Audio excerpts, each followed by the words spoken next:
Let's try. Aha! Aha! Sorry about that. Normally I check my audio levels before stream because sometimes it randomly decides to stop working. Um, Hello. Good morning, good afternoon, good evening. Welcome to Feedback Friday. I'm your host, Jacob. It is Art Edition today. Hello, sorry about that.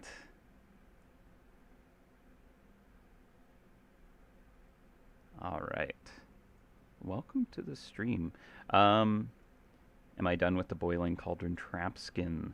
Yes. Um, I don't think that one I ended up putting initials into that one. So, alas. Or maybe I did in the sketches and they never transferred through. I don't recall if we actually got around to that. It is what it is, though. Maybe we'll get some in today.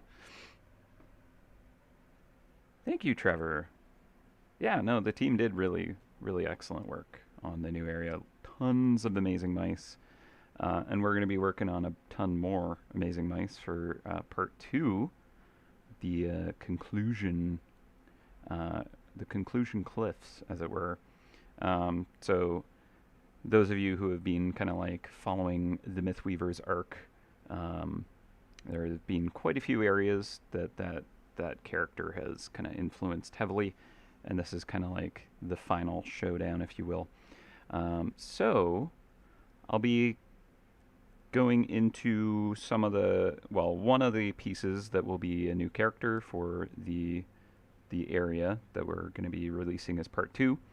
Um, there are quite a few characters, which is why we ended up breaking it into two parts. You may notice that when you're like playing through part one, which is the Afterward Acres and the Forward Falls, you'll end up kind of like reaching a point where it's like, okay, like I'm ready to, like keep using these mechanics and go further. So we're doing our best to get the finale part two out in an appropriate amount of time to kind of let you continue on with that adventure. But there's just so much like art that we wanted to like put into it that it was just not going to be possible to get the whole thing out um, the way we wanted to. So breaking it into two parts allowed us to kind of like set that up, and it gives you all like a good chance to kind of like gather some of the rewards, prepare your resources for when that drops, and it's going to be really exciting. And so the character I'm working on, I started sketching this week. I'm quite enjoying it, and it's kind of like not necessarily a good kind of like strong hint as to kind of like the overall theme of what we're going to be doing with the conclusion cliffs. So it's kind of a fun one. Like, well, it's definitely a fun one. Actually, honestly, all the characters that we're going to be working on are going to be really interesting. Um, and I need to grab a file. But yeah, and there's like an interesting reason as to why they're going to be like super interesting. But I'm not going to get into why that is today. We might. I'll probably start to kind of like go into those specifics as we go further in streams, like later weeks when the area is getting closer and closer to completion.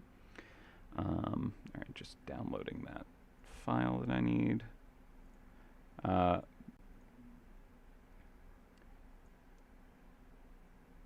and honestly, there might be some ideas that will start to come out from like future streams as you kind of see the various characters that I'll be kind of creating. Maybe you'll get some ideas around what's going on with that. Oh boy, this is actually a larger than I expected file, and my internet is being real poopy today. So let's see how long this takes, because it's I have to sync a file off of our shared drive, and it does not seem like it's moving at all. Okay. Oh, there we go. All right, just finished. All right, let me grab this. I should definitely offline access, make that available online or offline. Good, good. Okay. So I should be able to grab this, put it in a folder, and copy this folder. Sorry, like, I know you can't see any of what I'm doing right now. I just need to get this set up first, though. It's kind of important. Okay, that's better. Yeah. And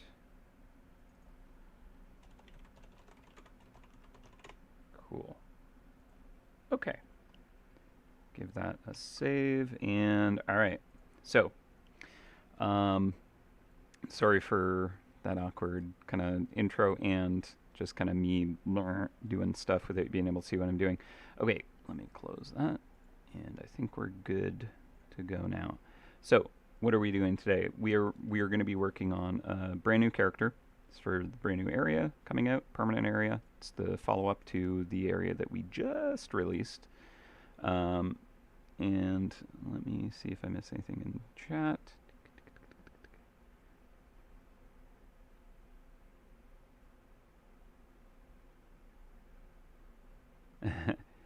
Could I please stop sending the Blightbringers after you? Sorry, I just sent out another wave of them specifically to you, Philip. But you'll get a little break after that. I'm certain of it. Once they knock you down enough. I need to, yeah. All right. Show us the folders too. What could possibly go wrong? Yeah, no, that sounds like a great idea and not something I've definitely done in the past. Okay.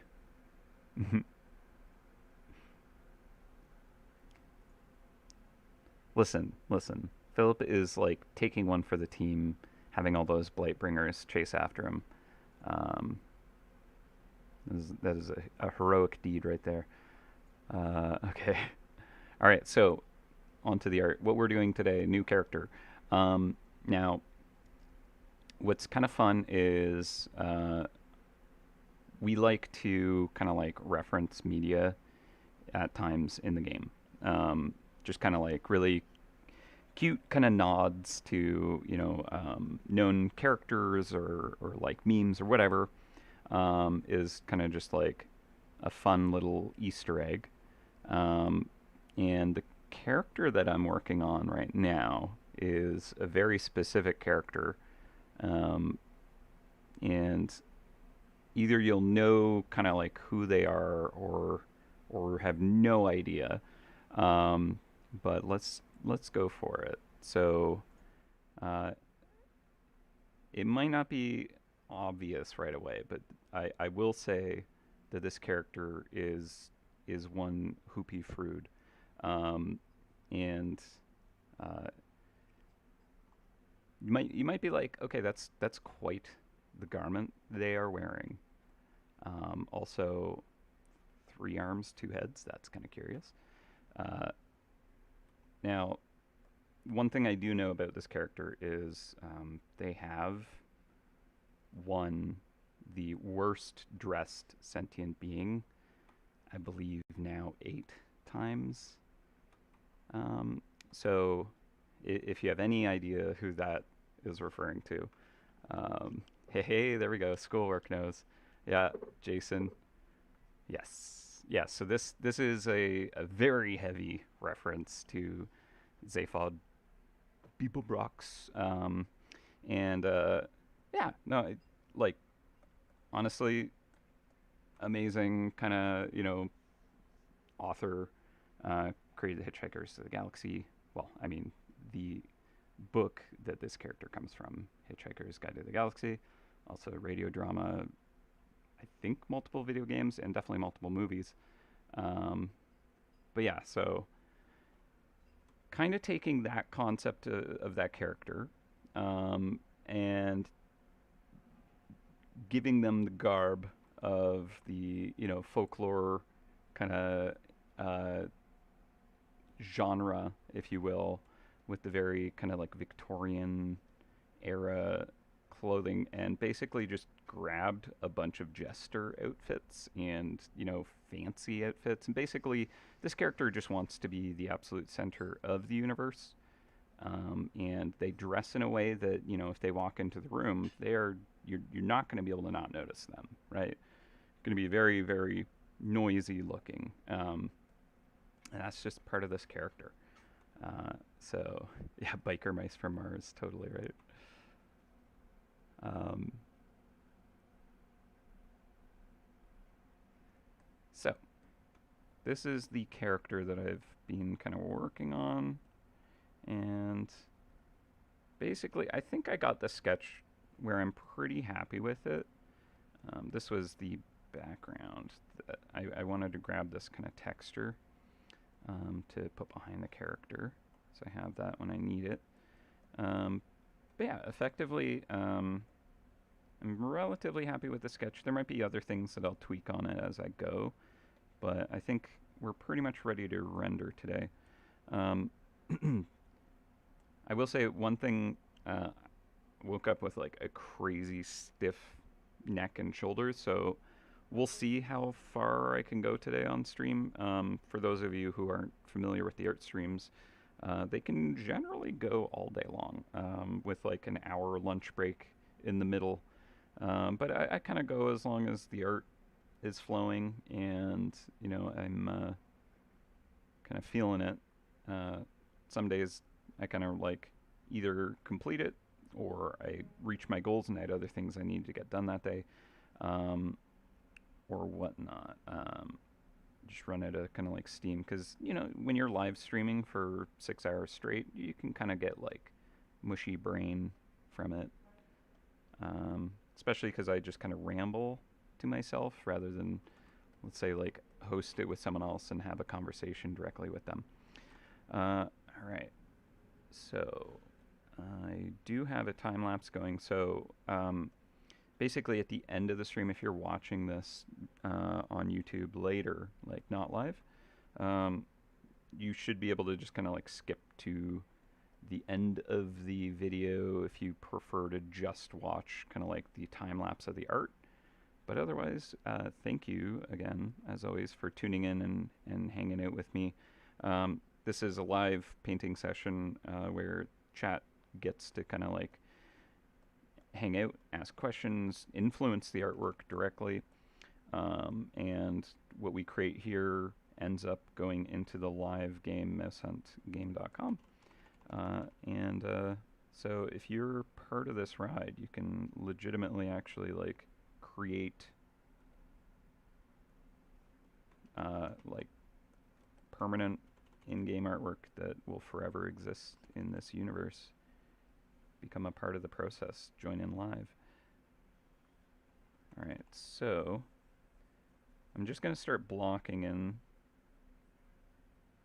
my silhouettes. And this is always kind of like a very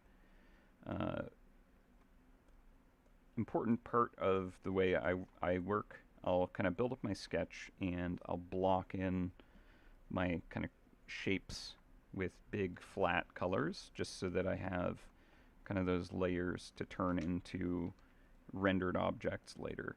And a good way to start this process is to work from the back to the front. It just lets you build up stuff nice and quickly. And we don't need to be particular about the colors. So like I'm using like this hot pink for the tail here. But for all I know, I might end up doing like a completely different color, like, a blue-gray or, whatever works for the lighting environment. And the material at the end of the day, so long as I have the silhouette of the object blocked in, then I'm good to go. So part of the reason I use like really distinct and bold colors is it lets me see them against each other. So if I have objects overlapping and they're like too similarly colored, I can't actually tell, you know, what's going over top of what. So it is actually easiest to start with like really incorrect colors, if you will. Like technically I could just be painting this tail as like a toxic green color to make sure it's, you know, separated out from everything else. But I have a feeling that there's going to be a lot of like potential for toxic green color to show up somewhere else. So I'll just go with kind of something that's relatively close. So, you know, at the end it'll kind of look how maybe it's supposed to. Um, what would the category of theme of this mouse in conclusion theme? Victorian? The conclusion cliffs. Like that's a great question, and I'm not ready to kind of give any kinds of answers to that. But in general, like the kind of like vibe of the garments in the folklore forest is kind of more, yeah, like Victorian and kind of, you know, yield, uh, that kind of era. And so this is kind of like meeting a bit of that. It's a little more kind of like fancy dress. You know, we're gonna have like very expensive clothing, very kind of like jester themed bits and pieces, just because they're more flashy and ridiculous. But yeah, just kind of like looking at kind of like really fancy things that like lords and ladies might have worn, and just literally piling them on top of this character. They are going to be ridiculous, and that is the goal. So I'm going to put this cape into a folder, and we'll give the cape trim. Again, the color of things is just kind of placeholdering. Just need to kind of get the shapes built up.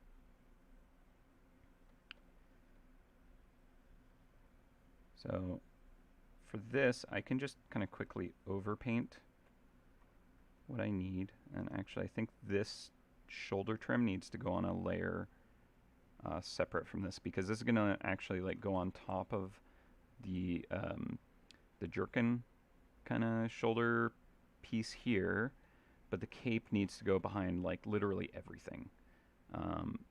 Besides like the background haze, the cape is like the furthest into the background, so everything else needs to be above this cape folder, and then the shoulder portion of this cape will actually exist in a different layer than the ones that reside in the cape folder, which is something that like when you're building up complicated art and kind of like structuring your folders and layers, um, especially with like character design where you have like clothing wrapping around a form, you can't just like put like jacket or cape or whatever, you know, backpack on like one singular layer, because there might be like a sweater in between, you know, the straps of the backpack and the back of the backpack or whatever is going on, right? So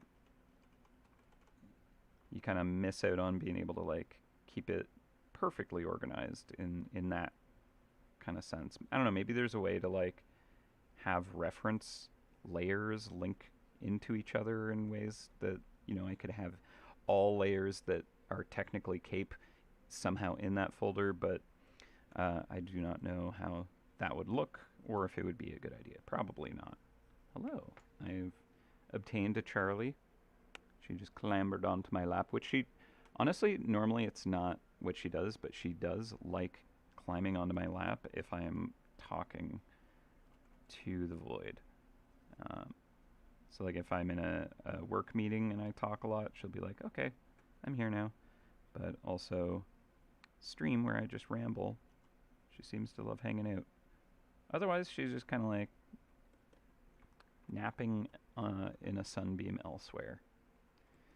Okay, so that's cape layer. We got tail. Hello?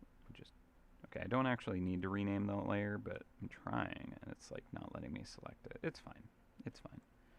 Okay, boots.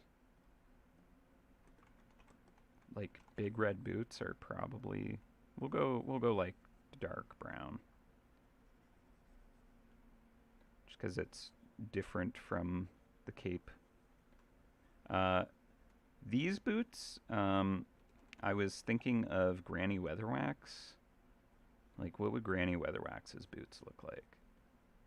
Just because I've been listening to the Discworld audiobooks while working on like crafting axe handles and working on leatherworking and stuff in the evenings. Um, just doing kind of my own personal art and stuff. And uh, Granny Weatherwax is like such an awesome character. But yeah, she wears these boots that like will absolutely obliterate people if you get in her way. So I'm just like, what would those boots look like? Pretty sure there is like a lot of spikes and maybe not spikes, but like metal.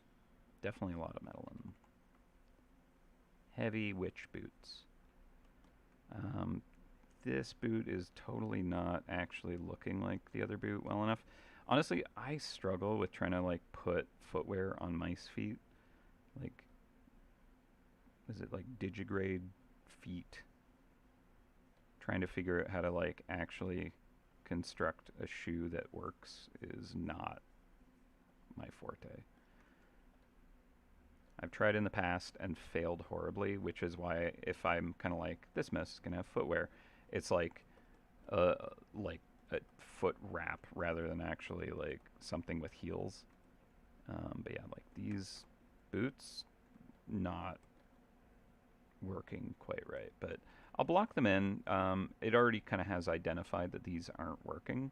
I need to kind of like make this boot longer, or maybe this one shorter, something like that. Um, I am not the only MouseHunt artist. No, there is a team of 4 full-time artists, and we actually have an artist on contract right now to help with kind of creating enough characters for these areas. Because over the years, like initially, I was the sole artist on the game, like 17 years ago, but pretty quickly we picked up artists and have kind of evolved our team over the years. And as we've evolved the project in general, our kind of illustrations have become more and more detailed and complex. So at one point, I was able to illustrate a mouse like from start to finish in a single day. Um, Sometimes, not all the time, obviously, because some are simpler than others. But nowadays, it's kind of more like nearly a whole week for a single character, just because they are very detailed, very specific, and kind of, we've enhanced the quality quite a lot. So that is what we're at right now. Is we have a team of 4 full-time artists. Now, of course, there's not just mice illustrations.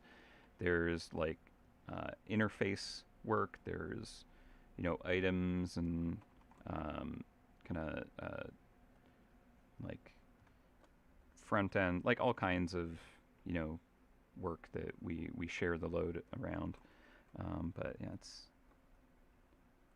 a lot of work that we get done here. All right, so I mean, almost would actually be better to start front to back, just so they can see what's going on. Because as I fill this in, I'm like, I can't see these, trims and stuff. Okay, let's get the jacket. That's definitely going to need a folder. Okay. Now, what color do I want for that? I'm going to go for like a tealy kind of color for this. Again, I'm not going for something that looks good on a character. As in, like, wow, that's really nice fashion. Actually, you know what? I think I want to go. Because thinking about this is like such an obnoxious character in terms of like clothing, right? They are specifically finding the most loud and eye-catching clothing that they can possibly wear. Um, so we're gonna go for that. Okay. So like purple is like a royal color in this era, right? The kind of like dyes were very difficult and expensive to make. So purple is a color that this character would be totally about. Also, in the Hitchhiker's Guide to the Galaxy, Zaphod Beeblebrox is like, I mean, many accomplishments, including inventing the Pan-Galactic Gargle Blaster, but also became the president of the universe, or is it galaxy? Either way, kind of like, you know, dumbest but most important person in the entirety of things kind of situation there. Um,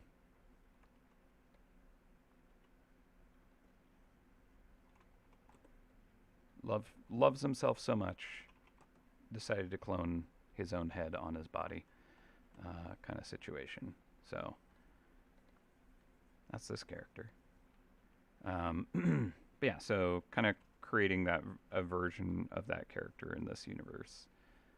Just seems like they would be wearing kind of like gaudy gold trim, jester bells, capes, leopard print, monocle, bangles, massive boots, like whatever you can get away with kind of situation, right? Um, let's do this.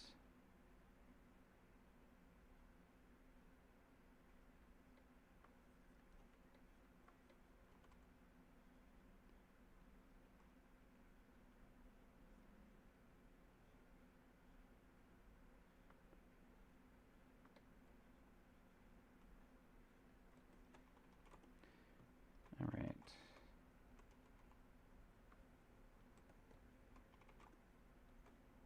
Get that cape and tail back. All right. So the pants. The pants are horrifying. Truly, truly terrible.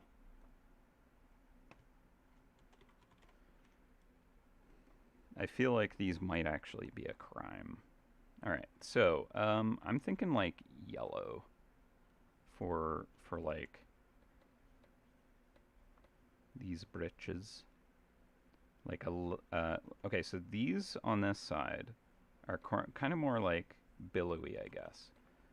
So I'm even thinking of doing kind of like the the style where it's like two colors, like split down the middle. Um, it's like it could be something like this. The like masquerade kind of look to it. Okay, and then of course there's like a cod piece because why not go full horror? Which again, I think just to kind of like make it as bad as possible should be like more different colors, right? Although we can kind of make it maybe a little more.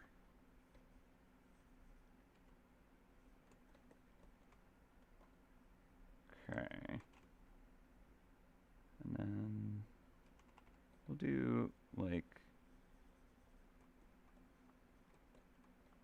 so there's potentially like a seam here. Though I think this would open more on this side. If we're looking at it from this angle. Like I'm imagining kind of almost like the parachute pants structure. Where it's like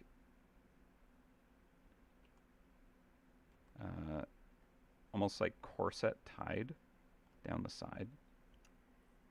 I don't know if this makes any sense.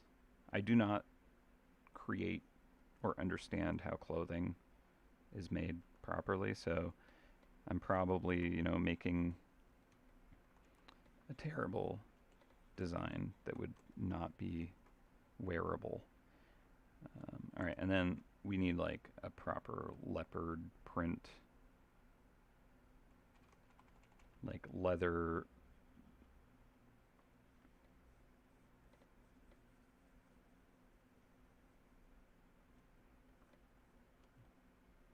Let's see, horrible, absolutely horrible.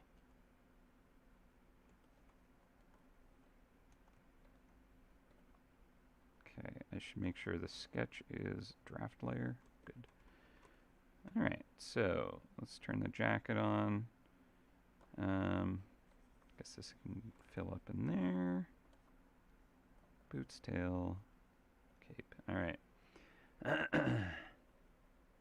Yeah, I was kind of tempted to give Zaphod the Pan Galactic Gargle Blaster.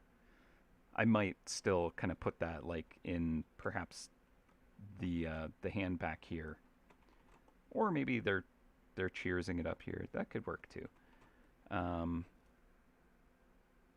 oh no, one boot a moon boot. Oh god, that's horrible, but kind of perfect. Maybe I'll do that. Maybe I'll do that. Le Boo Boo doll on a keychain. Oh my gosh. All right.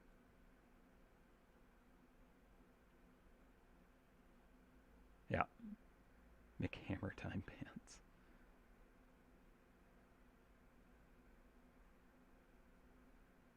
Yeah. Yeah. So for anyone who's kind of tuning in and is wondering what the heck I'm doing, what Jacob has lost his mind. So this character is heavily inspired by Zaphod Beeplebrox. I'm probably saying his name wrong. From Hitchhiker's Guide to the Galaxy, the president of the universe, who stole the improbability drive, invented the Pan-Galactic Gargle Blaster, one worst dressed sentient being in the known universe, um, on many consecutive accounts, and is all around just a kind of character, we'll say. All right, so leopard print.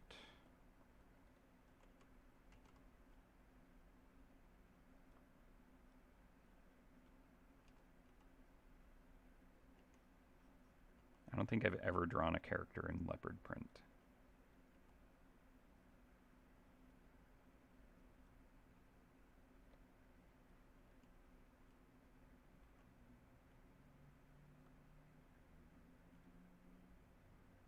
I should probably actually look up a reference of leopard print because I'm just going based off of what I imagine it should look like. Okay, leopard print pants. Okay, yeah, so leopard print is a little bit different than what I've got going. It's a little more subtlety to the actual patterning. It's a little more broken up, and the center of them is generally a bit kind of more muted. So I can take that, do maybe this.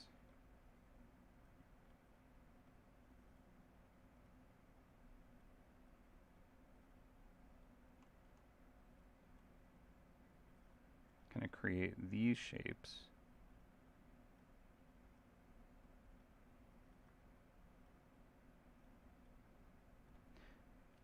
Now, part of me is like, I feel like this character that I'm working on is causing people psychic damage, and I like feel bad that that's likely to happen.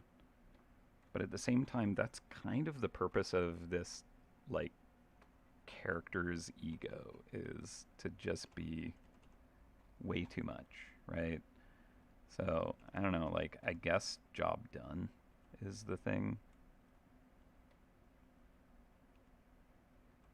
Okay, I can just quickly just kind of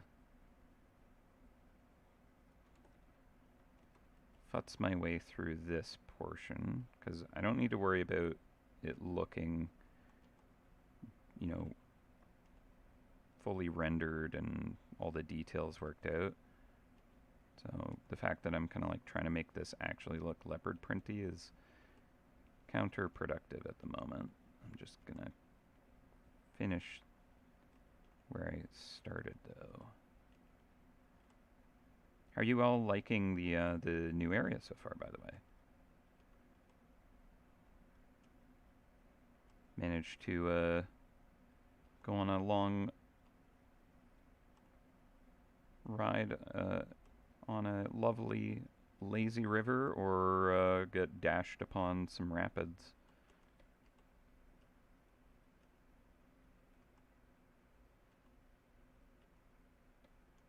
Managing to fight back the blight.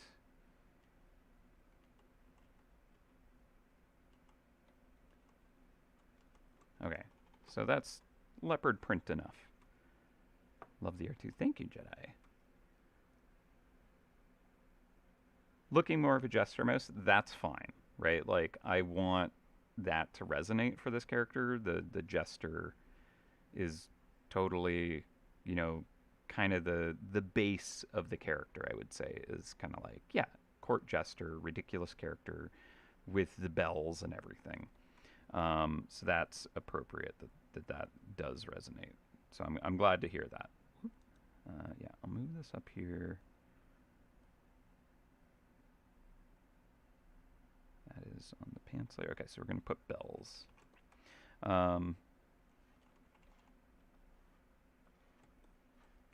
Cool. Just to make it even more jester-like, honestly. We'll detail all of that later.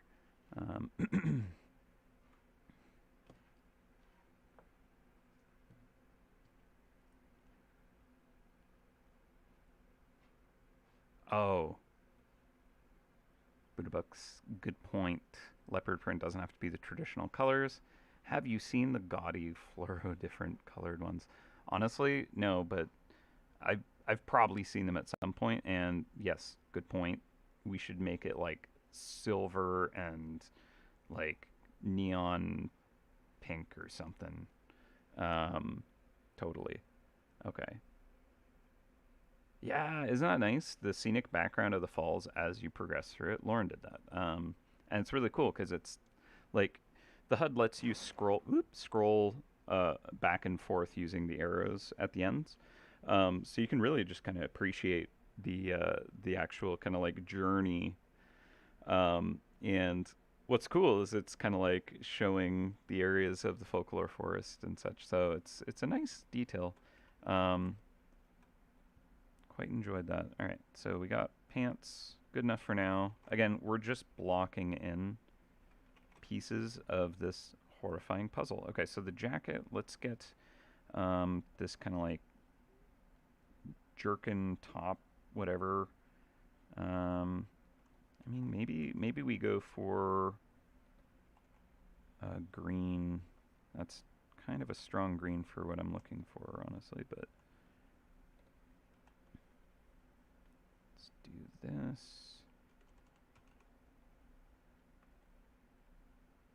Kind of thinking of like a leather dyed green, so it'd probably be quite a bit darker, maybe more like that.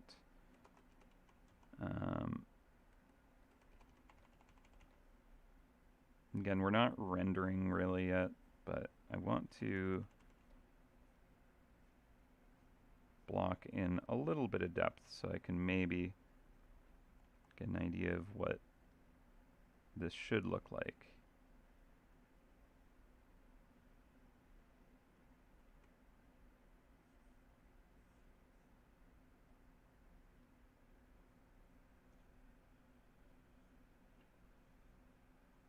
Okay, and then we're gonna get the trim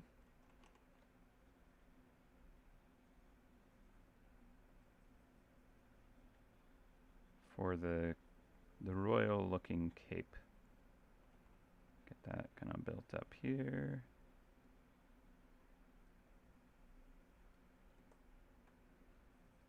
right?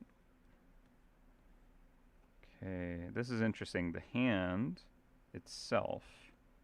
Yeah, okay, so the hand is gonna have to be its own layer likely. The arm here can either go in, it'll probably have to go behind the jacket layer. So let's do that.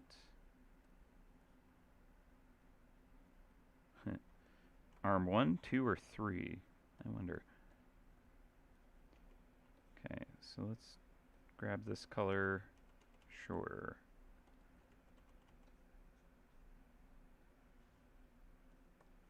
And we'll do hand 3. Although I don't think I'll have 3 separate hand folders. Okay, I need it to be a different enough color so I can see what's going on.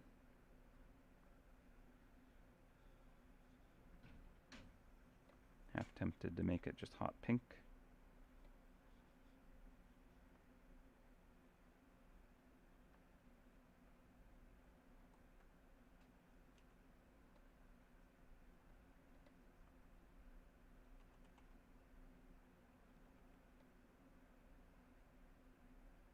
Right. Oop.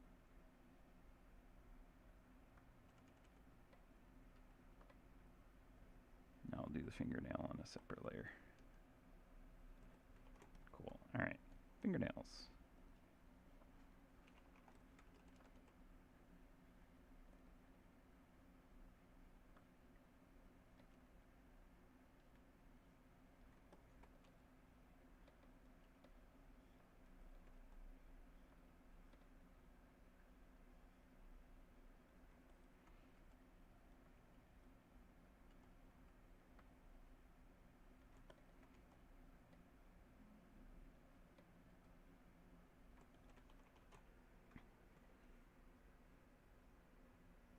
Cool.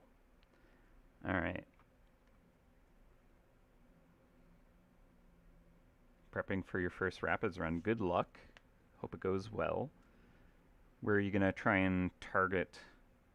Because with the barrel boosting, you can potentially kind of like rush to a zone and try and farm it, which is kind of a fun kind of, make a plan and see how well you can execute on it. Ooh, purple and pink or pink and teal. Oh boy.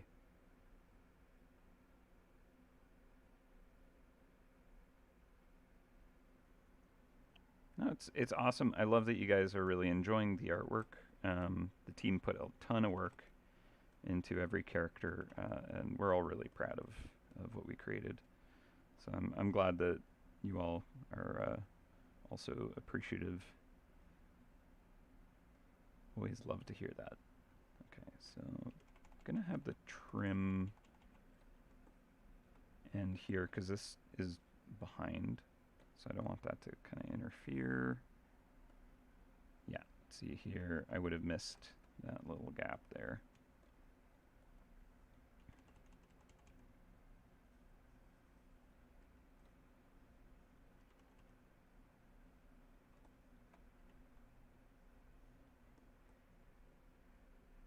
The muscular muscle. Love that one. Yeah, Kelly came up with some really amazing concepts, and that one I was like, you have to do that one.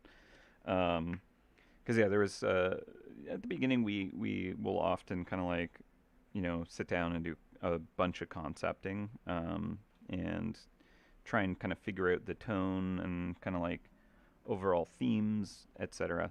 And Kelly is really great at just kind of like knocking out a ton of really fun kind of like explorations. And so he had like pages of these kinds of like sketches of really fun characters. And yeah, like the muscular muscle was one where it's like, we need that one. I love that one. Please illustrate that one. So yeah, it's really good. Where is the lace? The lace does need to come in. You're right. Let's get the lace going. There's going to be like frills and lace and like, I don't know, doilies. Maybe just wearing a doily. All right, so let's get lace.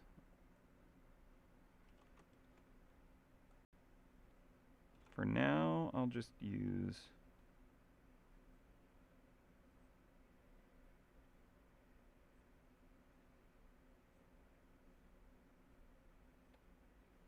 something that stands out well enough. We can always change the color. Actually, I want it to crisscross. Need to do like the corset stitch, right?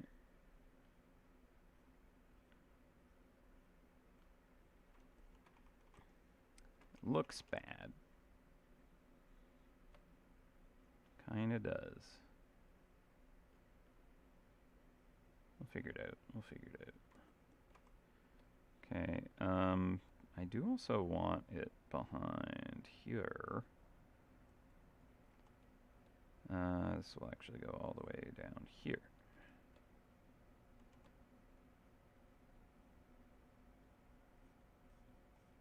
The idea that these are like actually kind of held together by the pant portions being like stitched together. It's not quite right. A little too steep on those angles, I think. Well, maybe that would have worked. Oh well.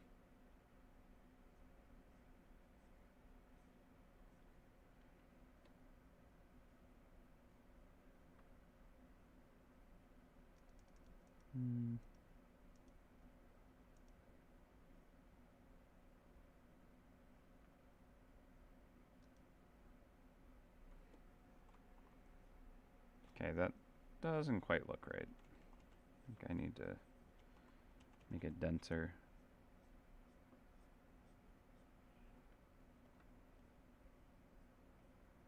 Now it does just look like they're wearing fishnet stockings underneath, but maybe they are.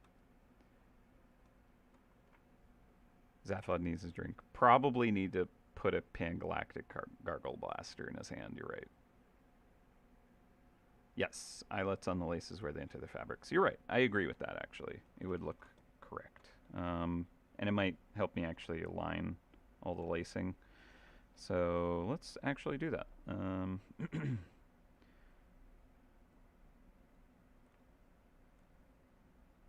right.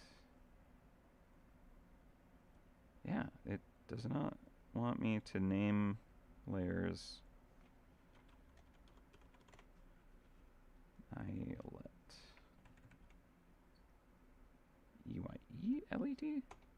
Or E-Y-L-E-T? Not that it matters. Yeah, E-Y-E. Alright, cool. Eyelets. Alright.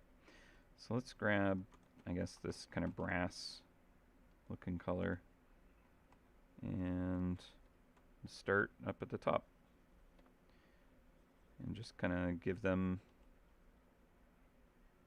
a regular spacing.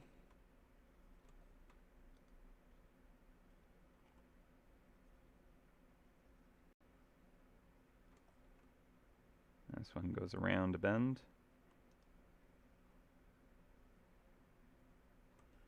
Going into perspective a little bit there.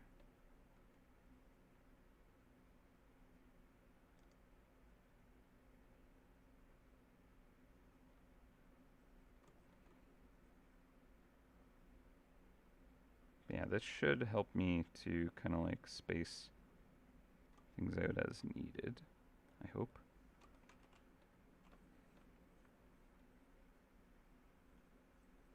Okay, now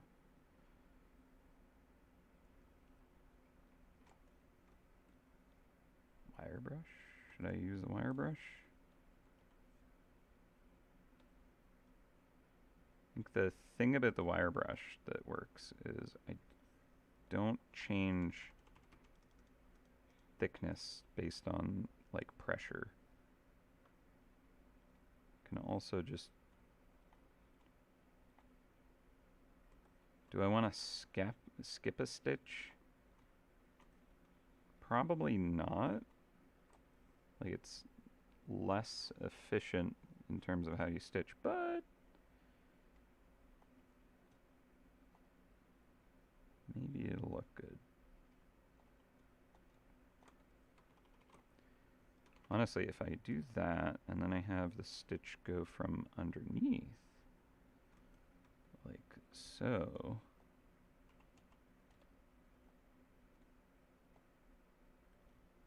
might look believable.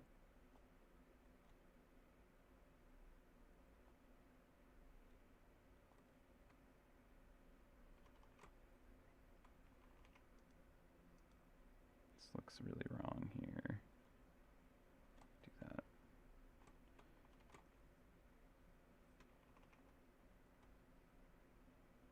There we go. A little better-ish. This one's not supposed to be there. Okay, that looks better. So that's one way to do that. Would a Labubu doll keychain be too gaudy even for Zaphod? Nothing is too gaudy for Zaphod. That's the reality. So yeah, might have to add that.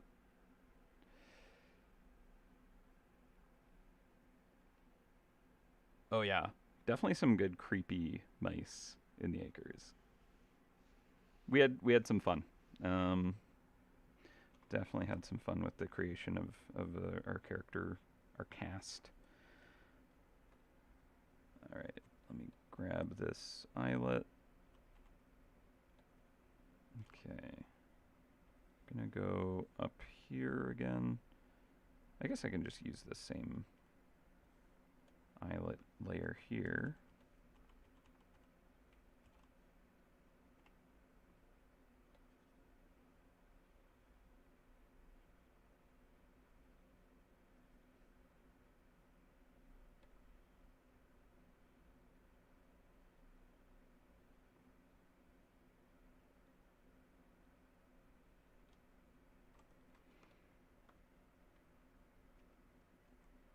These colors are horrible.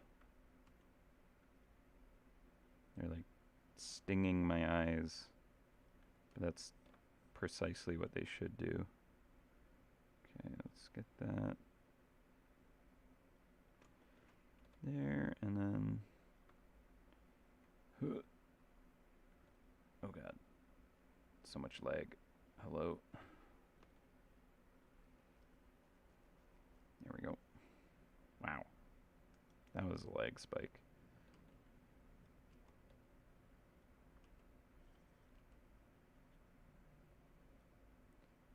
Okay, so these stitches are going to be nice and tight. See how well this works. Alright, so we'll go with a top stitch and a bottom stitch again, I think. Because I think that actually was kind of a neat way to do that. So we'll do that down on that layer. Whoops, thought I was typing. Understitch, top stitch. Cool. Yeah, we should be able to just use these same layers. Okay, so top stitch. We're going to go back to using our wire and just guess at where those eyelets would be, I suppose.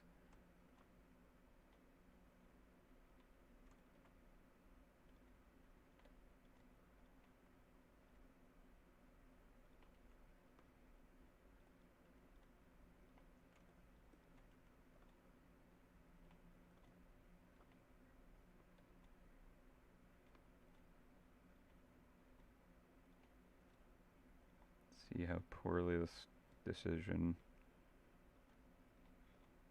works out. Okay, and that'll be around there. Horrible. Just horrible. I can see why they won this award. Alright, let's continue this nightmare.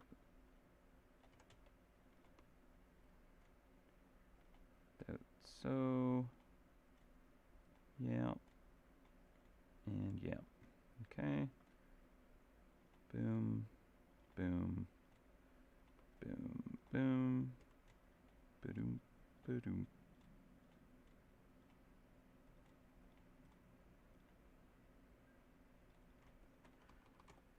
Okay, perfect. Crocs. Oh, but like Crocs earrings. What? Aren't Crocs like they have they call them giblets? The like little kind of charms you can put in them. All right. Uh, l- Lace has been added there, but there will be like fringes and frills and that kind of lace elsewhere. Um,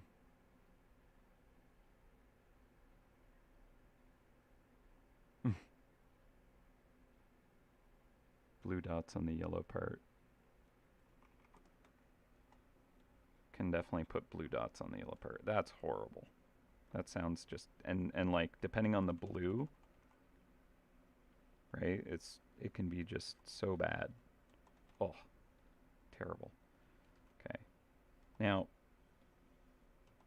as an artist, I do need to make it something I enjoy working on and looking at. So we're gonna have to at some point be like, I appreciate that this is the worst dressed sentient being in the known universe, but like even then, can we pull it back, buddy?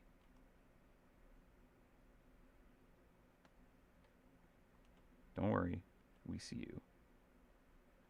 But we have to look at you for like hours on end, and it's actually gonna just like strain my brain.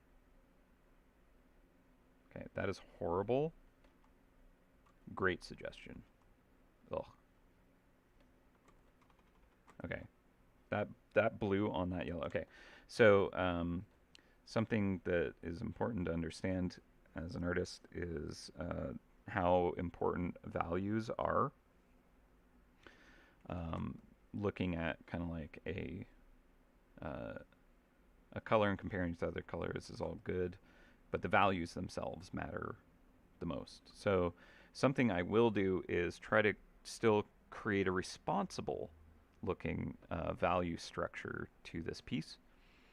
Um, and if I really want to kind of make this yellow blue even more obnoxious, if I were to potentially, let's see if this works, use a luminosity brush, grab the brightness of the that yellow, and then go in and change the brightness of the blue to match the yellow so that they're the same value, we now have like eye-burning badness. Even though when you look at it in grayscale, I don't see the polka dots whatsoever. If you were like completely colorblind or a certain kind of colorblind, that you wouldn't notice these dots. But to other people, they are actually kind of like causing, you know, just visual damage. Like so contrasting, it hurts. So that's just a fun little thing that can be done. Not that I actually want to do that, so I'll make that a unique value. Right, it helps. I have a lot of like art, like illustration trickery that I employ very very seldomly to actually like hack your brain into seeing something how I want you to see it. Literally, my favorite thing that I do in this realm is with like lights. So I've definitely shown this before, but if you have like a super bright light source, you can show that by kind of like having a pure white. Let's say it's like a bulb or something like that, right? And the color of the bulb is kind of like bloomed off of that shape. But like when it's pure white, it's like, wow, that is super bright. But this isn't even as far as you can take it. If you go to the opposite side of the color wheel for whatever the color of that light source is, and you take just just the tiniest fraction of the opposite color, and then kind of like put that just subtly inside of that white. Now when you look at this, I've tricked your brain into thinking that you've actually like overloaded your cones or rods in your eyes where they are like actually kind of shut down because you're seeing like the burned in image. This is emulating the feeling of when you look at a light source and it's so bright and you close your eyes, it's actually like kind of like seared into your eyes, like you're like, you know, whatever function is kind of doing that needs to like calm down and like let go of seeing light, that like burned into your retina kind of feeling. So that's like a fun little art hack. And there are others. So yeah, good times. Yeah, yeah. When do not go stare at the sun, but that's the effect that it gives you. So that's something I use when I have like some kind of crazy powerful magic blast. I will like sear the light like that to make it like that much more impactful. And it's fun. And thankfully, you can stare at that version of burning light as long as you like, because it's not actually doing that. I've just created the illusion that your irises are kind of like seeing the after image. Um, Good fun. And yeah, there's other things like oop, that's supposed to be on its own layer. My bad. Um, Doing like color relative stuff. This is just like in general for painting that artists kind of learn over time, where color is like visually, like everything's kind of relative to each other. Um, Colors and stuff. There's loads of kind of on visual illusions you can look up and stuff. But for example, I could paint this image in kind of like one or two colors, like really low kind of range on the color wheel, like keeping it only in, let's say, the purple to orange kind of range. But I could still make it look like there's greens and blues in the image just through using like more saturated colors and less saturated colors, because like our brain kind of, well, let's look at like it as the at the color wheel down here. um, if you're kind of like hanging out only in kind of like one area of the color wheel, your brain is kind of like looking at the whole image and kind of like balancing everything based off that. It's like basically going to look at a scene and it's going to see it in kind of like, oh, it's all lit by like a green light source, let's say. So even though that might be a red ball, because it's a green light source, my brain is like doing this calculation for me without me even thinking about it. And it's seeing like, well, it's like green and red's maybe a little hard to work with because they're opposite. So you would actually like the red ball might not even get any light kind of bouncing off it because it just absorb it all. But like let's say an orange ball and a green light, um, you can kind of like by sliding into the desaturate. And I should be showing examples of this rather than just imagine. Um, this is not an image that I can really set that up properly, but there are cool ways where you can use the relative colors around a color to, or even values to like make you think you're seeing something that you're not actually seeing. Just because our brains are pattern recognizing machines that we can't even control. So yeah, like as an illustrator, you learn how to kind of like guide that kind of like process a little bit, and not even like being like, haha, I tricked you. More just kind of like, this looks right. And like this could be, an orange field in the sunset, and there's things that look blue and green, but if you color swatch it, there is literally no blue or green, let's say, in the actual color that you picked. It's just because everything else is so warm that like when it kind of cools off, when it goes towards gray, it actually looks further along. But yeah, I don't know. Don't know if any of that was of any interest or useful. I just find that stuff really cool. So I did a good ramble. You're welcome. Okay. Sleeve back here. What color should we do? Let's actually like grab some feedback from the chat. Give you more influence in this horrifying creation.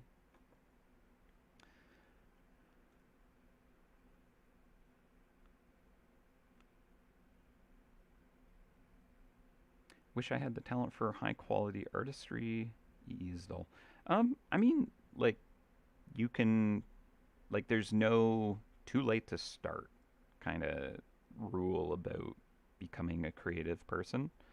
Um, so there's this thing about what creativity is and how to kind of like explore it and like become good at being a creative person.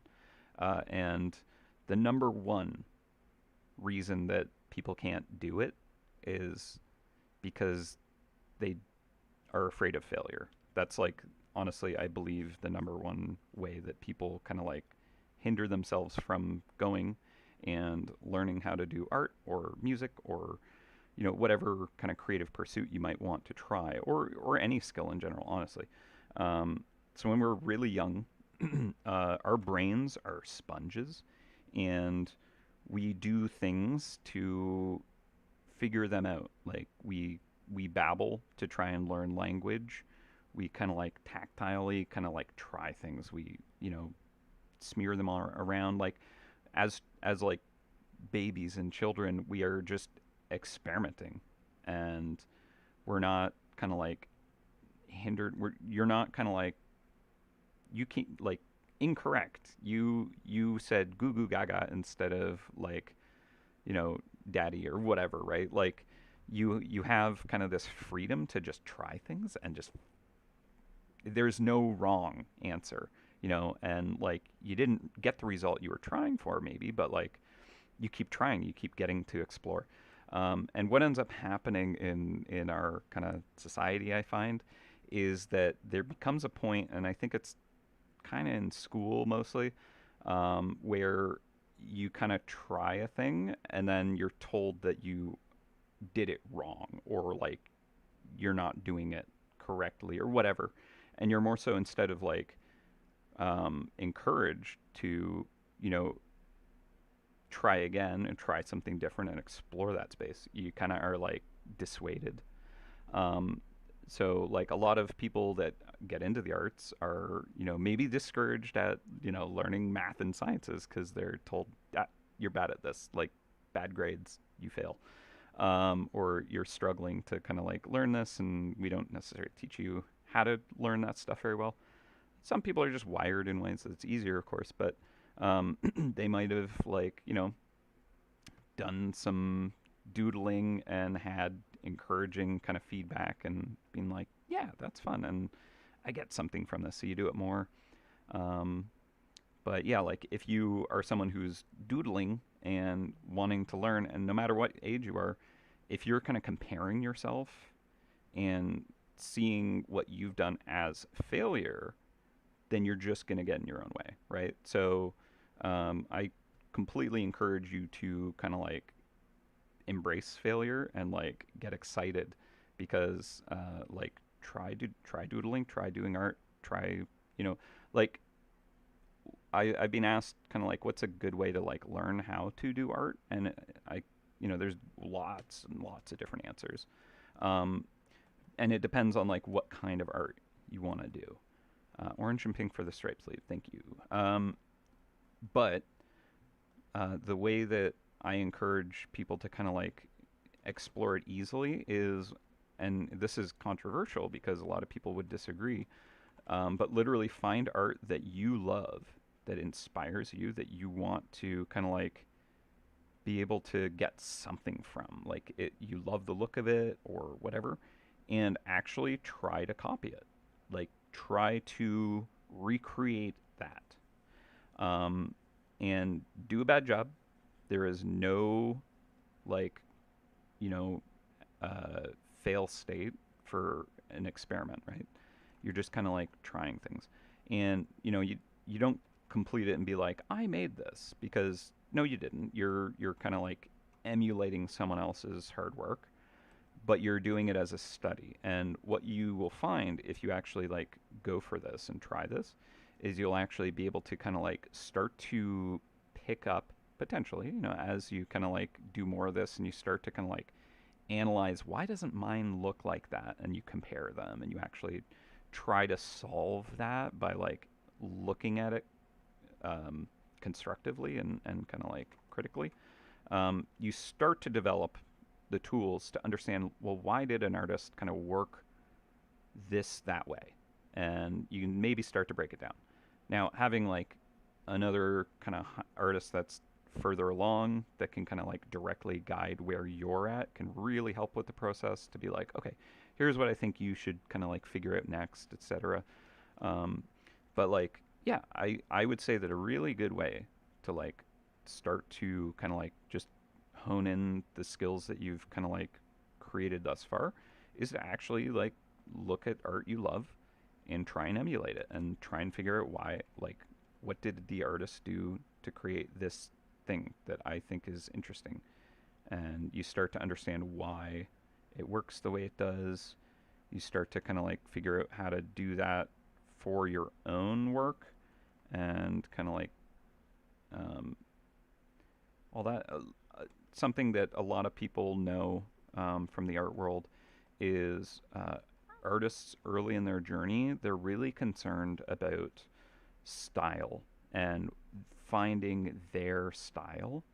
And that is like the worst kind of like self inflicted journey that you can kind of put yourself on. I've definitely fallen into that trap before where I was like, oh, I have to discover my own style and like force it to be totally unique. And like, it's fine to kind of play around with that, but like, do not worry about that. The reality is every single artist will kind of just naturally gravitate towards their own kind of design sense and stuff through experience and you know just how you like to render this type of thing or create these shapes.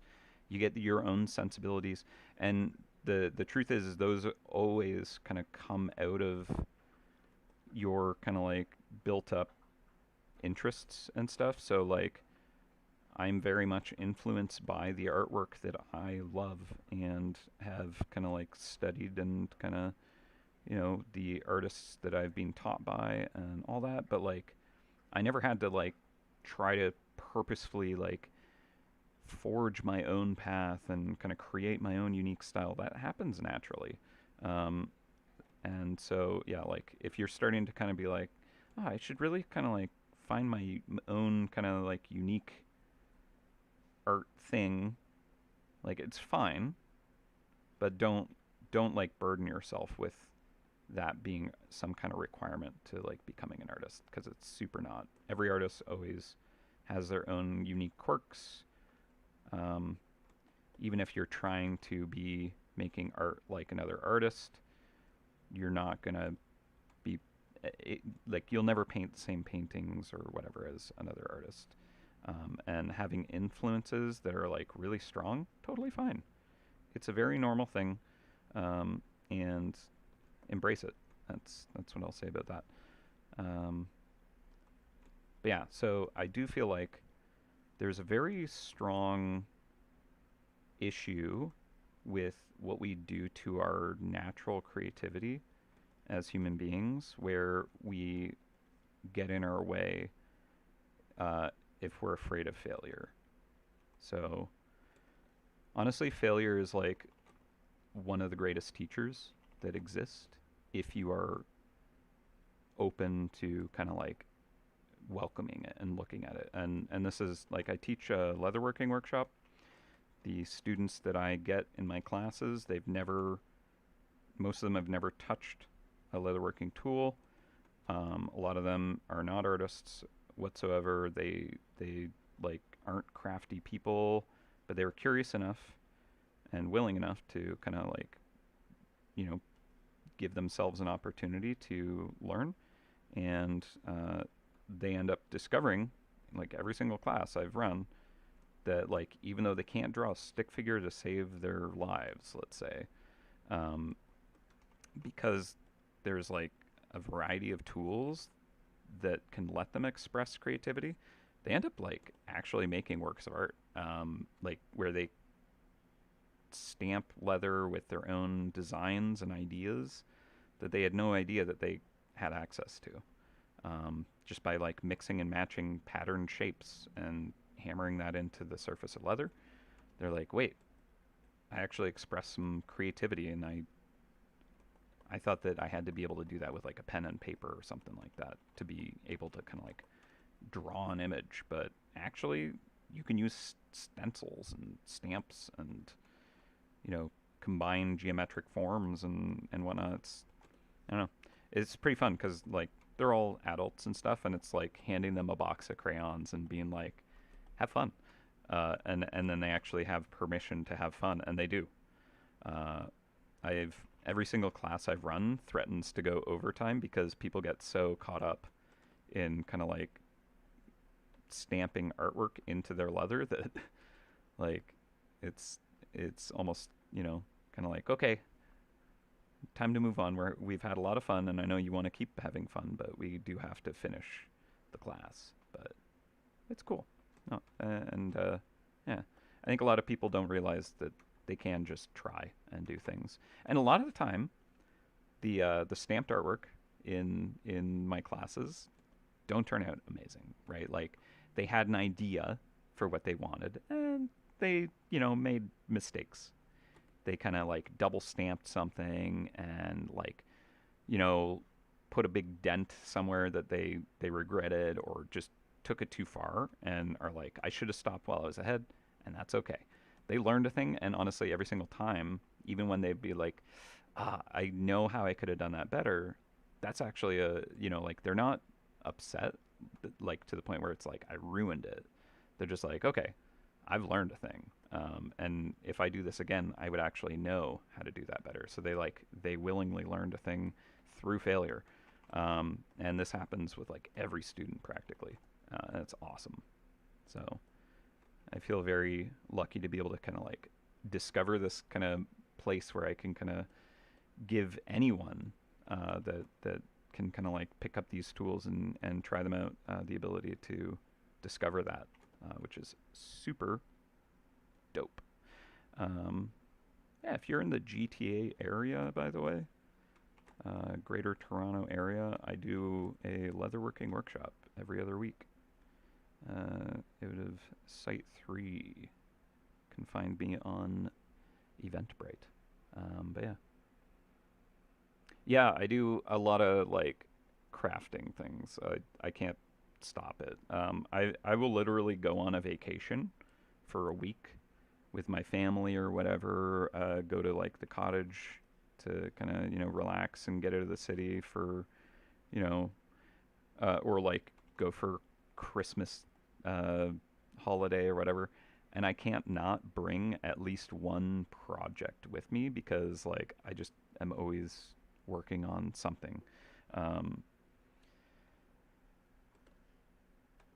it's just kind of something that I've discovered I like doing. And it's not like I've always been this way and done this. It's just kind of like I discovered that I want to, and I gave myself permission. And the thing is, I try a lot of things.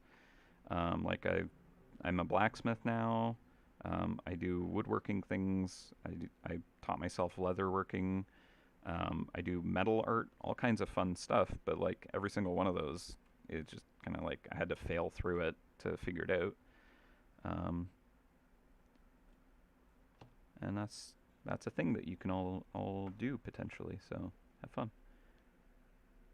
Yeah, I discovered there is a makerspace not too far away. It's like a 40-minute bike ride from me, but worth it. And they have like an anvil and a forge, and so I go there and I got, you know, I did some I did a workshop and I've done a lot of research and now I do some blacksmithing stuff just as a hobby.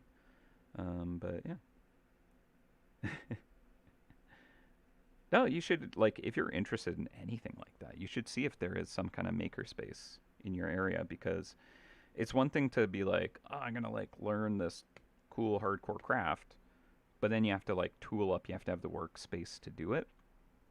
But if there's like some kind of makerspace, and they're all over, you just got to look. Um, you can kind of like join a community where people will be excited to show you how to use these tools. The tools will be there for you to use. All you need to do generally is like show up at certain times, bring your own materials potentially, and you can start to fail to the point of actually becoming a thing, being able to do the thing. And that's something that we as humans in today's day and age have the ability to do, and it's incredible. So do it. It's awesome, and so fulfilling. Uh, okay, what was this layer? Oh, it was going to be for this head here, I think. Right.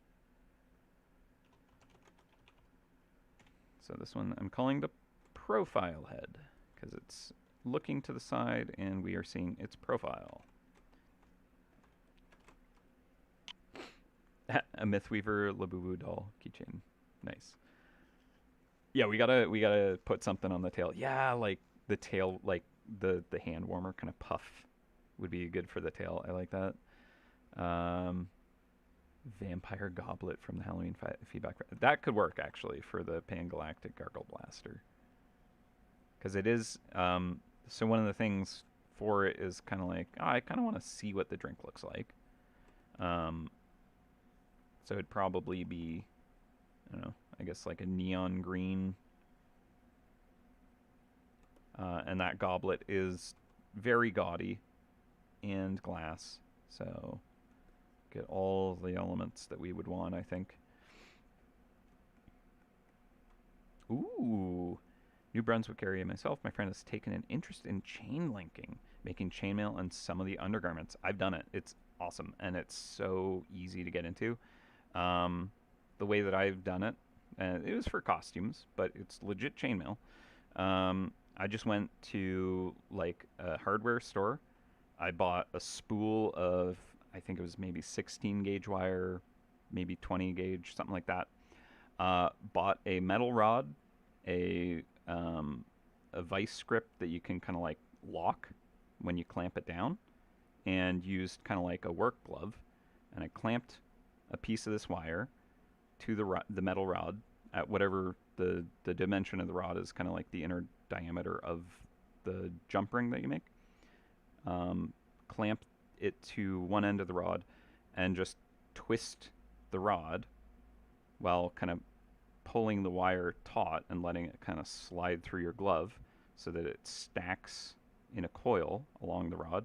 And then you take like tin snips after sliding the basically spring looking kind of coil of wire off of the rod. Take tin snips and just snip right up down the middle, and you got like hundreds of these jump rings, and then using like two pairs of pliers, just kind of like opening, slotting them, closing them. There's like more fancy ways to do it, and you can really go far with it. But like that was kind of like a fun, quick way to kind of like and like low requirements, like just sitting while watching TV shows, just kind of combining those and weaving those together. There's all kinds of patterns and cool stuff. It's very time consuming, but also like if you like kind of projects where you're like, you know, doing a rote thing like knitting is a great example. I've also tried like basically, you know, I want to try all the crafting things that I can have access to, and I actually enjoy tedious crafts where you're just kind of doing a repetitive thing, and it like is almost meditative. Um, but yeah, you can effectively knit with metal, and it's super easy to do at home. So try it. Yeah, Alex made a kind of full, super amazing, like full plate armor costume, and actually a few costumes we ended up adding chainmail to it, just like little chainmail skirt kind of like pattern, like an arm piece. Like not, I've never done like the full chainmail jacket, just kind of like a draped part that attaches to costuming. So I haven't done like a huge amount. I know that one of the guys that used to work with me at HitGrab, long time ago, back when we were in Burlington, a guy named Gavin, he had actually like made a full like chainmail tunic, and like it's heavy. I've known a few people that have made like big chainmail pieces. Um, yeah, it's pretty cool. Yeah, exactly. It's I like, well, like one of the things I like about leatherworking is the saddle stitch, where you're like stitching with two needles at once, and just like having the piece kind of all ready for construction. All the pieces are ready to kind of be put together, and then just like watching some show while I'm just stitching, and just kind of like, I don't know. It's very zen and enjoyable when you kind of like get comfortable enough with it that it becomes muscle memory. I love crafting where it's just kind of like you enter a flow state, right? Art has those, like you can do that with artwork where you just kind of are like in a zone. That honestly, when I'm streaming, that's often what will happen after lunch when I get all quiet during my stream. Because I've got my carbs got loaded up, and I'm at a point in the image where it's just like render time, and I just kind of go into that zone where I'm like not actively kind of thinking about the piece, and it just kind of goes. And that can happen with like physical crafting a lot. Okay, I'm trying to figure out these glasses. I like the idea of like gold trim on them. Again, gaudy, fancy. I guess the lenses could be gold. But I also like them being kind of like float glass, kind of, or not float glass, but like lensless. The not lensless, but frameless. That's the word. Um, so the frame's attached to the lenses themselves, but then like, do we want it to kind of like loop over an ear, or is it more like Pesna's pet? I don't know what it's actually called or how to say it, but the style that's just on the bridge of the nose, Petsna's, Penas, not that one. Um, or there could be like a chain coming off of that. Although this one, I'm looking at monocle action here, and I like a chain coming off a monocle. So that's an option. Maybe we'll do a little kind of arm off of it with a little fun shape, right? Nice and thin though. Yeah, yeah, I kind of realized that schoolwork. Uh, oh yeah, oh, old theater style. That's pretty good. Lens on a stick. Yes. Um, hmm. Oh no, Christian. Glasses with built-in straws for drinking out of the goblet. That's so horrible. Amazing. I will definitely keep that in the back of my mind. If we end up adding the gargle blaster, that might end up happening. That's terrible. Now, one thing that is known fact is if you ever drink more than two of those, you're done. Which, of course, Zaphod will absolutely do. So if anyone actually has the like glasses straw system for that drink, they're asking for trouble. All right. Yeah, yeah. Exactly. New Year's Eve glasses with the crazy straws. It's so obnoxious. It's kind of like maybe I have to do that. I hate it, but it's perfect. Okay. Um so we are at 12:30. So we're well on track. Generally I take my lunch break at 1 o'clock. And I will likely do so today. And when I when I kind of like start a session, I like to have my flats ready to go into renders after lunch because I kind of like being able to kind of like look at the shapes, see if I want to make any adjustments to the shapes before I kind of go into the render phase. Um, doesn't always work out exactly that way, but you know, it's nice when it does. But I think we're on track for that, which is cool. All right, so I'm going to jump up to the noggin, and we're going to give him nice kind of platinum blonde hair, I think.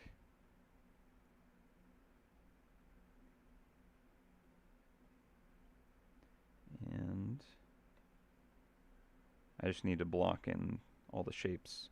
It would be nice to maybe even get a little hint of my lighting figured out this early on, just because that can end up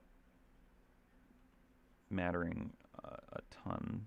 And being able to kind of like figure that out before lunch break gives me a moment to kind of like absorb what I've created and kind of balance it.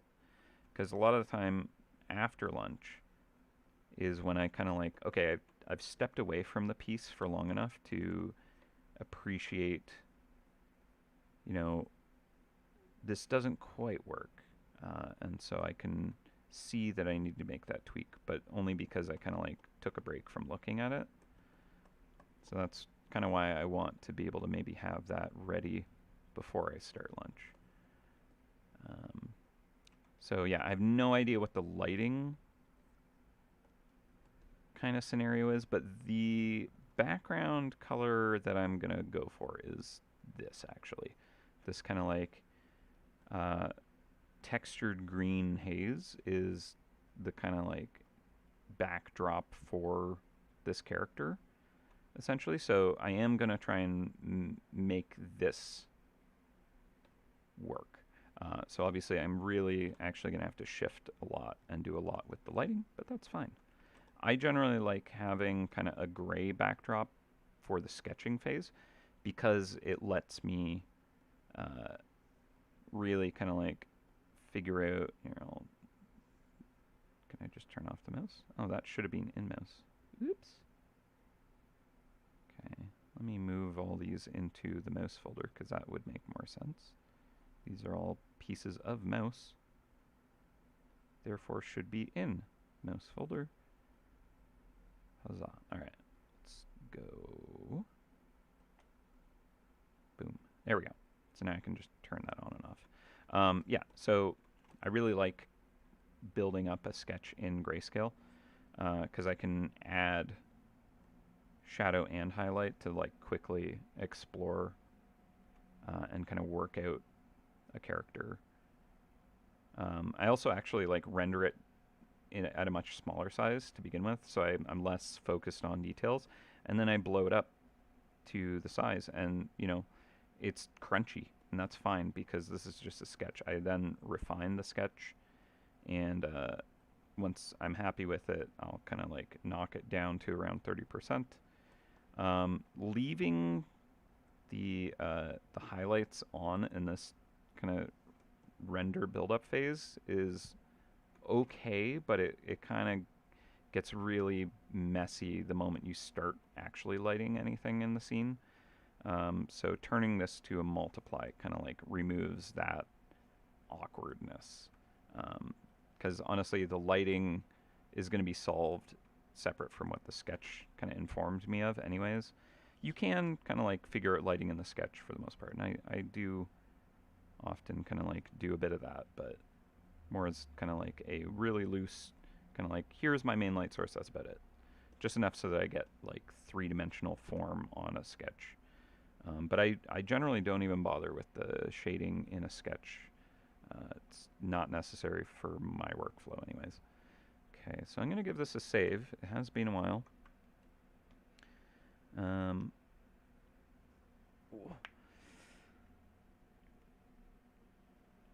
Gold trim on the royal cape.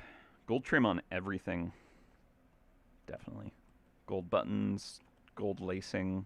Like this jacket, you can kind of see in the sketch I have a suggestion of it, but it's not yet kind of added in. But we can just quickly kind of put that detail in here. But nice kind of thin.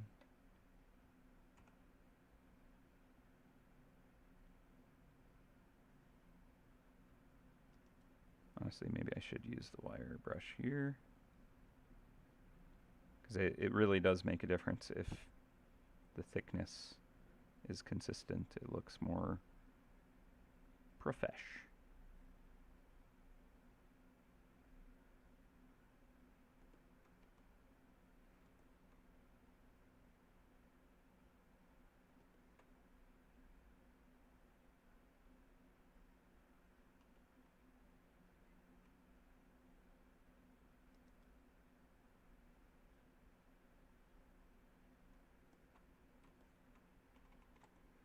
Yeah, so I mean, gold trim on everything, baby.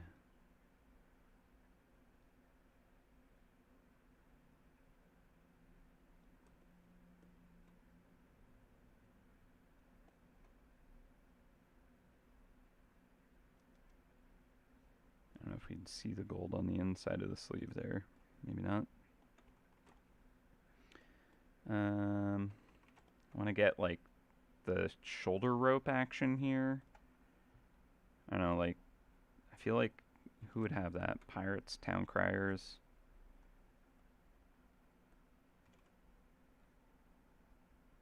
Sketch, you are drafted. Okay, cool.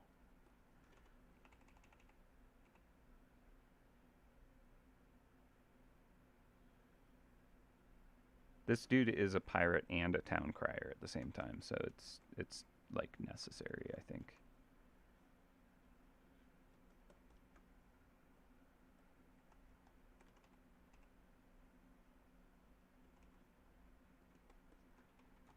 Okay, probably not super effective there. Can make that work better, I think.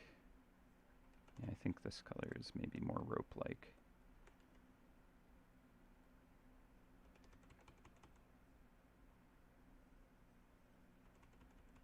Okay, I'll solve that when I render it. It's more about the cast shadow, I think. Alright, so we're at 12:39. We got 20. Nope. Yeah, we got 20 minutes. Why have one cape when you can wear 3? My goodness. Very solid point. Why am I doing this live? This is going to be a nightmare. But also correct. Correct. Zaphod should have 3 capes. What was I thinking? I mean, maybe we'll figure that out, honestly. Oh, it was an ear stud. I kind of treated that as like a bit of hair. Yeah, I think that'll work. Okay, let's trim back the ear here. I'm going to use a smooth brush.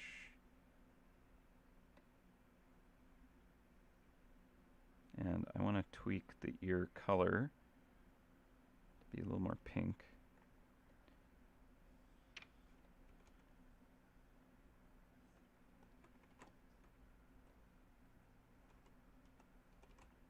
And we can use our gentle brush here.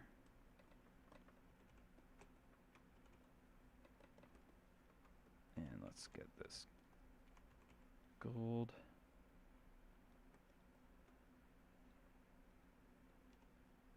Get some spiked studs.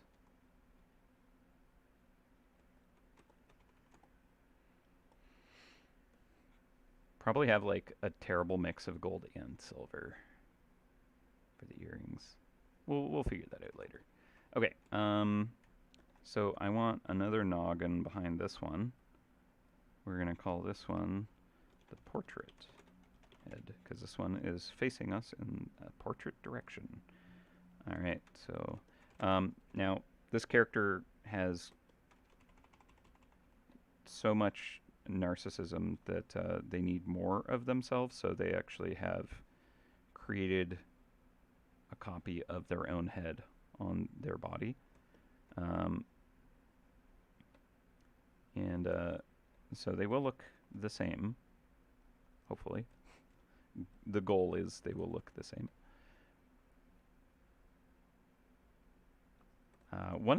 Interestingly enough, when I was applying to art school, I really, really wanted to get into animation. And this was at the time that I was like really concerned about having my own visual style and like having no idea what my kind of like art, brand looked like. And I was applying to Sheridan College, which was like the school of the arts, especially for like animation. A lot of people who, have gone into the animation world went through the animation program at Sheridan. It's like a very prestigious school at that time. And I really wanted to do animation, but boy, because I was so concerned with trying to like have a unique style, I remember my like application was just garbage. I'm also very bad at drawing the exact same character. Like I can create new characters, but if I have to like redraw the same character at different angles, it's like not something that I'm kind of like suited to doing well, right? I really have to like have all the reference ever to kind of like even attempt to kind of like move that character in a different orientation and make it look like that person.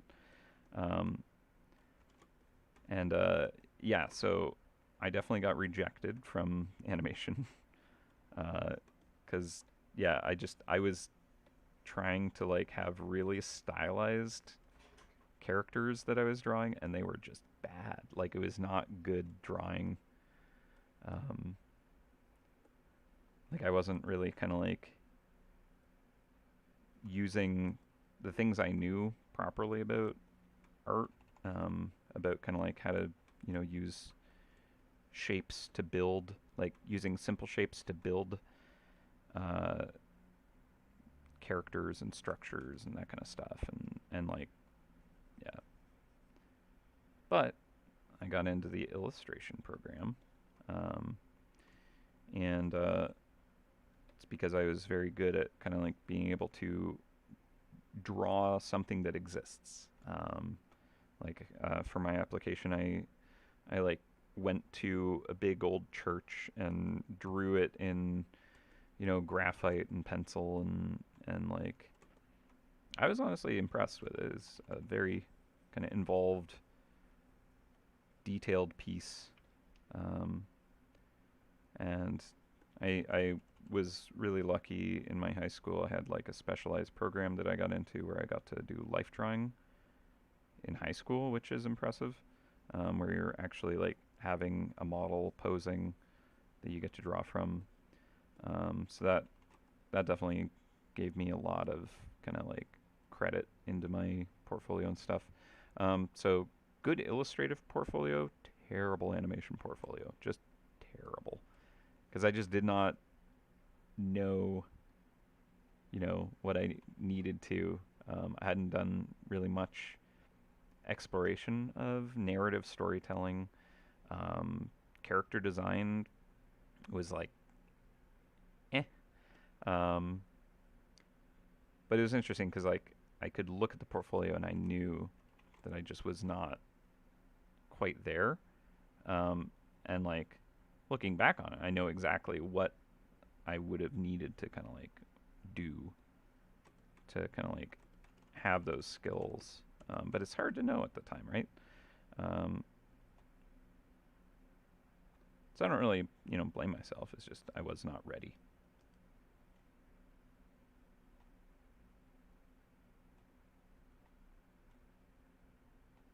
All right.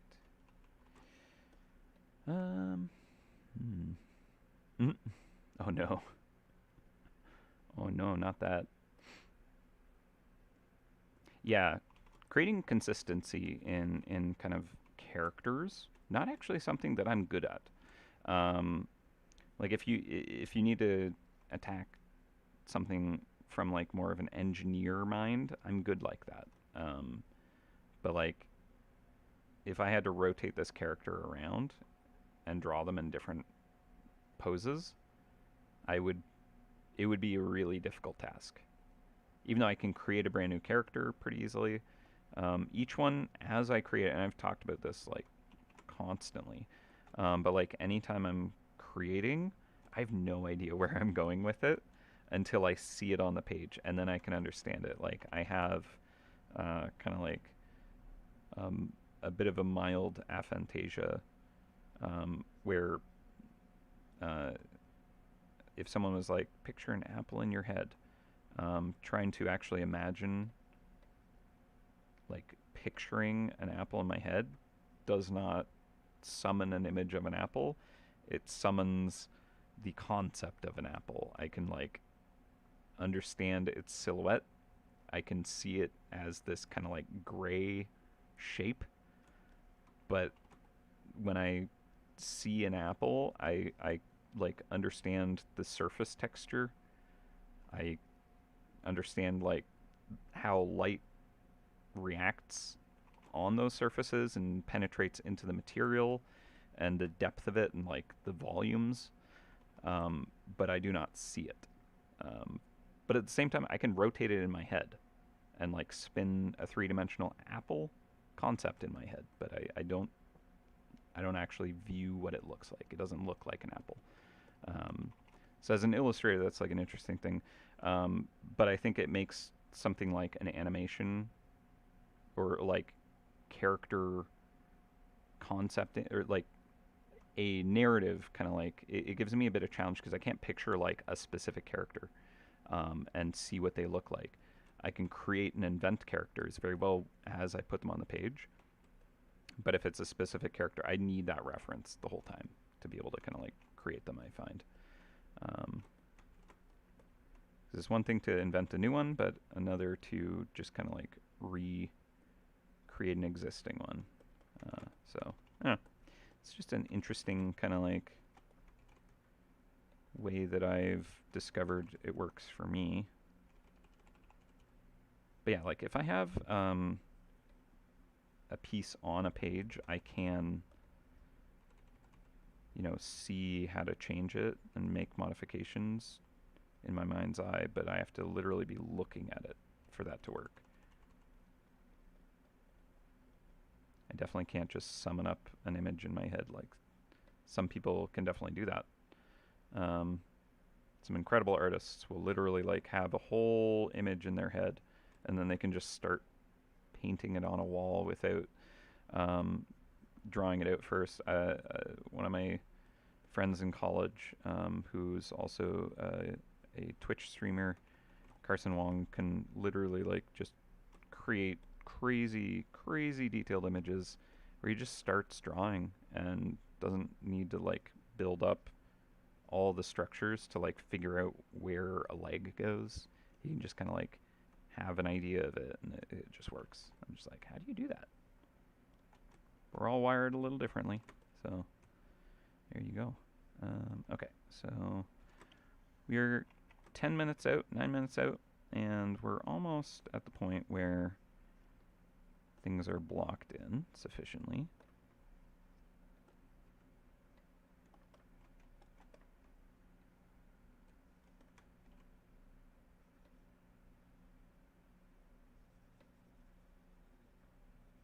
Like when I started this character, I the kind of mental idea was, finger guns, doing some kind of like hey kind of pose.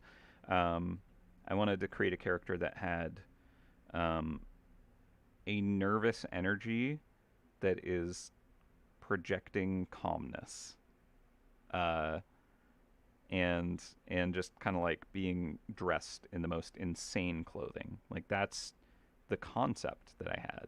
I didn't picture it like that because I don't do that, but like the concept was kind of I'm going to explore these ideas and eventually it'll come together into something.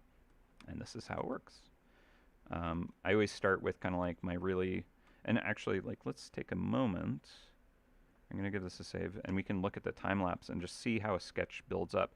I'm sure you've watched me before and you've watched how I build up characters and stuff, but um, this is just kind of like the idea of kind of just scribbling sausages, and this is sped up too much to really appreciate it, but so like it's just kind of like I've gotten good enough to understand how to like get these poses without having to like do the whole kind of like stick figure first.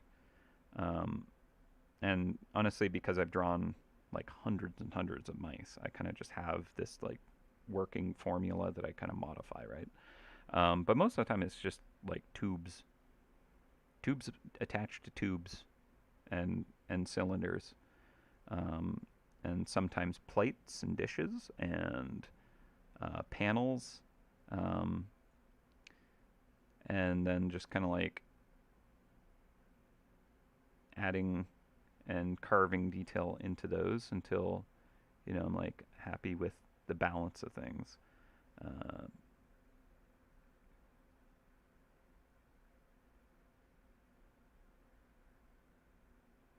yeah, I don't know why I'm rambling on this so much, but I don't know. I think yeah, the idea of kind of like learning art and stuff. It's a long journey, but you can start. Uh, it's just kind of like there's more and less effective ways to learn, and it's dependent on who you are too. Uh, if you are kind of like at the point where it's like I want to learn how to paint and render, color, light, that kind of thing, I can point you to an incredible online workshop, which all of the MouseHunt artists have taken, and I know when I took it, like you can actually see in game where I actually took that class because like the artwork went from here to like up here. The like understanding of light and how to render with it really changed kind of the look. And yeah, all the artists have kind of like taken that course and they've all been like, this was incredible. But it's very scientific because it gets into like how photons and wavelengths and all that kind of fun stuff. But um, if you're kind of like just starting out, it's kind of like there's so many different ways to kind of get into it and learn it.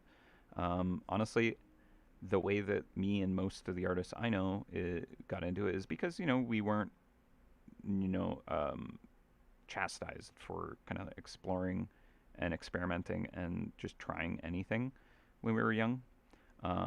And so it was a lot of doodling of things that I was interested in, watching cartoons or playing, video games. I drew a lot of Sonic. Um, I drew like lots of Mario, lots of just kind of like video game characters. I read comic books and I tried to invent my own comic book characters. They were terrible, but like I emulated those styles and stuff like that, and I learned a lot from doing that.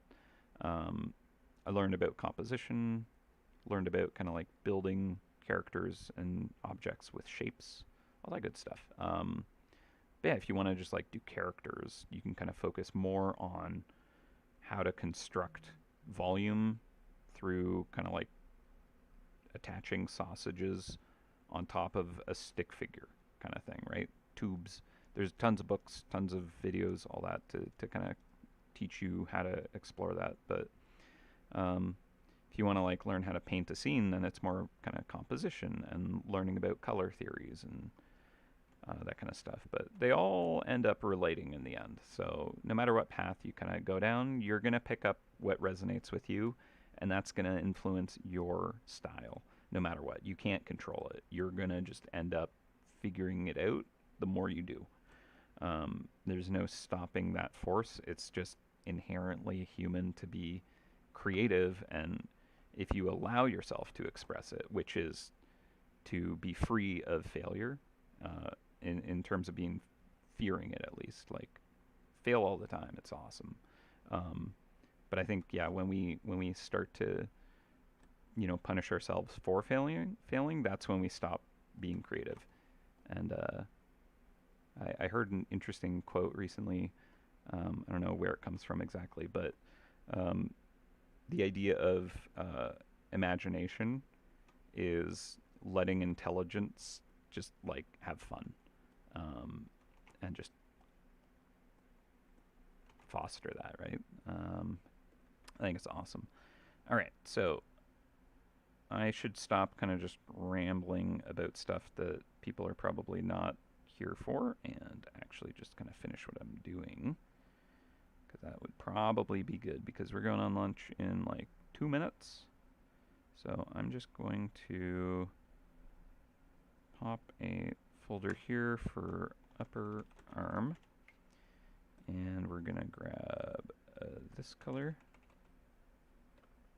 We're just gonna block in a hand real loose. Doesn't need to be perfect. We're gonna get like a nice silk sleeve thing going. Also this arm here. Ba-doop, ba-doop, ba-doop.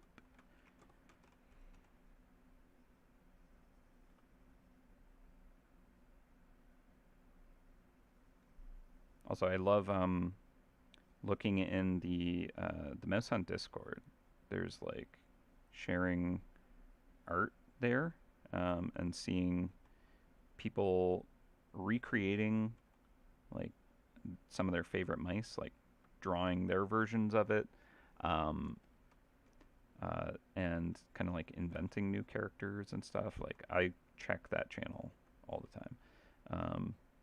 I know people like add AI stuff to it, and I'm not as into that, but like it lets them express their creativity in a way with a tool. So it's cool that they're like exploring things and stuff, but I just have my own personal like dislike of AI because ultimately ultimately it like legitimately has stolen the entire, you know, internet archive of artists' work without permission and just uses that. Uh, and it's unfortunate, and it's hurt artists that I know and stuff. So really not pleased with how that ended up happening. Like, I think it'd be a cool tool if it was like something that artists were given permission to be able to kind of like help build, but because it's all stolen, it's kind of like gross. Actually, it's extremely gross, unfortunately, because it's an incredible, powerful piece of technology that's impressive, but it is unfortunately caused a lot of harm and does not really care about the thieving that it has done, which is sad. But again, it's cool that like people kind of create neat ideas and share it that way because they can't necessarily draw the ideas they want. Okay, almost got it all blocked in. I got a little distracted rambling at you all. Sorry about that. I do apologize about my just kind of overly kind of verbose nature. Okay, so I'm going to go on lunch break. Let's give this a save. And when I return, I'll have a Larry link for you all related to the new area that just released, which is a sweet. And I'll be back in an hour, but I'm going to put up a timer so you know exactly when I'll return. And I'll also put up the time lapse for your enjoyment. even though we just watched it. Um, but yeah, this can be nicely on loop, so you can kind of just check out where it came from and how it got to where it is currently. But yeah, we got a lot of work to do. I'm still feeling good. Not like the stiffness is getting better, so I should be able to go for a little while more. Hence why I'm taking my lunch instead of just kind of pushing on and then ending stream. So yeah, I will be back in 58 minutes. So here's a little timer to know whence I shall return. And yeah, until then, have a nice little break. I hope to see you when I am back. And yeah, I'll have a goodie for you from Larry. And yeah, I'm going to go fuel up and do some stretches, honestly. Okay, see you in an hour.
Hello. Hello, hello, hello. Hello. Hello. It is 2 o'clock. It has happened. We're back. Welcome back. Lunch is done. Art shall continue from whence it had spawned. Alright, I'm gonna grab a layer link for you all. And make sure it works naturally. Claim good. Alright. And boom.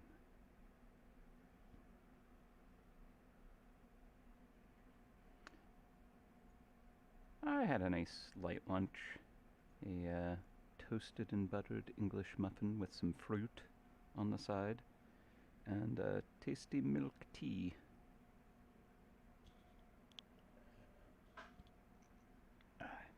I was actually mainly working on finishing up a big axe that I'm currently completing.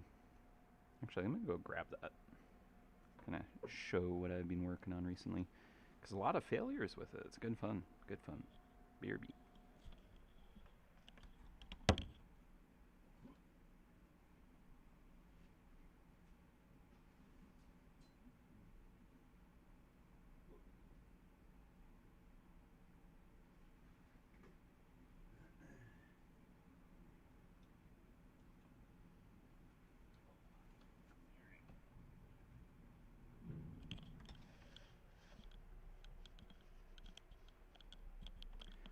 Just a couple of morsels, not much, but better than no morsels. So thank you, Larry and Michelle. So this is a big axe that I made this handle for a friend of mine. It's Purple Heart scales, and I'm trying out a bamboo core because she requested something a little more lightweight. And though Purple Heart's a denser kind of hardwood, it's kind of countered by hopefully the bamboo. And what's interesting is lots of room for failures on this thing. So gluing bamboo to other woods, because bamboo's actually grass, it's got a lot of silicates and stuff. I had to end up not just like I tried using wood glue, and I was a little worried that's not going to work. So I got a boat epoxy, like it's a flexible epoxy used for boat making, to be able to kind of glue these together properly. And I definitely had some kind of like challenges with getting the wedges exactly right. Don't know if I managed to nail that very well, but I have some ideas on how to do that better. As every time I do them, I kind of figure it a little more, because I kind of screwed up. Also, I did a little inlay, copper inlay, because this is the Purple Punisher. Of course, that's reversed because the camera. But yeah, so need to let this sit in a window to get a certain UV exposure. It needs UVA to kind of like bring out the purple in this wood. Because when you first cut it and sand it and all that, it's actually like a brown, a gray brown kind of look. But as it oxidizes from the ultraviolet light and its certain wavelength, it like becomes this rich kind of brown or purple, and it's not even there yet. So it's going to get more purple. But the worst part about this wood is if it continues to get UV exposure, specifically direct, like full sunlight, it will turn a crappy looking brown. So I'm going to kind of like, once it reaches the purple I want, I'm going to oil it, wax it, try and seal it. I have like a wax that's used in museums, Renaissance wax, so hopefully that'll give it some protection. And then, yeah, She'll just have to keep it out of the direct sunlight, I think, and it should remain purple for a long time, hopefully. Um, yeah, we'll see how this goes. Also, I've never made a handle with bamboo before, and I don't know anyone else who has, so this whole thing just might explode the moment it hits its target, so we'll see. It should be a fun learning lesson. But yeah. Feedback Axe Art Edition. I honestly, I'd totally do it. I don't know how I'd set it up, but like make sheaths, do metal art on it, all that good fun. Don't know if it's quite work related. Although maybe if I do like a MouseHunt logo or a mouse illustration, I could excuse it. Need to have an area themed with throwing axes or something like that, and then I'll be like, yeah, this is part of the research or something. I don't know. Anyways, I'm gonna go put this back in the sunlight because I need it to continue to get exposed and get more and more purple. So BRB again.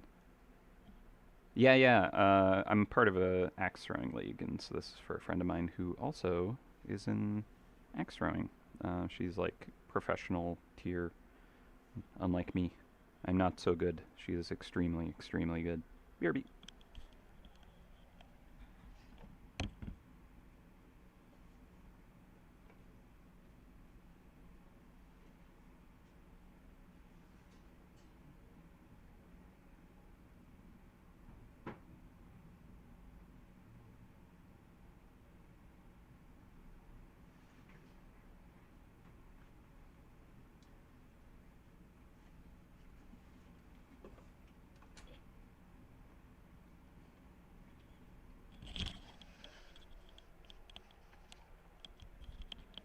You know what, Brad? That is a really solid point. This new area is all about getting wood and carving it. So there you go. That was the wood axe segment of this MouseHunt specific stream.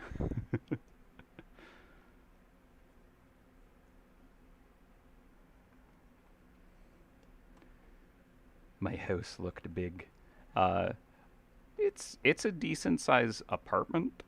Um, that's just like what would normally be someone's like dining kitchen at area. It's like right off of the kitchen, big enough that you could have like a little table you'd sit around, and basically just converted it into like a workshop. You can't really see it because I purposefully hide it, all that mess with plants, but basically there is just so many wood chips and shavings and sawdust in that corner. And I use a snap together mesh kind of like cages that you can kind of like use these little connector pieces and like click them together. And I like make this cage to keep the animals out of my crafting nest, as I call it. Um, yeah. I've made many, many, many handles that have failed and exploded. I realized during lunch I talked a lot about like how great failure is and that you should embrace it. And I never really talked about what that looks like. So I guess I can kind of get into more of that and actually maybe even give examples. Um, but yeah, the friends in my throwing community know that I'm rather crafty and I like, you know, making things. So I ended up kind of deciding, hey, I want to make my own axe handle and like try to figure out how to make it so that it rotates fast because everybody has their own kind of unique throwing style, right? You kind of like figure out like, oh, I like how this feels, like how I kind of like, line up and my body mechanics to cause an axe to fly at a wall kind of thing. Um, and whatever, I figured out works for me. It's great, or good enough. But it also is like I cause a very slow rotation on the axe itself. And the problem with that, actually, I'm going to move this arm below this arm. The problem with that is I need to throw from further away. So the axe has enough. Ow, Charlie. your claw. Just dug her kind of like hind claws into me. Um, I have to throw from further away than other people because I need to have more airtime for the axe to rotate more, for it to like land appropriately to be able to stick into the target how I need it to, right? Um, and I tried to adjust how my throw works to be able to move up closer, but I'm not able to do that so easily. Uh, so instead, I decided to see if I can adjust my axe to see if I can make it rotate faster. So I can continue to throw how I like to throw and maybe make the axe rotate faster. And so after doing a lot of experimenting of kind of like changing the shape, changing the the length of the handle and all kinds of like where the weight is concentrated, stuff like that, I made a lot of bad handles, and I also experimented with different woods, several of which like exploded, and the handle is now just completely, broken.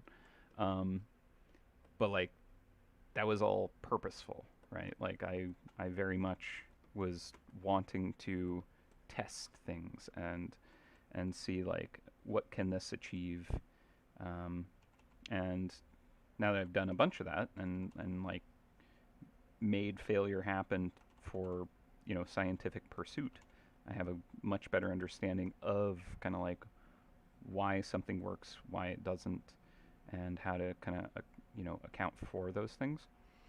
I should have duplicated this before I started. Oh, that's fine. Um, put this behind the arm. Perfect. Yeah, so uh, definitely learned a lot from those failures, and um, I'm continuing to still experiment and try things to see what might and might not work, um, which is really cool. And this probably fine if it's translucent. Actually, I probably want that. Um, in terms of like when I've met failure and I didn't work with it how I needed to, the an example that I was kind of getting at, but I never actually talked about it, was when I applied to animation. Um, I knew that I was bombing it on my kind of application. Like the portfolio I was trying to put together for animation, I just knew that it wasn't going to do well. I could tell. And I didn't really know necessarily exactly why. Um, and I kind of, I did get discouraged because of that. And I kind of moved away from being interested in animation. I kind of like was like, well, I can't do this. It's not for me. So, it's fine though. I have like a different thing I'm going to focus on that direction. That's fine. You don't have to jive with everything. Um, but later on, um, when I kind of had an opportunity to experiment more with it, I was much more willing to kind of like look at, well, why was my animation stuff really bad? You know, actually kind of like analyzing it and looking at it and kind of like being constructive with like, not putting myself down for being bad at it, but like identifying where my weakness is and like why it isn't up to kind of, what it probably could have been.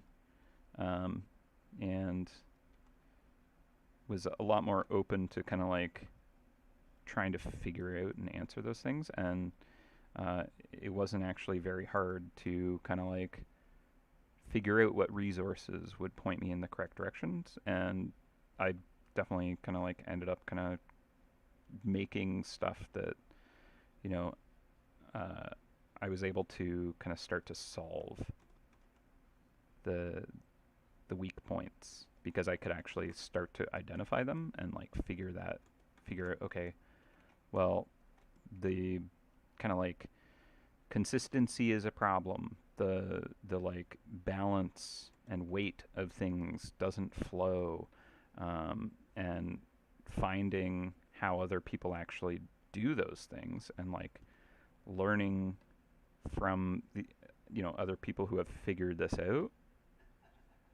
really kind of just, it was so much easier when I actually kind of was willing to take that route.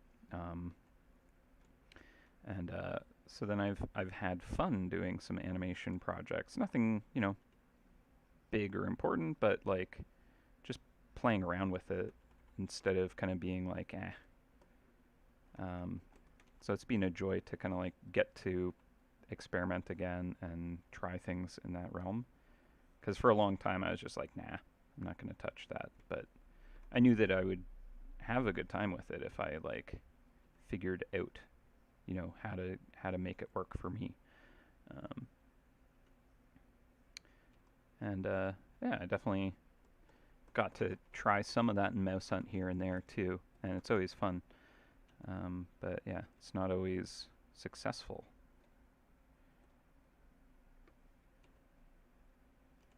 But that's okay, because that's not necessarily what it's about for me, anyways. I like the exploration, the learning. But yeah, there were definitely times when I would fail at something and I'd be kind of like pushed away from it, and then like never really kind of like figured out more about that, and I definitely kind of like didn't need to have that attitude towards it. Um, kind of like my first leatherworking projects were terrible, but I also didn't know much. And now people seem to think I'm good enough to teach workshops on it, so that's exciting and cool, but it's all just because I was just kind of messing around and not worried about screwing it up.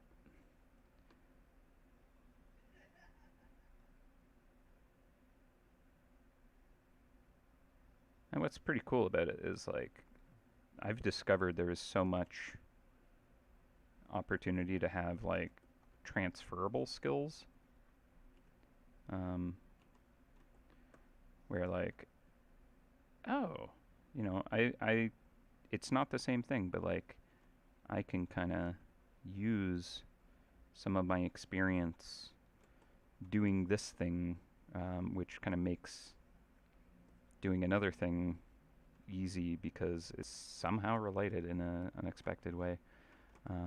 You'd think I would be able to pull up like a really good example, but right now I'm kind of drawing a blank. Um, but like working on axe sheaths, uh, legitimately having kind of done illustration benefited me being able to do leatherworking in ways. Also, my roommate did a lot of costuming and taught me about patterning for costuming, and that ends up becoming critical in terms of like being able to make my own patterns and designs. Um, that's just because came from enjoying nerding out and dressing up as silly characters. Let's see.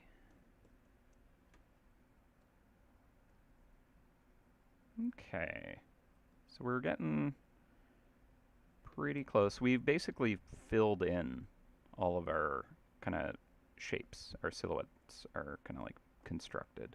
Now, something that is definitely a good thing to see, and this is something that honestly should probably be done uh, even earlier, like more so at the sketch phase, if you can kind of like block in a silhouette. Whoops. There we go. To see, does this read at all? Like, what's going on? Can I tell what's happening here?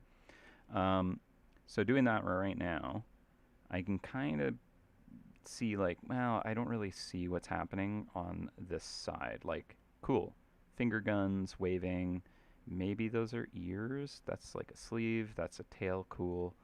A boot, maybe. Um, I guess that's some kind of clothing, maybe a dress or whatever. Like so, it's some parts are kind of reading, like you can kind of get an idea of what it is. But like this is a little more kind of like, I don't know what this is that I'm looking at, right? So to fix that, one of the things that I can do is like bring this hand out past this cape, or push the cape in to let the hand kind of like be, you know, standing on its own. Um, so what I think I'll try is a little of both, honestly. So if I move the hand here and see if I can find the, it's under jacket, isn't it? Oh, and it's behind the jacket, is it not? Yeah, it is behind the jacket. Okay. So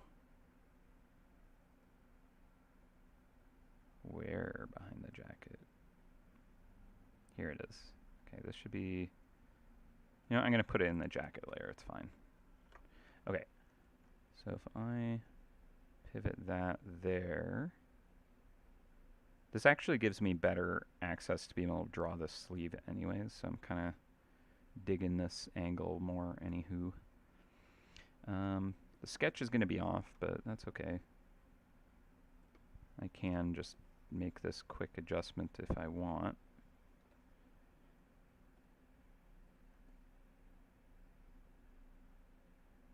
So, close enough.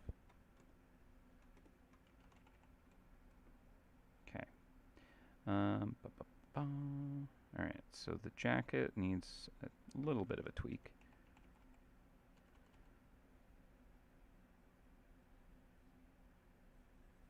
Alright, I'm going to grab this purple. I'm going to go a little bit, a shade darker, and I'm actually going to put a layer behind this arm and fill that in.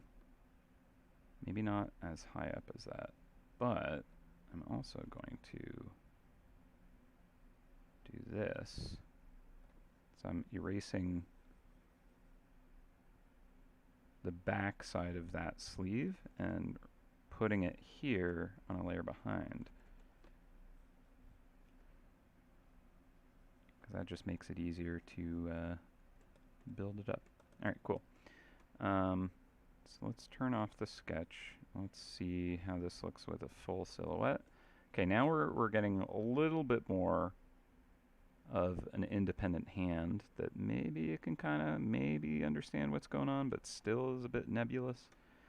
So now, if I take the cape and I use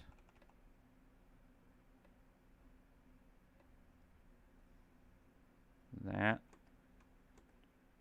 and I think I'll even kind of bring the puff in a bit more, because I like being able to see the red of the cape all the way up to the shoulders, but like we don't need it necessarily overlapping that much. So now let's see if that fixed it. Okay, so the finger being attached, like overlapping there, maybe is actually still a bit of an issue, but I think I can tell more that, oh, that's like a hand kind of turning in maybe. We got a little jester bell, which is kind of fun. It gives us a little bit of a signal about this character. With the curled shoes and a little kind of like point of fabric with a bell on the end, it certainly says jester right away. Adjusting things like the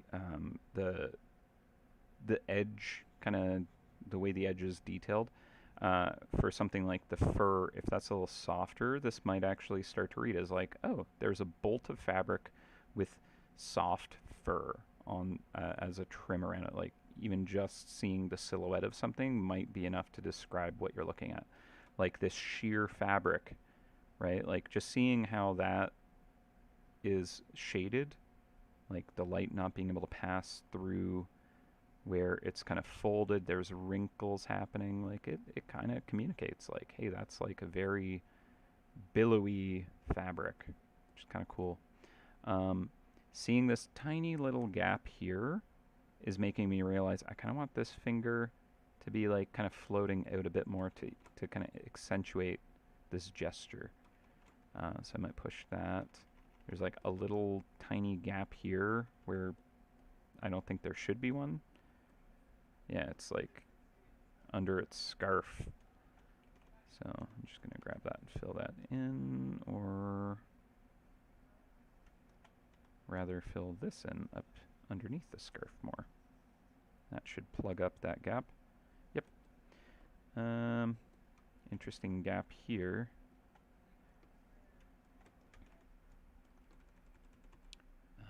Right. So technically this hand, I would probably actually do this on a layer above the sleeve here. So let me actually do it that way. It's a little easier to control this overlap without kind of like erasing away to expose it. I try not to do it that way. Sometimes it's the more convenient way, and that's fine. But when something is physically like in front of something else, generally having that be the layer on top is much easier to work with. Okay, so I'm going to do is I'm going to do a cut and paste action on that selection, move it above, and then I can just fill in the sleeve fully. And now there will be a no gap. Boom.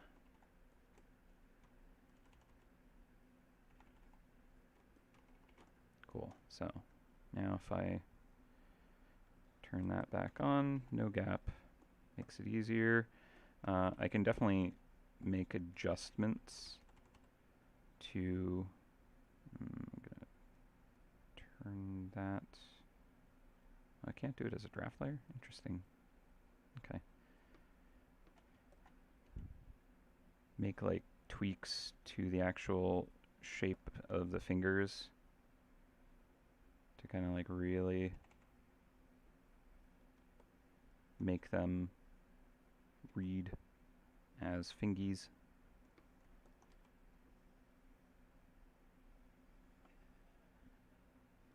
I think we'll have the nails on them as well.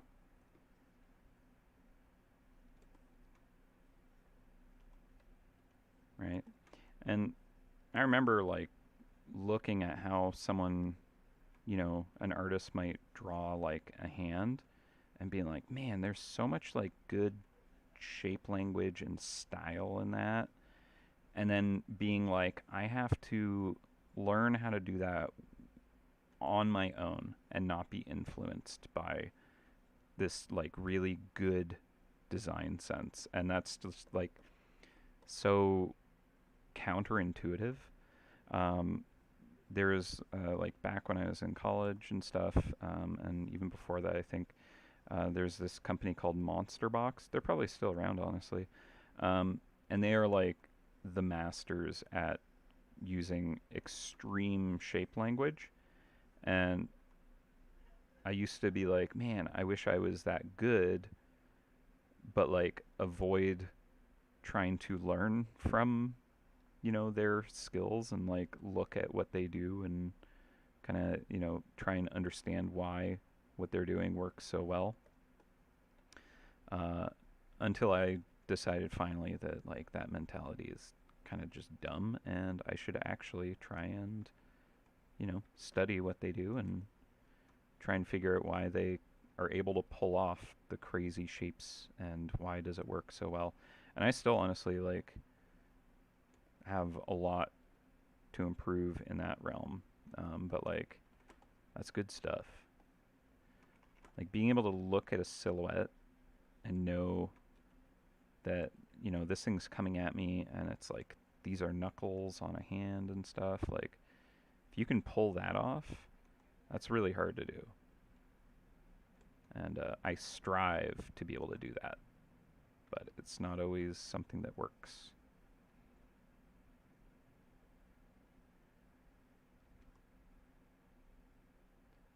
But yeah, shapes, simple shapes, and learning how to kind of like make them tell a story, that's good stuff. Really, really, really good stuff. Not easy. Okay, so I feel like that's an acceptable hand. Like when you can look at a hand in a silhouette and you're kind of like, I think I get it. That's pretty good. That's very successful, I would say. All right, so finger guns. This one, same kind of idea. I like the silhouette that I had going, but I think I can push that further to read even better by like giving it more definition.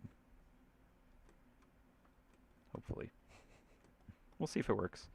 I don't know, maybe I enjoy having a live audience when I challenge myself to do things, because I'm always risking extra failure and putting that in my path.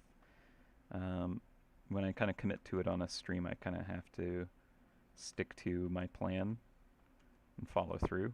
Whereas if I'm kind of like, oh, I'll try this different thing on my own, I might just be like, not working. I'm just gonna do it a different way. I don't know. Maybe it's because I have an audience that I kind of give myself a contract to kind of like challenge myself, where you can hold me accountable. Okay, so something's off, I feel like, and this is the thing, where a trained eye, you might be able to be like, something's off, but also, what? I don't know. I'm not the greatest at anatomy. But, like, kind of, have like fingers that are kind of pointed more down. The thumb.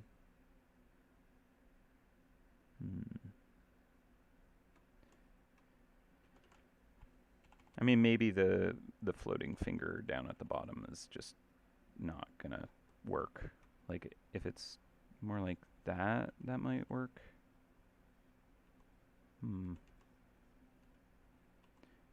Yeah, this is another reason why doing the flats are awesome, because at this point I'm not messing with any kind of shaded rendering or anything like that. I'm straight up just messing around with flat filled objects, and so I can just kind of try stuff, see if it works, and make little adjustments. And again, if the silhouette starts to read, then that is going to be successful, right? It's very much on the principle of like, if you have good value structure, you're gonna have an image that is like easy to understand when you look at it, right? Because it's balanced in a way that our brain can just kind of interpret effectively. And if you can get a silhouette to read, like being like, yep, that's a hand doing finger guns, that's a hand waving with like the pinky coming towards me, that's a boot with like a curly toe. Like, if you can get those specifics to read with just a flat silhouette, no detail, then guaranteed it's going to like work really well when you have it rendered. Because our brain does multiple passes on things it looks at to kind of like hyper quickly figure things out, right?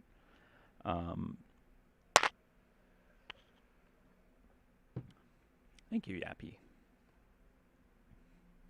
Zaphod throwing axes.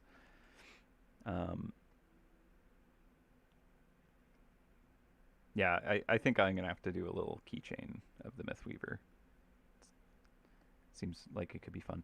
But yeah, what I was saying is basically our brains kind of do kind of like rapid things subconsciously, where, because they are pattern recognition machines. So at a glance, if you're trying to look at something, or if you're, you look at anything, your brain kind of like tries to figure it out based off of kind of like, what is the outline shape of this thing, and kind of like really quickly build a concept of what this pattern, like what these shapes mean, through that kind of like pattern recognition. So if you can make it so that the pattern is easy to discover and easy to recognize, then our brain is going to be more pleased because it can do it faster and feel like it's more clear when you look at it. And our brains love that. Okay, so I'm going to do a clipping mask for the sketch. Well, maybe not yet. Let's see, I can maybe...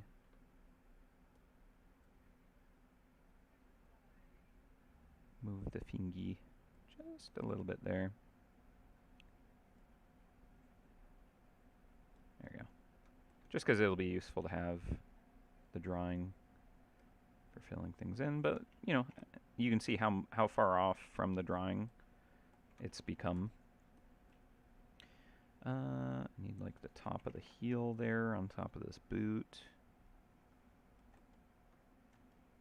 Oh. This whole folder is draft. Thank you.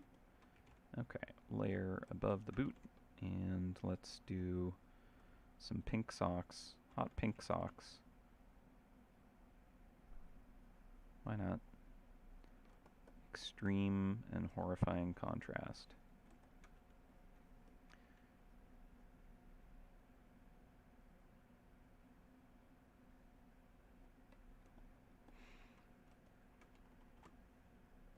Yeah, I might still shrink the cloak. There was the idea of having 3 cloaks. That's also fun.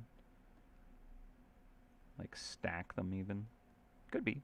Could be. Alright. This boot, again, I'm kind of like, this one's tall, this one's shorter. Something's up. What's wrong? What's gone wrong, right?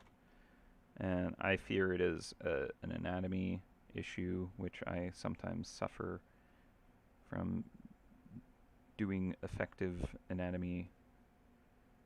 This character, just as is going to be kind of a broken thing.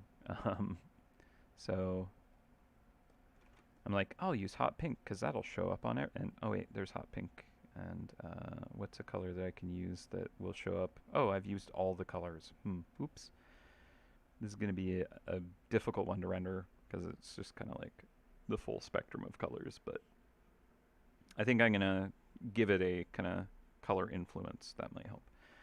Okay, so what we can do is kind of do a quick little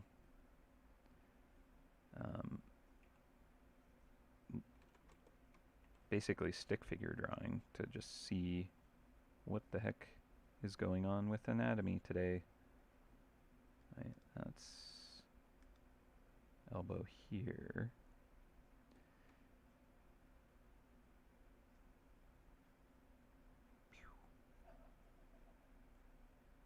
Cool, cool.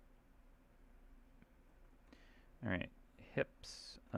We kind of got a contrapposto thing going, and I always try to do a little bit of that, where it's the balance on, like, there's more weight on one leg, and then the shoulders kind of drop to counter that.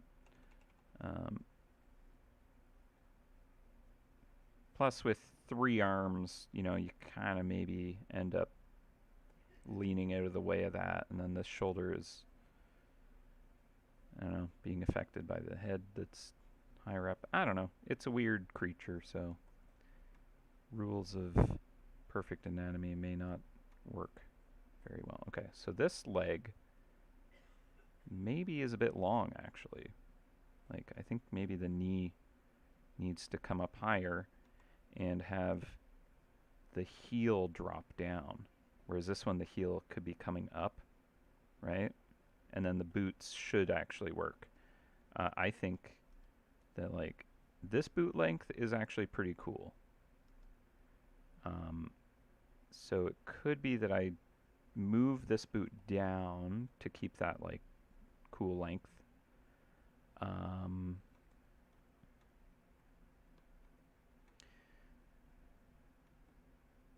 Yeah. And then I think this one would actually just get longer because the heel is like way up here instead of down here. So they should end up about the same length. Okay, I think that works. So this leg is currently like going up and it needs to rotate down. And then, yeah, I think I'll just drop the heel a little bit on that side too. Okay, so let's see if we can pull this off. One way that might be able to do this is I can actually select the sketch here, the sketch folder. I can select the boot and even that. I can select like any layers I want and transform all of them together, which is totally bonkers. It is something that Photoshop cannot do, but it is a very, very, very powerful and cool thing to be able to do. Okay, so I should actually turn this on so I see kind of where I want that heel to end up. And I'm going to create my pivot to be here, right? And then rotate and move to kind of match that shape. I'm going to need to adjust the foot placement. Okay, maybe not quite that low, but I want that knee, like I need to lift the knee up and then make that leg kind of extend back like that. I think that'll probably work. Okay. Oh, all right. So let's turn that off. And we're going to have to grab this boot and the sketch, and now I'm going to actually rotate the ankle. Let's do that, do that. Whoop. What do I have selected up there? Cancel that. Let's try that again. I have like... Okay, I'm going to deselect. I'm going to try that again. There we go. I don't know what I had managed to select up there, but that was not good. Oh, I think I know what happened. I accidentally made a selection of the sketch itself, not grabbing the folder and adding it to this action. There we go. Okay. Does that look okay?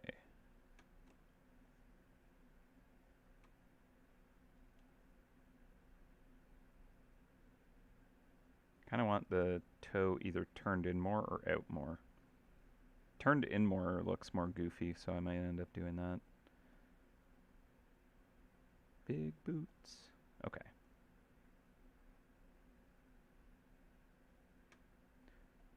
Good enough.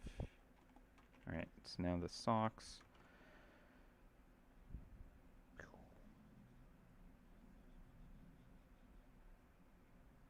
Big boots in a little coat.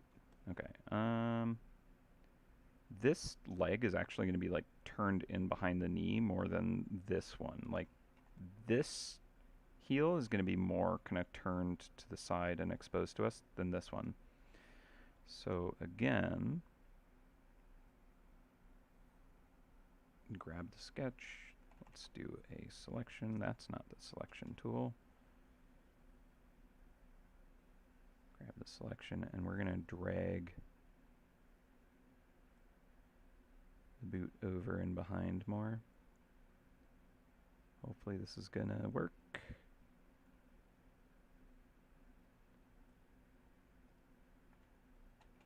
And we're going to reduce the sock, and let's pull up the gesture here. Okay, I think I'm gonna mess with the other leg real quick just to see if I can kind of get that to read how I need it to before I go too far. Okay, so that I need like up to here. Okay, so this is bending like so. I'm going to start to lose clarity in the silhouette, so I might make an adjustment to the pants now. Which, again, I kind of want that knee to be shorter anyways. So we'll see if that helps.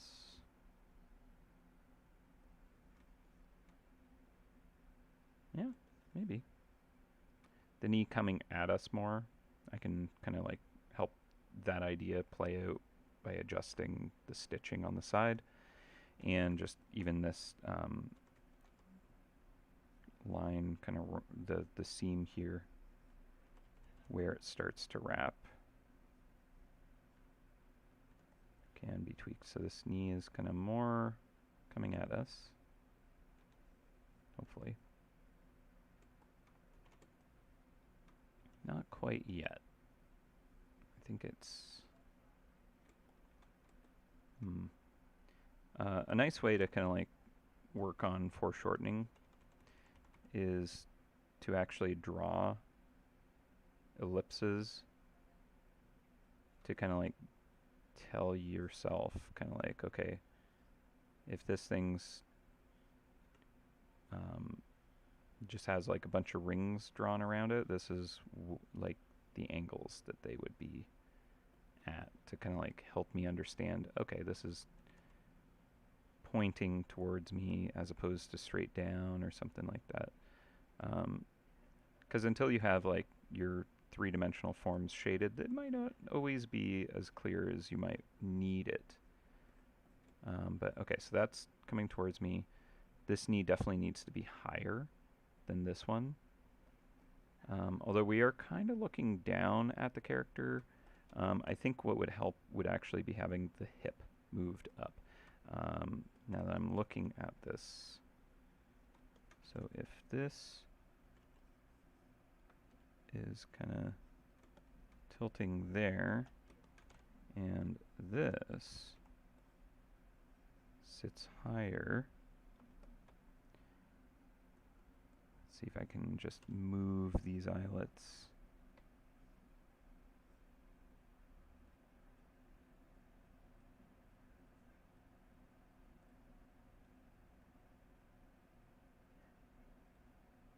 Definitely need to kind of make, oh, grab too many.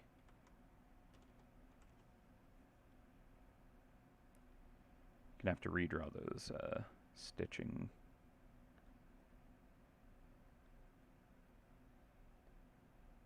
Okay, try that.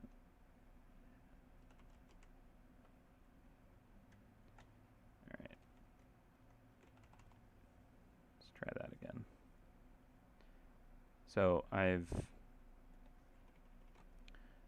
kind of like changed the top of the thigh to match this silhouette a bit more, or this ellipse a bit more. In fact, I think I'll push that a little further.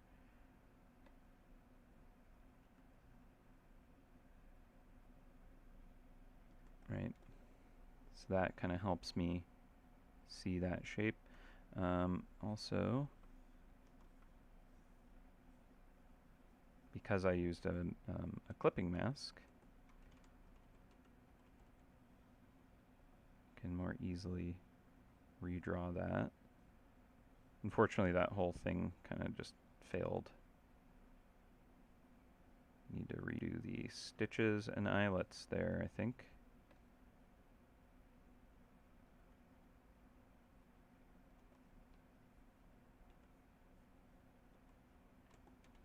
Okay. Let's move these to a new layer. And same with that. And I'll just turn those off for now. Okay. Because they were just not working. I'm kind of tempted to leave that ring stripe in there. Alright.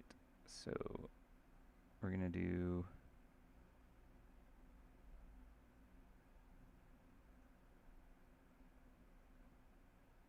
new layer here.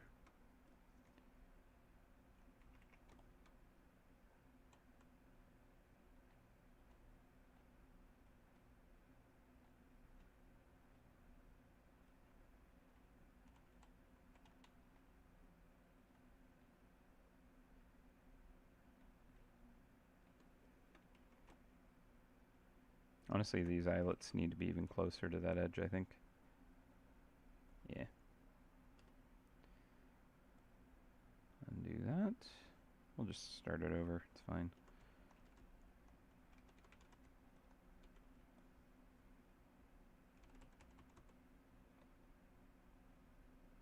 These will also be more in perspective too, because they're on top of the thigh, as opposed to kind of pointing more directly at us.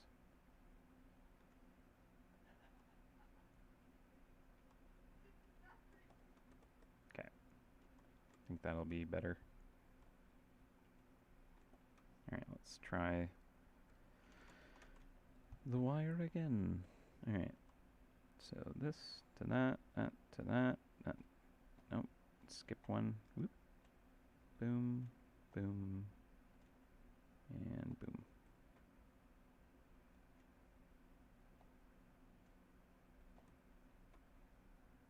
Okay.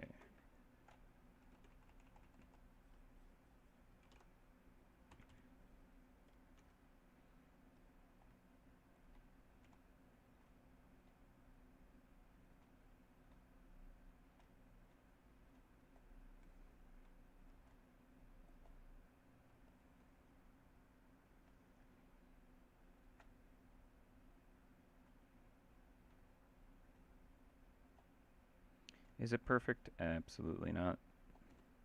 Good enough? Maybe. Maybe good enough.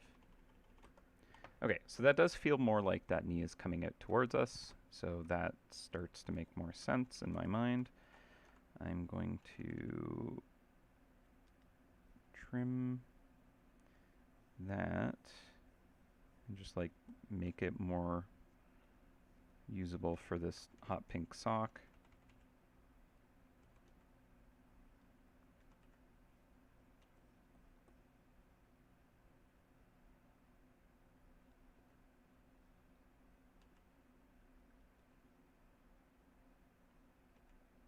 I don't know. It's probably okay. Okay, let's get rid of these.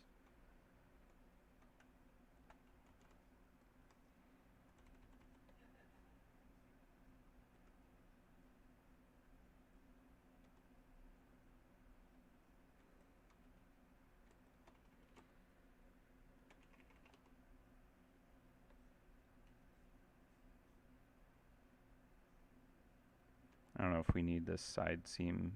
Might just be hard to make it look right. I think it's okay. Maybe have that come in a bit more here. So I do want it to feel like it's like a puffier leg, but I don't know if it's like stitched together like that, if it has that kind of like, you know, way of being connected, if it would kind of puff out like that. I don't know. All right, yeah. Stitching stars onto the fabric in places would be fun. I toyed around with the idea of like having like a stitched or embroidered symbol of like a lemon wrapped around gold brick to represent the Pangalactic Gargle Blaster that I don't think I'm going to add into the image. I don't know. Maybe.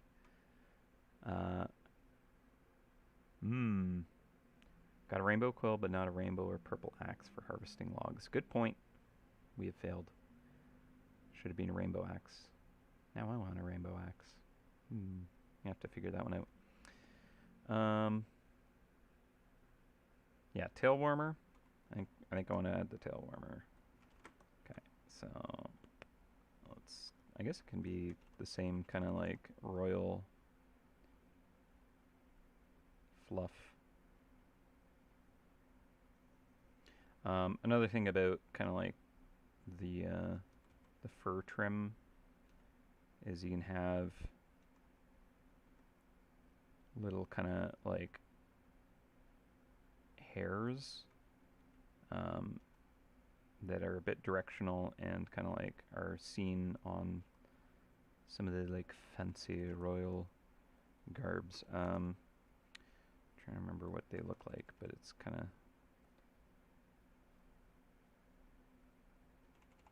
maybe I should use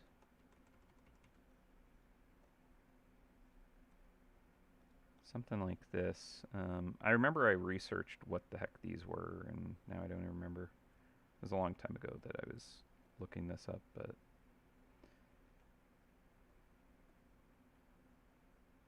it's probably like the tail tufts of some endangered animal or something like that. Seems like what they would do. Install like an ivory set of teeth in their face and harvest endangered animals just because it's more rare and fancy. Alright.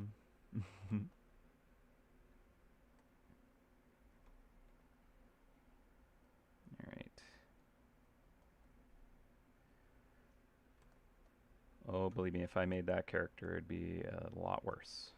A lot worse. And I do not want to put that character in this game. No, thank you. But I hear you on that. Alright, so yeah, I'll get rid of the stitching here. It's no longer playing how I need it.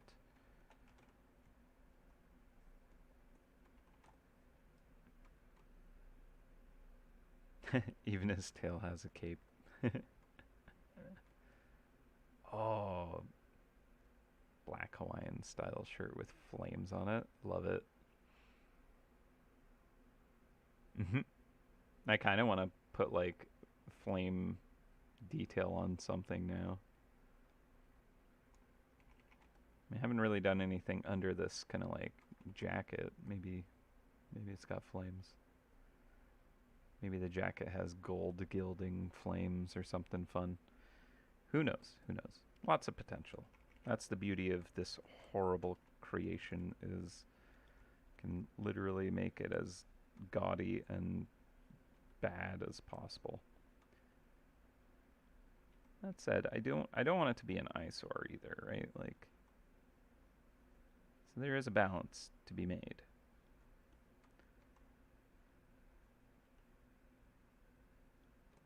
Theoretically. Alex always tells me how bad my characters look anytime I like make a custom character in a video game, like dressing them up and stuff, because I don't have like a good sense of style. So I feel like I would make this as one of my characters if I had all these bits. I'd be like, yep, I have created my masterpiece.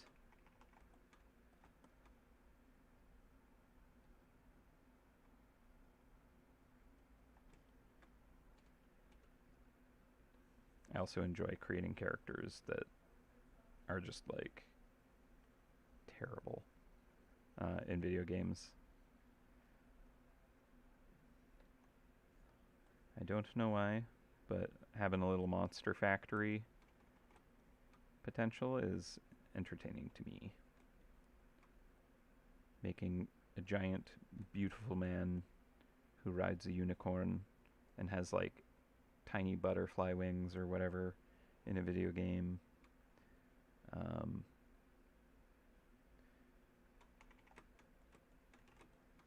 all kinds of ridiculous characters that I've managed to create.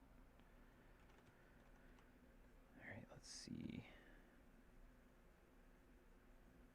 That seems a little more balanced now. Okay.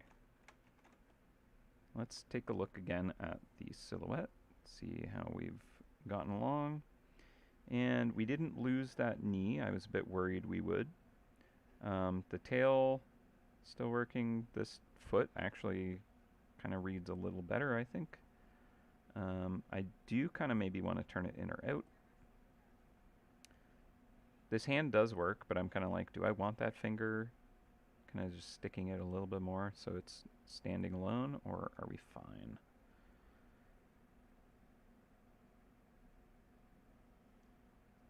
That's an interesting question, Christian. Oh, black and white checkered shirt underneath. Oh gosh. So noisy, I love it.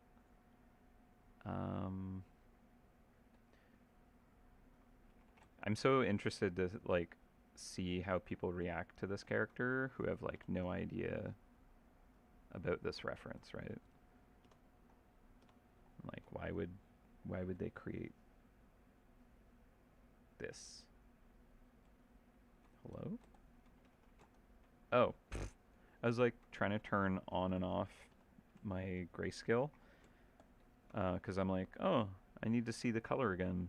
I'm just gonna change my color profile, not realizing that I wanted to turn off my silhouette layer. Derp. Okay, so now that I have everything fully blocked in and I'm relatively pleased with that, let me give it a save. And right now our value structure is just bleh, all over the place, which may be a good thing.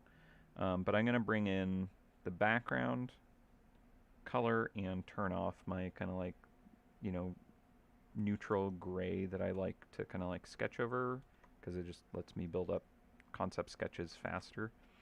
And this is more kind of like the lighting exposure that the character is standing within. So I'll do like, maybe I'll try this where it kind of like hits the ground and ends there. And I'll just put in like a drop shadow where I need it otherwise to kind of ground this background texture.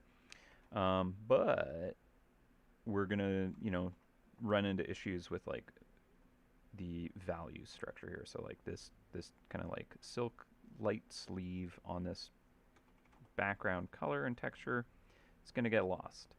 So I can actually potentially like make it white, hit it with bright enough colors that kind of pops.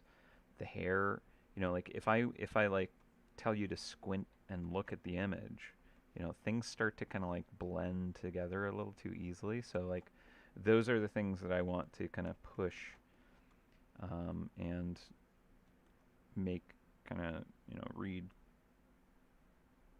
even when you kind of like squint your eyes. So for example, the jacket here on top of the cape, I want to increase the contrast between those. So I could either like darken the cape,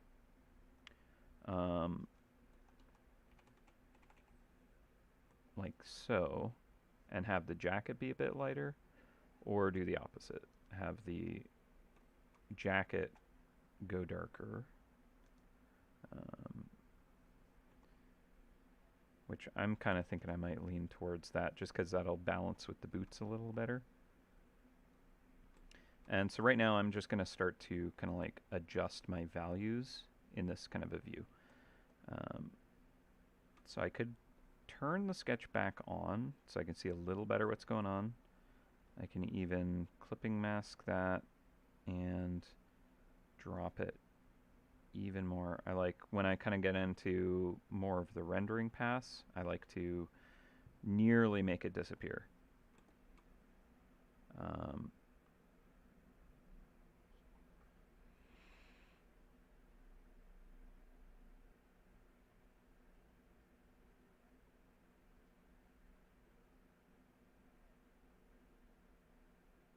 Oh yeah. No, this is not the Trump mouse. There is not going to be a Trump mouse.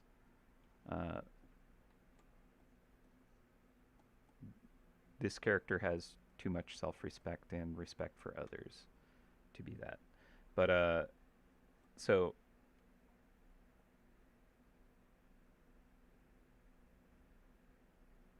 when are we gonna see where the droids are made? I like that question. It's an interesting one. All right. So yeah, what I'm going to go around doing is start to add kind of the value structure to this. So things like the background, I'm keeping where that's at. So I kind of want to balance off of that. And I would like to start to kind of like figure out what do I want to do with the lights in this. So if I turn off the grayscale, we're going to be like bombarded with like so many different colors. And though that's the purpose of this character, they're supposed to be noisy and obnoxious looking. I still want to get some kind of harmony. So one really good way to kind of like get good color harmony in a piece, and I'm going to do this in a way that maybe is not super effective because, again, I don't like putting layer effects way above groups and groups where you can't really kind of like make minor tweaks under it very easily. But just as an example, so if I were to kind of create a color layer or maybe a hue layer, I'm going to grab the background green and I'm going to like paint the whole thing with this green. Let's see what happens when I do hue instead. Okay, so hue is a little more pushing the extremes. Color is a little more kind of like all of it's together. I'm going to try it with hue first. And basically just kind of pulling that back, but everything has just that little bit of green exposure. The reds are no longer like as saturated, right? They drop towards gray. Let's take a look at it in this view. So see how far to the right the red is in the color wheel? From the left, it's like no saturation. To the right, it's extremely saturated, right? And now I turned my kind of green hue on. Let's see what happens to where it is on that slider. Okay, so it like dropped saturation and got a little darker. So that's kind of like suggesting the idea that like this is a red cape, but under green light. Because red, as a wavelength, like a material that is red, is absorbing more of kind of like the green wavelength, like the spectrum. So the greens that are in the light don't get bounced back to our eyes. So it's getting darker. It's absorbing more of the available light. And I mean, maybe we even push it pretty hard just to see and try it in color mode. They're relatively similar. Color might actually give a little more harmony. But at any rate, this is like one way you can kind of bring stuff into a little more harmony together, where you just kind of like take a color and influence the whole thing and just kind of like let things lose saturation. And even though the whole thing's being washed with a green, it does look still like it has kind of a full range of color. It's just a little more muted feeling. And this would be kind of just an initial step towards kind of adding some color harmony. I would kind of like push and pull how strong this effect is in different areas. And just kind of like figure out how to enhance, you know, the feeling of there being reds and blues without necessarily like saturating it with reds or blues. It's like wild that this purple is so purple, but it's like it's literally like such an extreme color. This is like unnaturally hot pink. So I might actually drop that to something that's a little more real world, and like even that's pretty intense, right? Let's turn off the sketch. Okay. So it's kind of sickly with the green. I don't like that way of kind of doing it completely, but then you could do something like coming in with a let's say a screen layer and like a warmer light source And let's even just kind of blast this whole thing, see what happens. And then what you can do is start to erase away kind of where you don't want this to be like overexposed. And I'll actually drop that down because I don't need it to be that strong an effect. Might be easier to just paint it in instead of erase away after, but so let's do something obvious like the sleeve and a drop shadow from that the rope thing. The side here under the cape, there's no direct light hitting that. This ear, side of the face.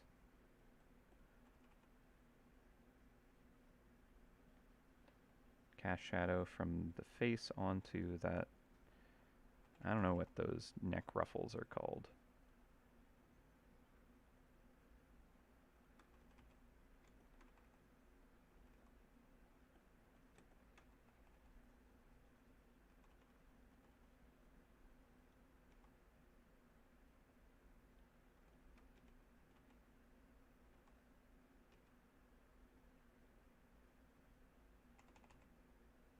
Okay.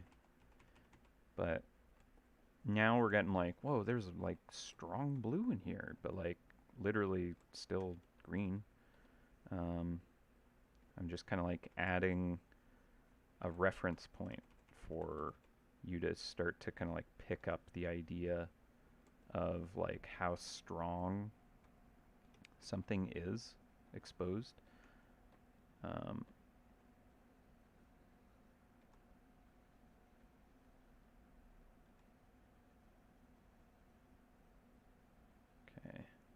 I'm kind of like going with this, but I don't know. We'll see if this is a good direction or not. Whoop.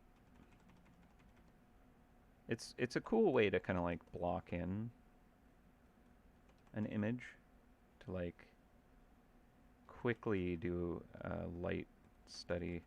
And you know, I've done this a number of times, and every time I'm like, okay, but like I want all this working this way on each layer so I can actually go in and render things independently. Because it's a pain in the butt when it's only on one layer above everything else. But it's a great way to quickly kind of like see what that could look like. Alright, so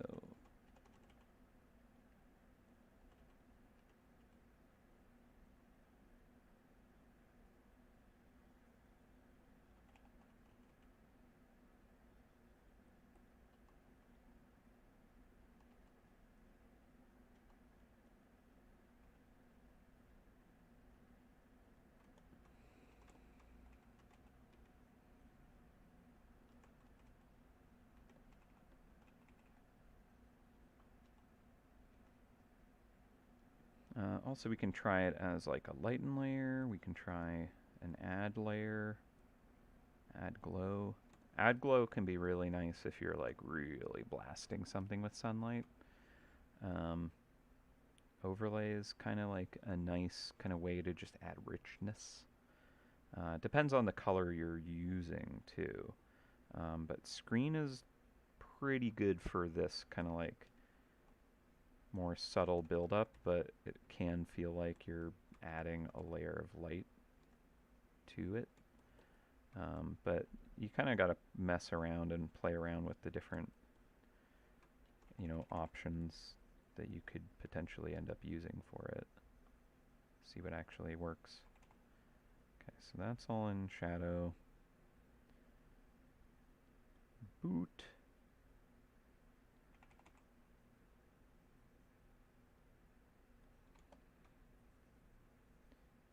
Cape all in shadow. Yeah, because this light source is coming from like above and to the left.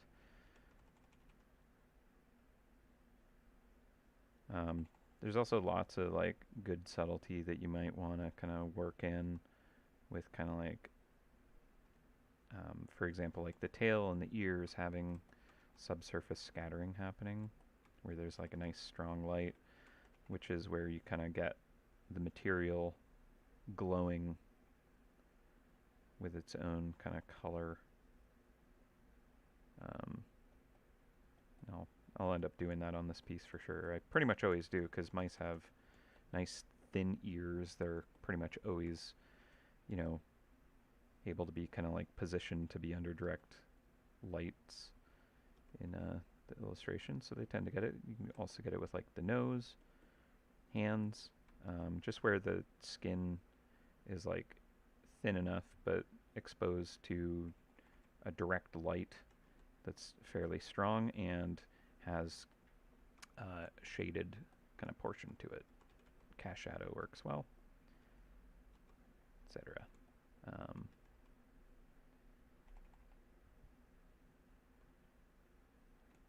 All right. I suppose the top of this could maybe get some light there. Why not?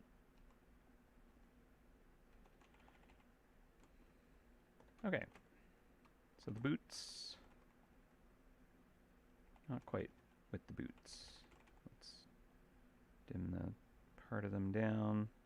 They're kind of a shiny leather, so they're going to be more picky with what light gets bounced off them. But where it does, it's going to be like strong, more specular kind of lighting maybe.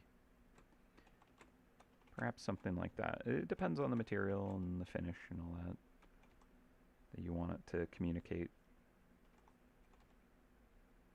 So like, one of the things that I did a lot when I was in college was trying to kind of render specific materials in different conditions, and that was something that I really enjoyed trying to figure out, and I actually do that as well with the eggs and other kind of like small items that we render for MouseHunt. It's kind of like a fun excuse to try to figure out material properties.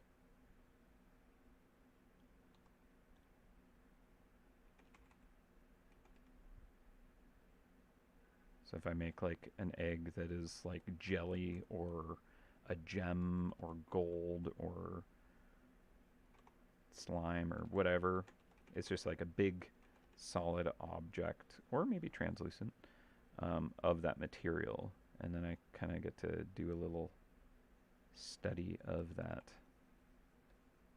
Okay, I need to do the bangles on the arm up here as well. I forgot to add those.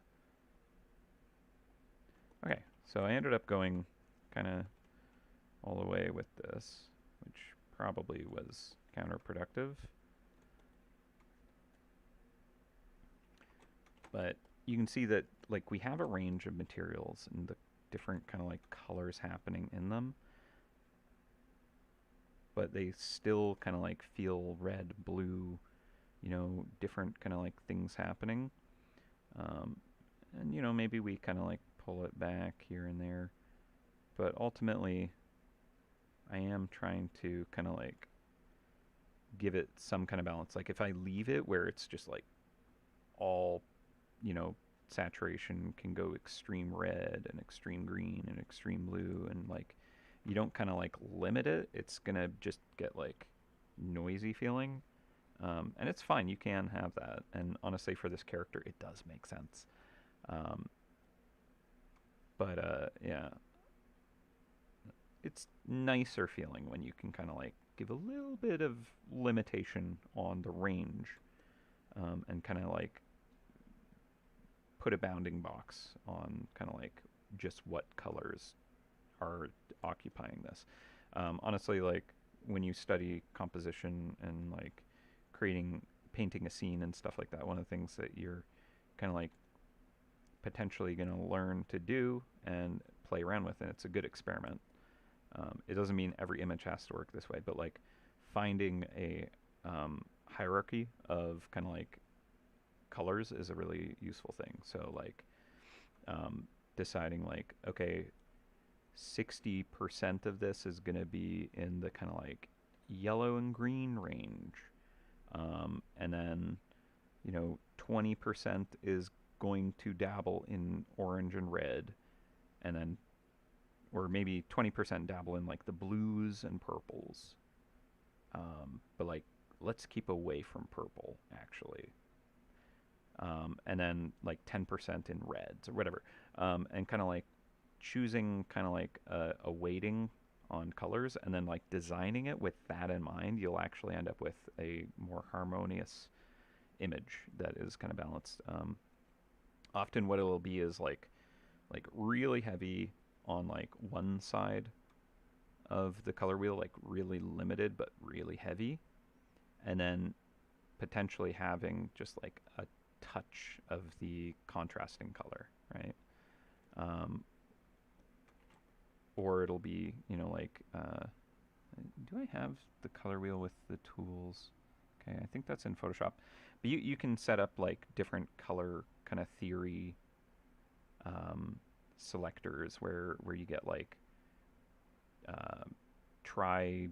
I forget all the names of them. I used to like care about that, but like there's different kind of rules around what colors work with what colors and how that kind of all plays out, and that's more kind of like graphic design and that stuff. I just kind of go with what feels right, and generally it's probably in that realm somewhere.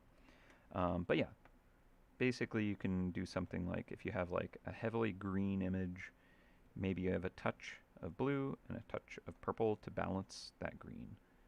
Um, or maybe it's closer, tighter, so hot pink and purple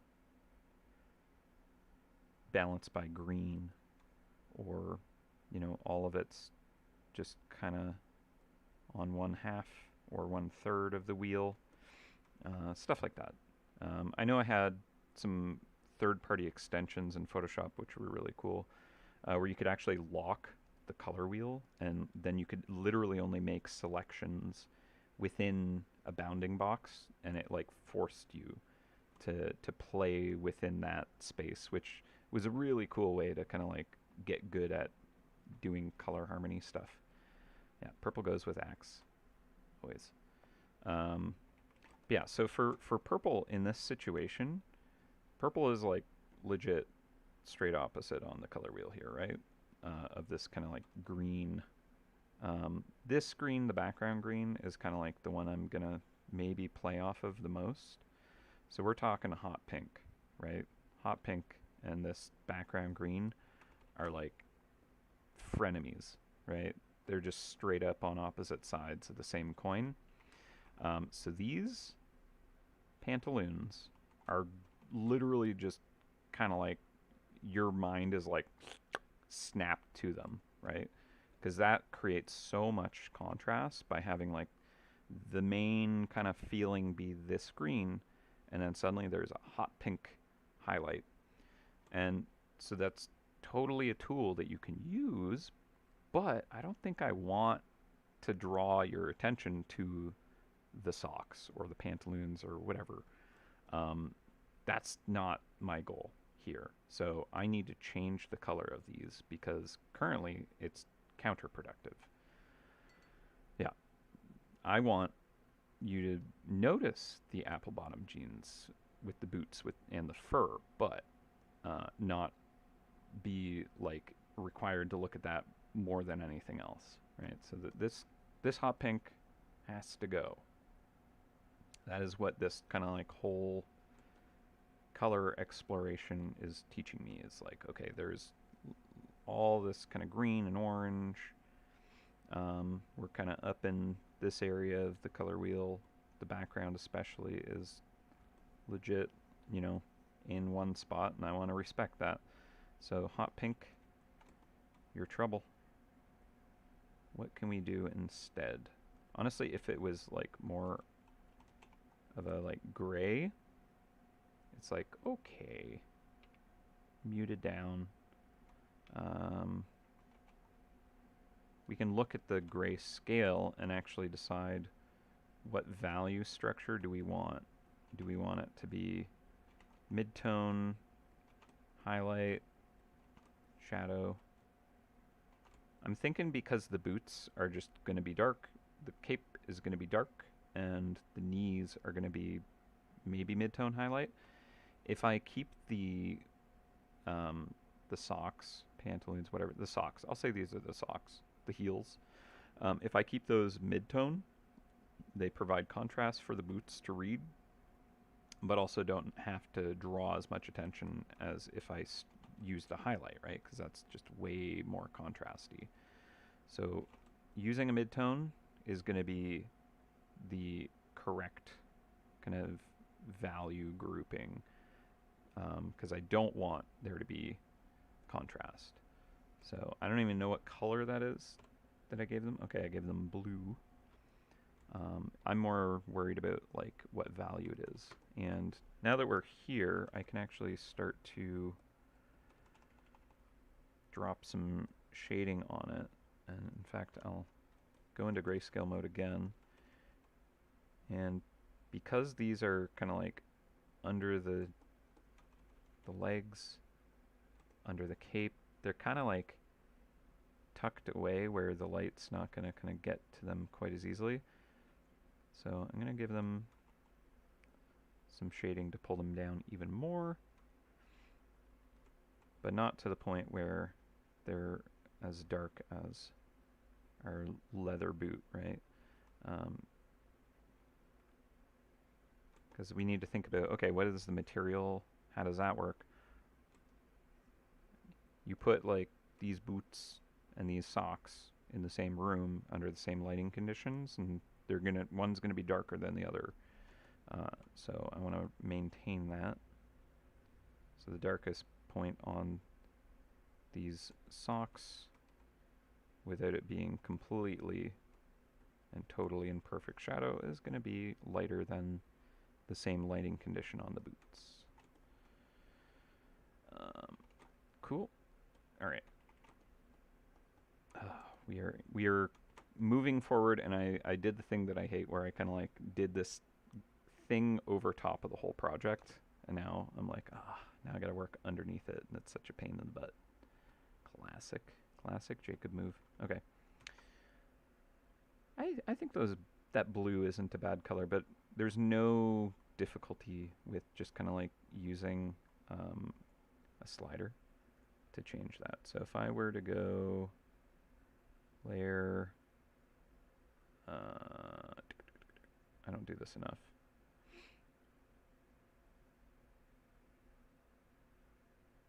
Is it edit? Tonal correction, brightness contrast. Okay. Oh, no, not brightness contrast. Tonal correction, hue, saturation, luminosity. Okay. So if I'm on the socks layer there, I already have a layer above, which is kind of dealing with all the shading on it right now. I can just slide this around and just change the color to find something that like feels right. But honestly, blue might be it. Like a sky blue.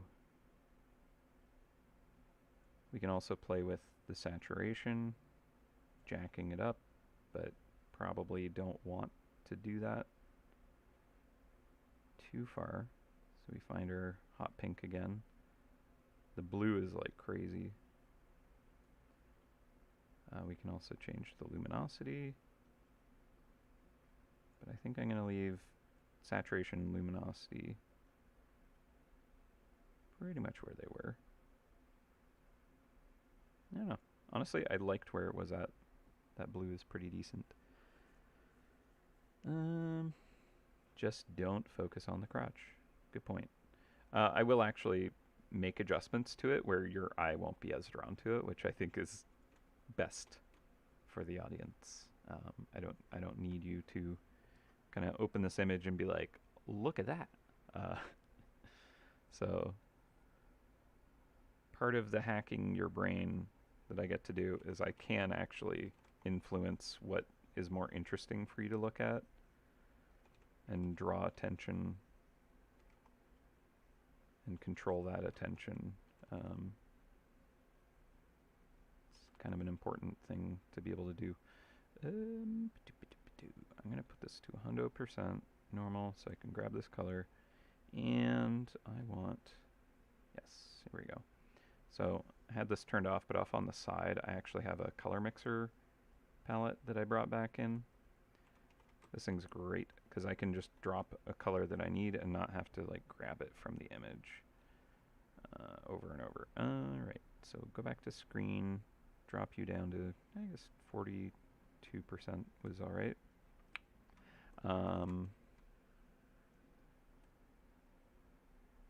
No, maybe it was higher, but 42 would be perfect. Let's see. Yeah, I think it was more like 62. Okay.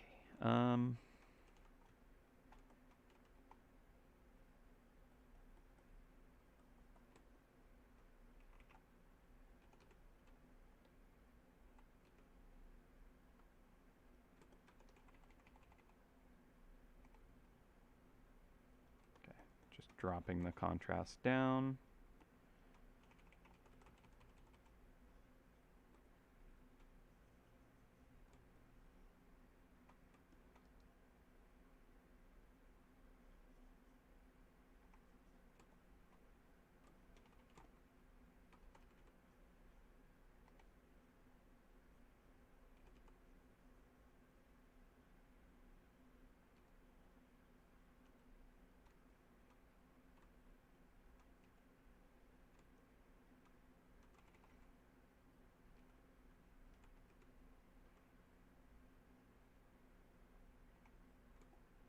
All right.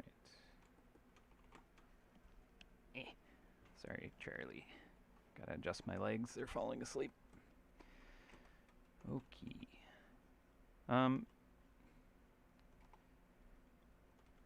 So I know I complained about, using a kind of overlay layer like this, or, a layer on top of the whole piece to kind of like have to work underneath of. And like, this only happens during Feedback Friday because I'm like, I'm going to show you this thing that you can do that I know is going to be annoying to work with on my end, but I do it almost every week now. Okay, I'll do the laces later.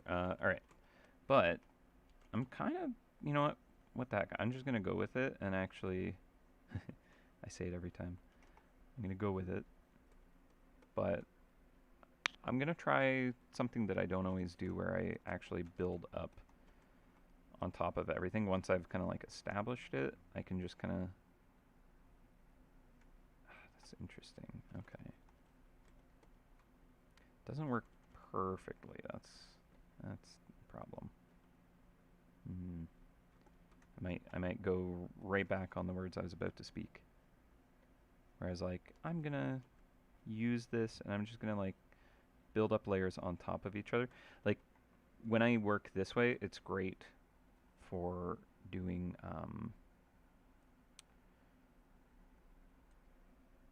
environments where it's like all one scene, and you're just kind of like building harmony in an entire environment. That's cool.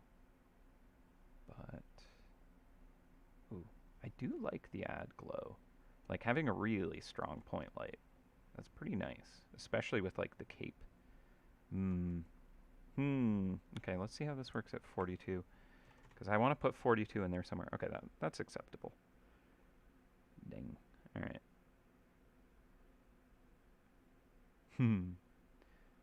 Zaphod is nowhere near as stylish as a droid in a shark costume. He is nowhere near as stylish as anyone. Because he exists on a whole other spectrum of stylishness that no one dare go near. Danger lurks behind every fabric and garment that is layered. It's just not safe, guys. You just can't approach it. Sorry to say. Yeah, no, exactly. I have to have 42 in the art. So that's more of a like, okay, well, I have to commit to this now, right? Be ridiculous not to. Okay, so I could do the thing that I tend to do, where I like grab the layer effects that I've figured out, and then just drop it down inside and duplicate it onto each of the kind of major parts. And it's a good way to do it. It's just kind of, you know, a tedious thing. There might even be a way to bake it into those layers, but I just kind of like, I want to be able to do something with like a reference layer, and I haven't experimented enough with those to know if I can do something crazy with it.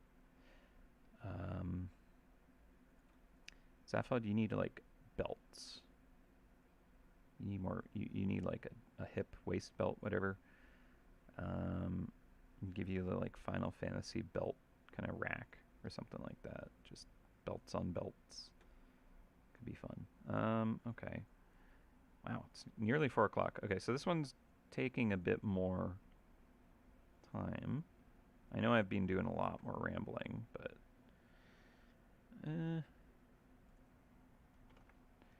this hand is too bright. Okay. I can lock these for now, so I can go down and grab that layer. In fact, I'll turn those off so I can grab this color. And there we go.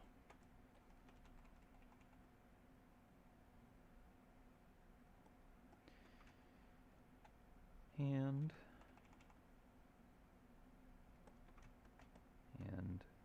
whoop.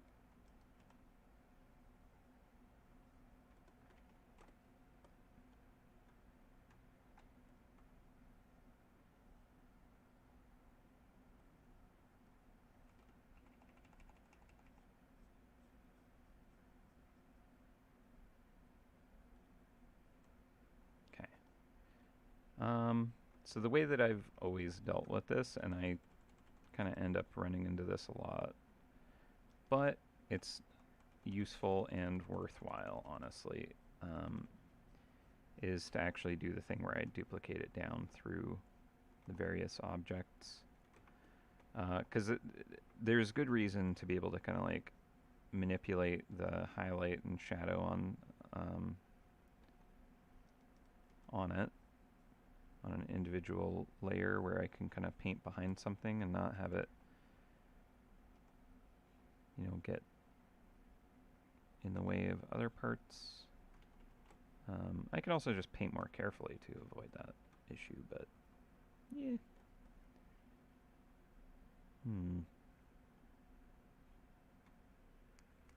Nope. I said I'm going to try and stick with this. I'm going to try and stick with this and see what happens.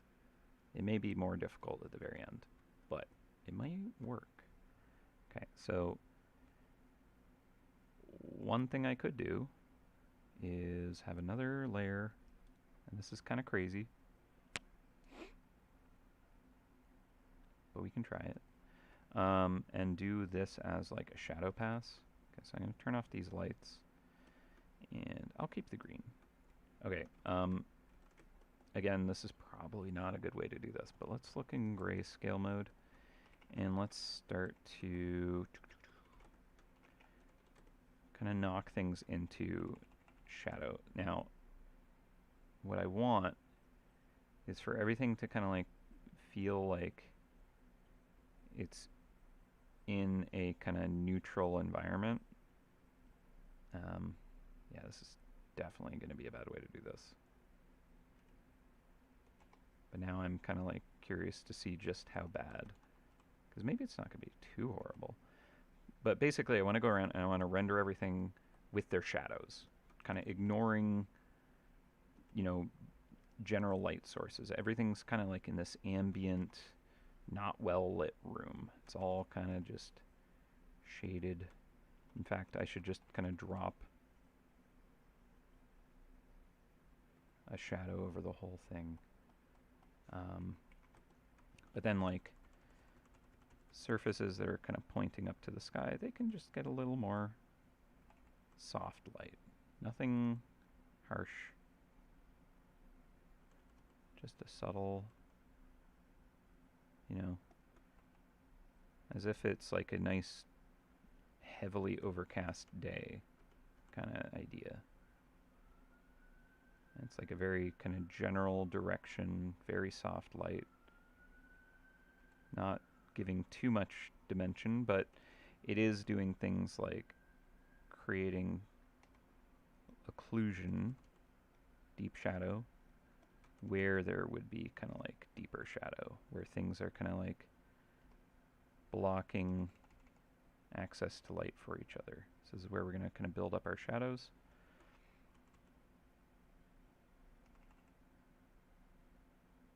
Yeah, this is such a weird way for me to work, but now I kind of want to see what it can do, because I've definitely like worked this way in the past and it's done well.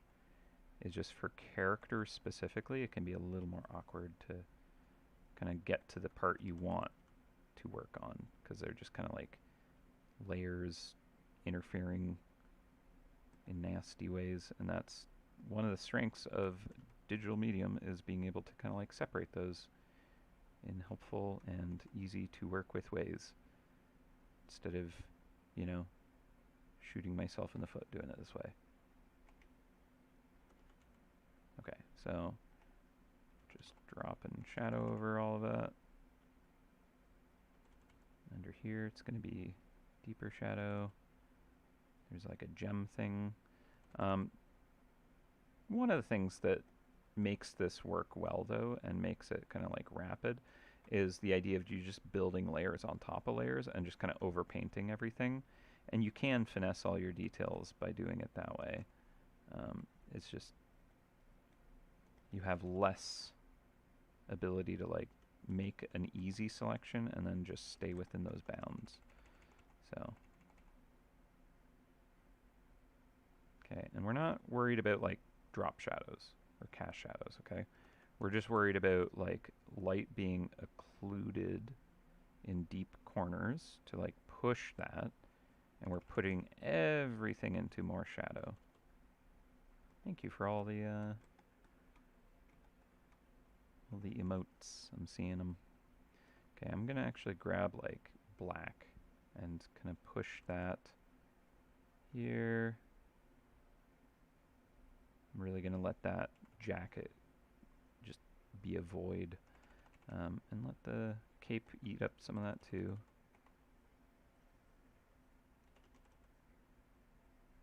We lose a lot of readability in that deep shadow, but I think that there's something about having lost and found edges that can be really quite still going with the horn. Sound that horn, huh? That can be like really powerful when you're kind of building the image to kind of lead the eye, by having lost and found edges, is kind of how it's being described to me before. You're letting kind of like things in shadow literally become like a blurry kind of like, I don't even know where one ends and the other begins. Maybe not to that extreme that I just did, but it kind of informs your brain that like you don't need to worry about that detail. You're not noticing the specifics, therefore it's not important, right? If it was important, I would show you that kind of idea. It's pretty cool. Yet more art hacks. Literally tell people that this part of the image isn't as important by not rendering it in any level of detail that they can understand. Singer Sargent, incredible master painter, actually used this kind of technique. That's kind of like the artist that I studied to understand that principle of lost and found edges. Again, you know, like find art that truly does actually like teach you something new, and study, you know, why did they make that choice? Why did they do it that way? Because that's the kind of stuff that you can get from it if you know how to like look at that and kind of break it down. And that's powerful stuff that, you know, I had to have another artist kind of like teach me about it to understand it for real. But once I understood that principle, then I could start to see it in other things and like notice other people using that kind of idea and how they use it to their advantages and make that really work well. So it's cool stuff. Okay, so with this piece, it's going a little more free form, where I'm not bound to layers, shapes, and stuff like that. So it's going to be a little more blending, a little more fuzziness. Okay, so how is our value hierarchy? I don't think it's super strong currently, actually. I kind of like let it get a little away from me. So I think what I need to do is bring in maybe this shape here to kind of lift that into more mid-tone, right? Maybe the inside of this shirt is lighter to kind of like connect these shapes together. I think the trim, I want it to be lighter. The ruffles, lighter. The hair, lighter.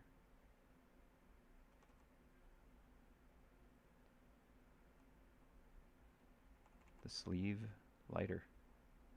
And just kind of giving more grouping to kind of like, okay, these objects are in this kind of category of value.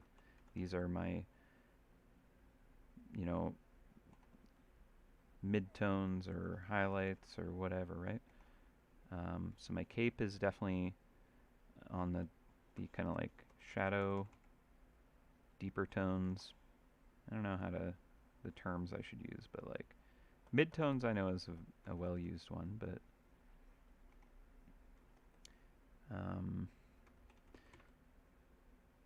so the cape, I actually think I want to make that more mid-tone now that I'm looking at it, because the jacket being darker, right?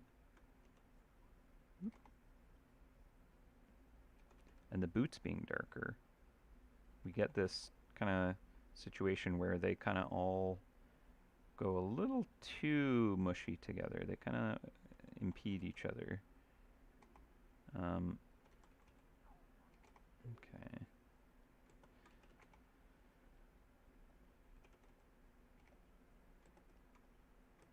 But using like deep shadows, I can kind of like give a little more balance to that. And up in the armpit, we can have that get lost. We can have that lost edge situation. And I can kind of help break that thigh from the mid-tones, make that kind of stand out just a little bit more. But like, have there be contrast with the boot and this kind of like jacket thing a little bit. Okay, so we've done a lot of kind of mucking around in the shadows on a layer which is kind of, you know, a bit of a nightmare the way that I work.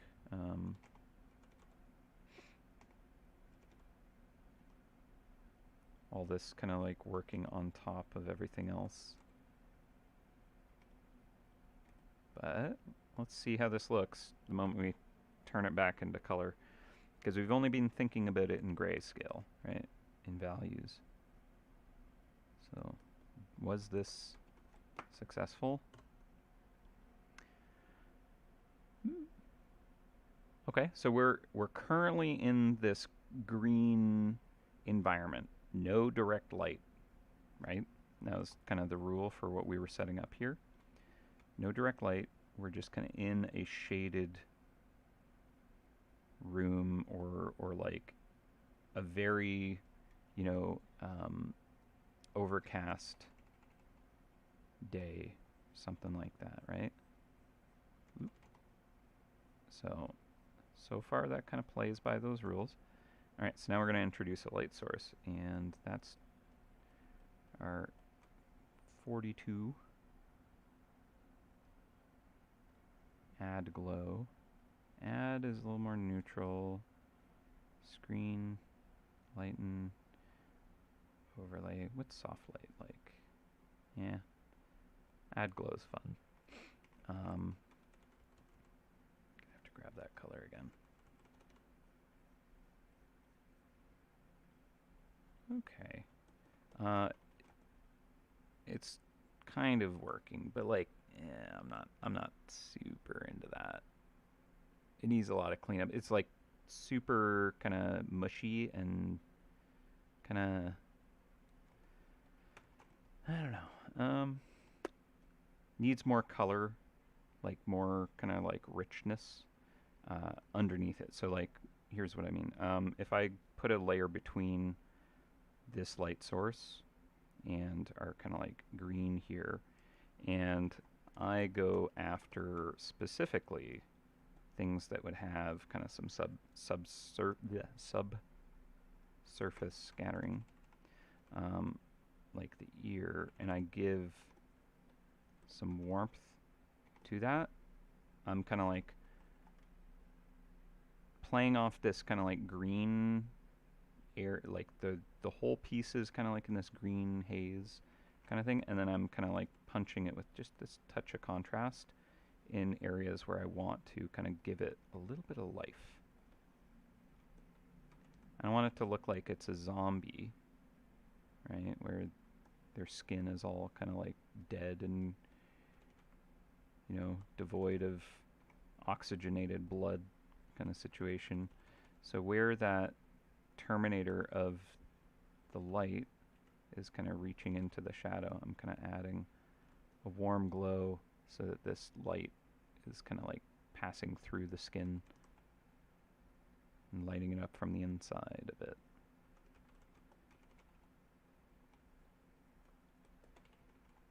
And that's going to give us more depth to it, at least. So I can try dropping that below the green, see if that, yeah. It's better if I can control it above. And just having this happen, like, right where the shadow edge is, if there's like a hard shadow. What we can do is we can use something like an overlay layer, maybe. Add glow might be good too. Color dodge could be good as well. Glow dodge might be perfect, actually, because it kind of only works off of the shadow portion. So that might be okay.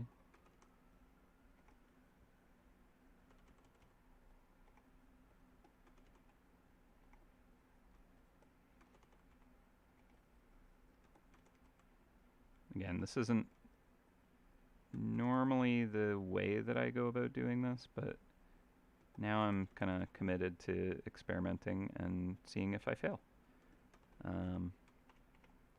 Because I set myself up for this today by just going on and on about, like, don't be afraid to fail. Try these things. So I better eat my words with this, right? Let me paint that there. Grab this color, because now we are actually... This is an ear right here.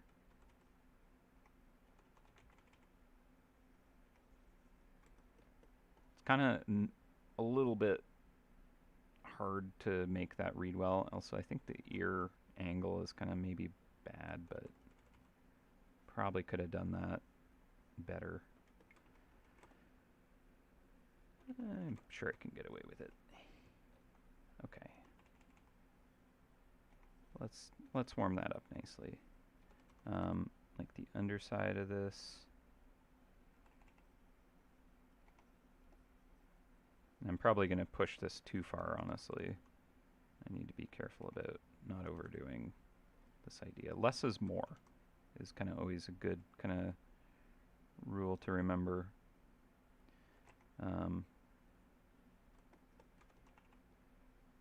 Okay, we're going to need to get more intense light on the tail. People really like the emote buttons. Discovering how spammable they are. Love it. I feel like people are like hammering it for good luck on their next hunt or something like that.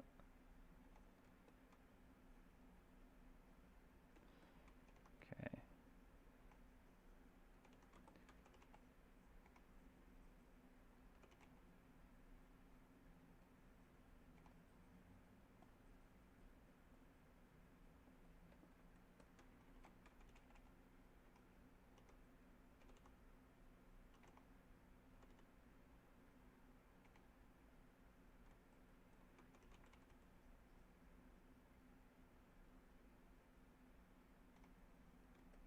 Okay, I've definitely like gone super overboard with this concept. I definitely like it with this gem though, because that is actually the intention was to have some bright gem kind of like jammed, kind of hold pinning the cloak or something like that, right?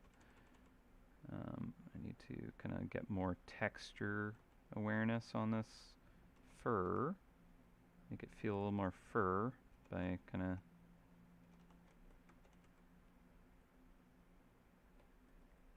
getting the light right to describe this texture, right?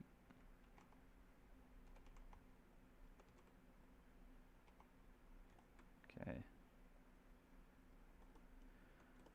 Alright, well,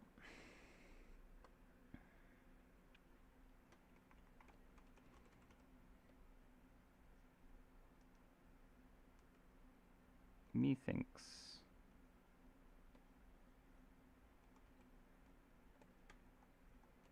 What does methinks?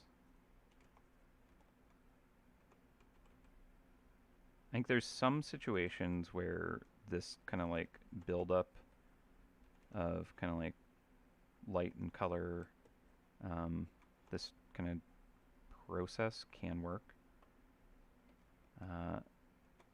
And this would be like an amazing kind of like concept of, here's an exploration of like potential, lighting conditions or color palette for this character, but like it's not necessarily hero render. Because it's like quick to render it this way, but it's not necessarily like the finish that I want it to be yet.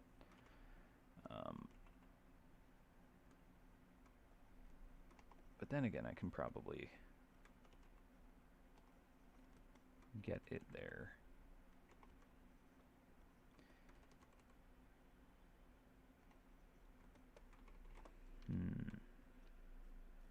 Might just require like overpainting things, as in kind of like throwing a layer on top, on top, on top, and just kind of building it up in passes. Because if you've seen me work before, most of the time what I'll do is I'll actually kind of like use, a folder to do the whole render of all the head rendering is just in this one folder, and it's easy to kind of like go in and make adjustments and have crisp, you know, edges and stuff because nothing. I don't have to like go, way higher up in this hierarchy of layers to like modify just a little lighting exposure thing. Um, hmm Well, I can say that eventually I think I got to the lesson, which I'm pretty sure I've already known this whole time. And it is kind of one where it's like, I don't like working this way for this type of work. I like it for doing an environment painting, like a big scene where things are going to blend and you want the ability to kind of like do that. But when I'm drawing like a jacket that is kind of like on top of something but behind another thing, like it really gets in my way to have to like do all of the kind of careful painting on a layer way out of range of all the other ones that I'm actually working in. Maybe one of these days I'll trust that gut instinct of like every time I try this, I know what the answer is. But let's drop a shadow under this character because honestly, I think that will actually do more than I expect out of it. So I'm gonna do like this purple shadow here.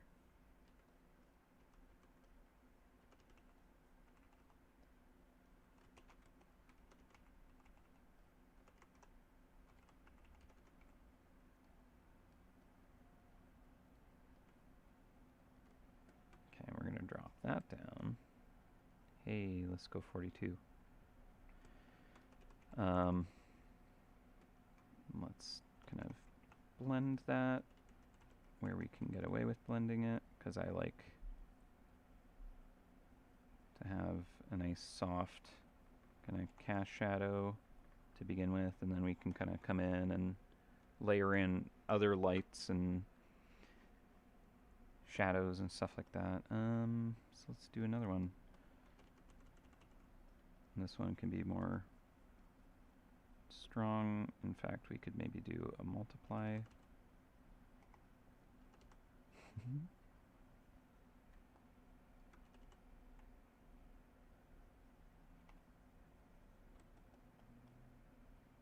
You caught the other 42, I see. Very nice. The fingers doing that.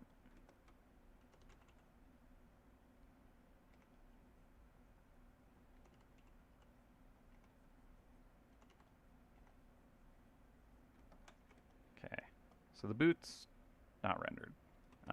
Most of this is still kind of like not there. But like it works. I'm just kind of like, it's not necessarily the harmony that I think I want it to be. Pushing the red might have been a little too far. Can always pull it back using that layer. Like this is a benefit of kind of doing it this way, is I can, you know, make grand adjustments to things.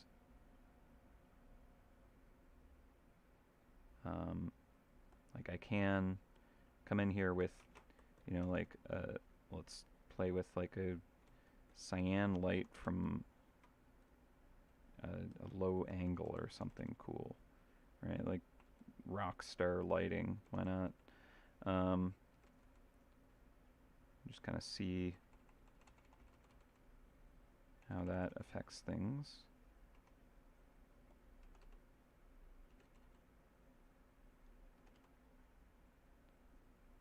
Because we have like this like bright trim. It's gonna potentially pick up this color pretty strongly, but like red, maybe not as much.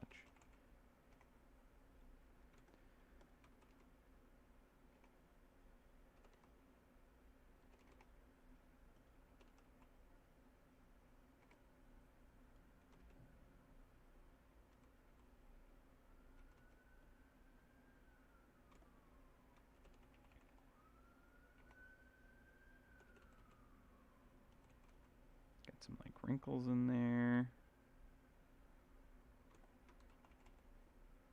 It's kind of coming from a low angle maybe, so just kind of really selective where that hits.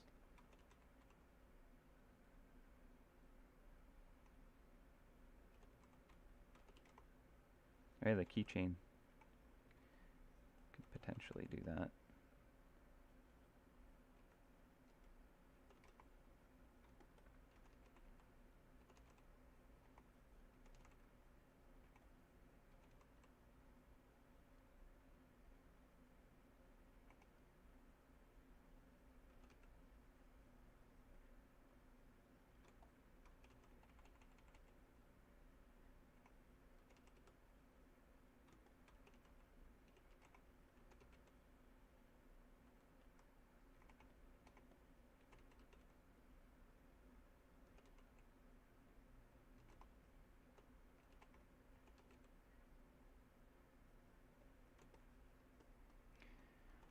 All right.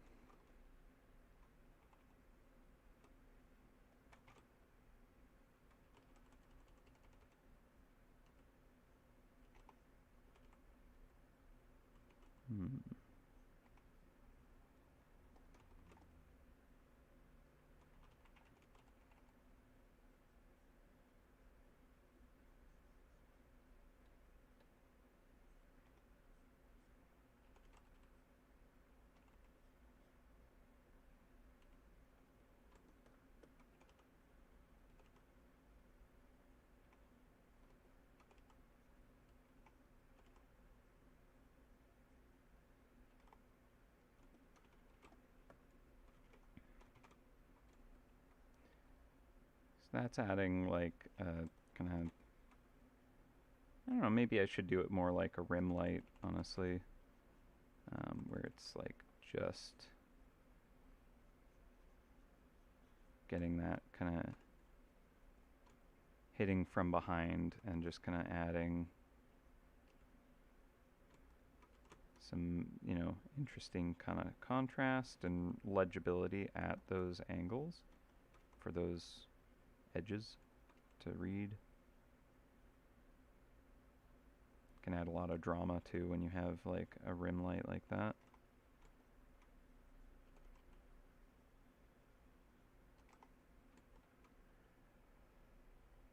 String of golden keys around his waist. Could be. Like, well, I mean, like, the idea is this character is just kind of like basically, you know, president of the universe or something.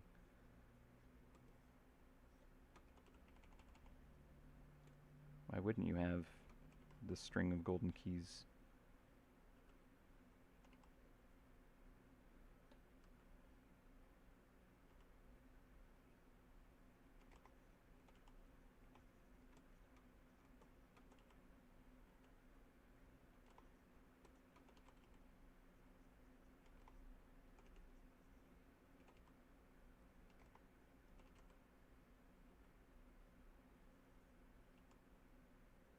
Okay. Bam, bam, bam, bam, bam. Yeah, there's like a certain smudgy blurriness that this rendering technique kind of provides, which again, like, I want that in a kind of like, you know, environment painting that I'm doing, but like maybe not on the character.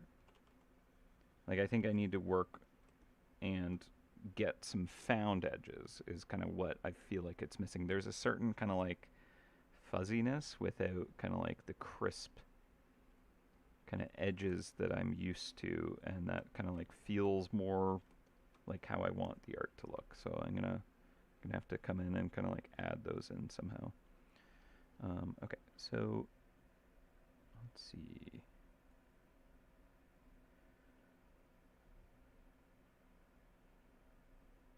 Four ears, two heads. Yeah, there's a lot of 42 everywhere.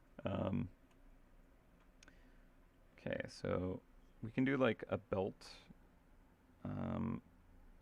Having like a string of keys sounds fun. Where do I want this to be? Yeah, now I'm kind of like, okay, well, how do I even add all this underneath, right? So let's grab this like belt brown.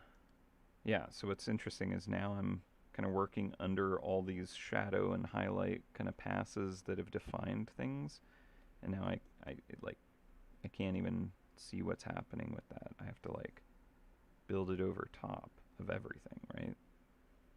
To kind of like get up, and then I can't kind of like lay things underneath. It's just yeep. Yeah. Trouble. Okay, so I'm gonna do a save, and let's see if I can make this work. Okay, so we got fun light source that literally is not supposed to exist. Boom, but I like it. So there you go. We have, what is in this folder? Oh, this is going to be the belt that I haven't created. Okay, we got a hand, got a noggin, got another noggin, got a jacket, got that arm.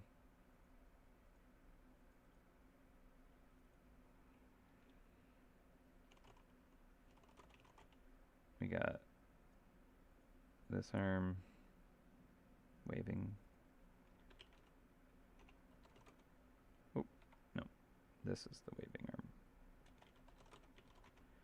Okay. We got pants. And we got a cape, apparently.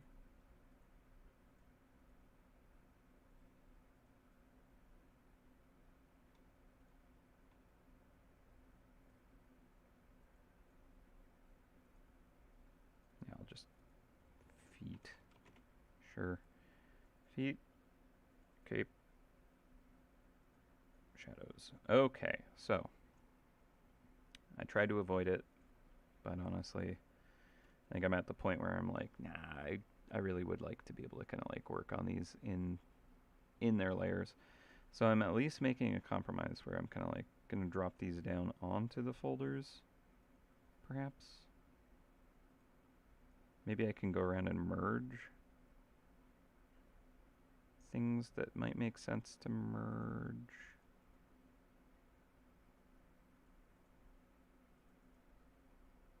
No, they're kind of all like separated out for good reasons. Okay, let's see.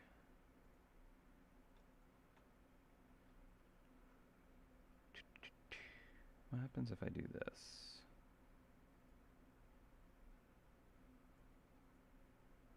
Yeah, it doesn't work. Interesting. Okay. I was kind of curious if that would happen. Having a folder overlay on another folder does not let the layer effects kind of come through the same way. Okay, so here's what I'm going to try.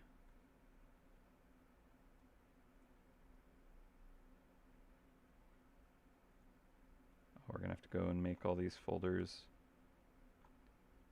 normal instead of through, aren't we?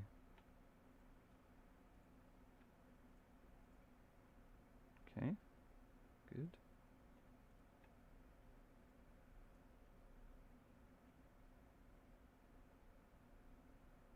Turn all that off.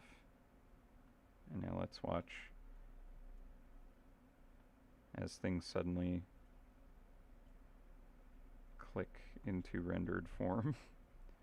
Again, this is like my penance for trying this. Not a wrong way to do it. It's just how I like to work. It's so counter to it. It was fine to try, but like I've done this a number of times, and every time I'm like, yeah, I would like the control that I'm used to. Okay, so now they've all been dropped onto at least a folder level.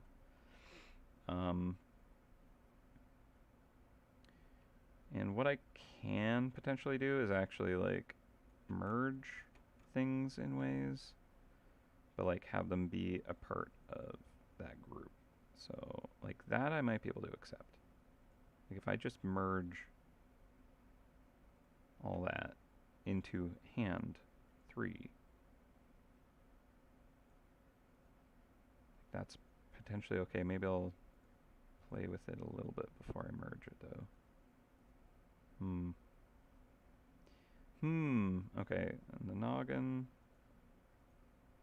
There's definitely some cleanup that I could do before I merge, if I ever merge.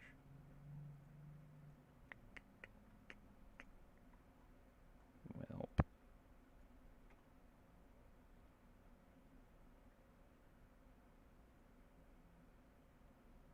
Can at least kind of clean up these objects by making a selection.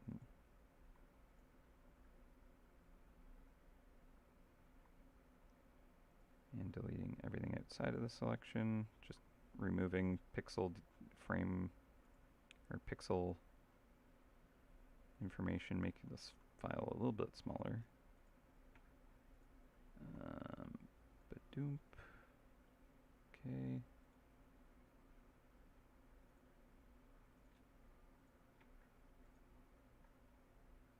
I'm totally going to do this next stream, where it's like, I shouldn't do it this way, because I know I'll regret it. What did I say about learning from mistakes? Maybe I have a lot to learn. Okay.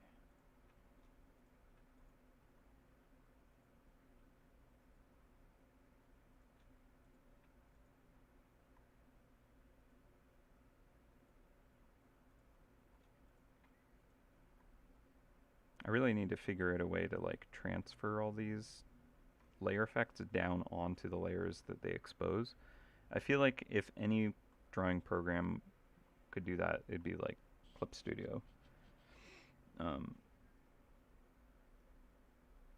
Because legitimately, then I could do this technique and then make it work how I would actually want to be able to work in it. Because it's great to be able to like quickly do a pass over everything, but then I want to go into those direct objects and make that happen. Let's see. We're at 4:15. I can maybe go a little bit longer. Maybe. Let's drop all these onto hand directly. And let nail float above, because I want that to have its own kind of punchy contrast, so that's fine. Floral fanny pack, love it. Okay, now this is on the head here. So what I can do is drop these into here. Now that I've made the selection, I don't need them to be clipped the same way. And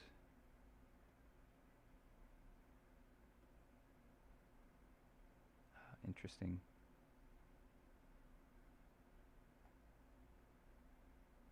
Did not realize I had that selection locked. Whoops.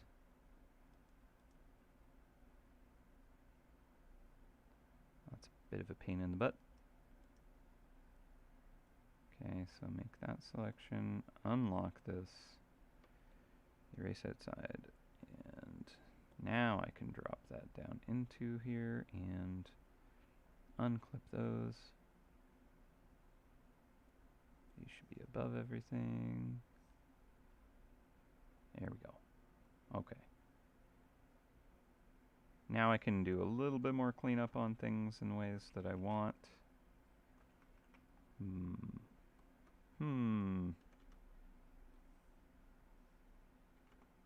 What have I done?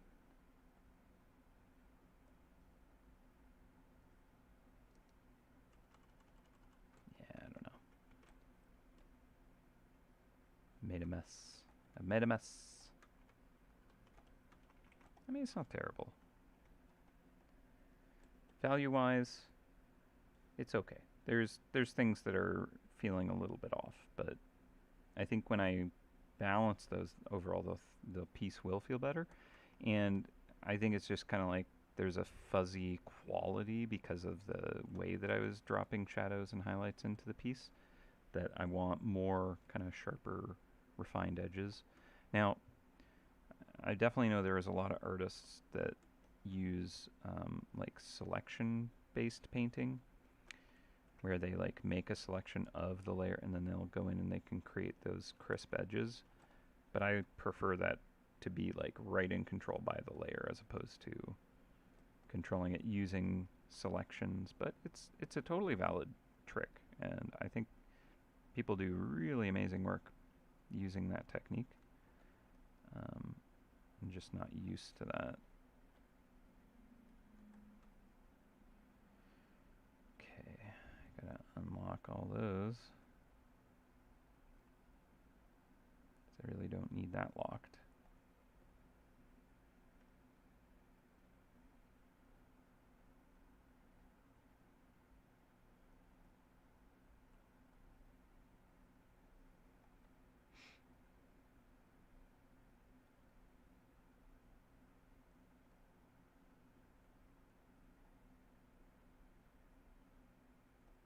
Okay.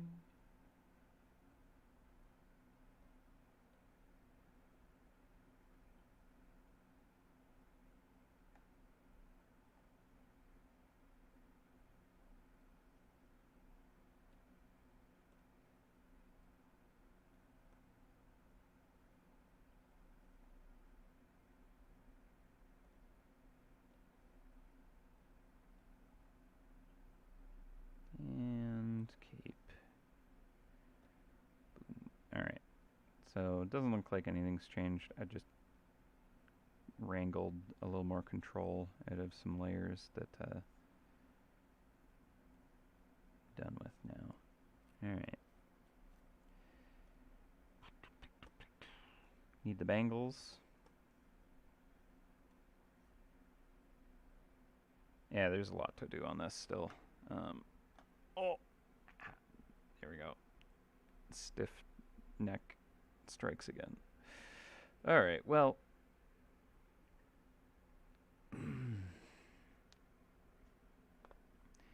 It was a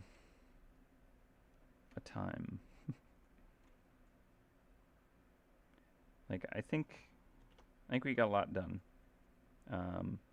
And I did explore a thing that I had predicted and confirmed, that I did not enjoy kind of the after effects of kind of like doing that lighting study the way I do it.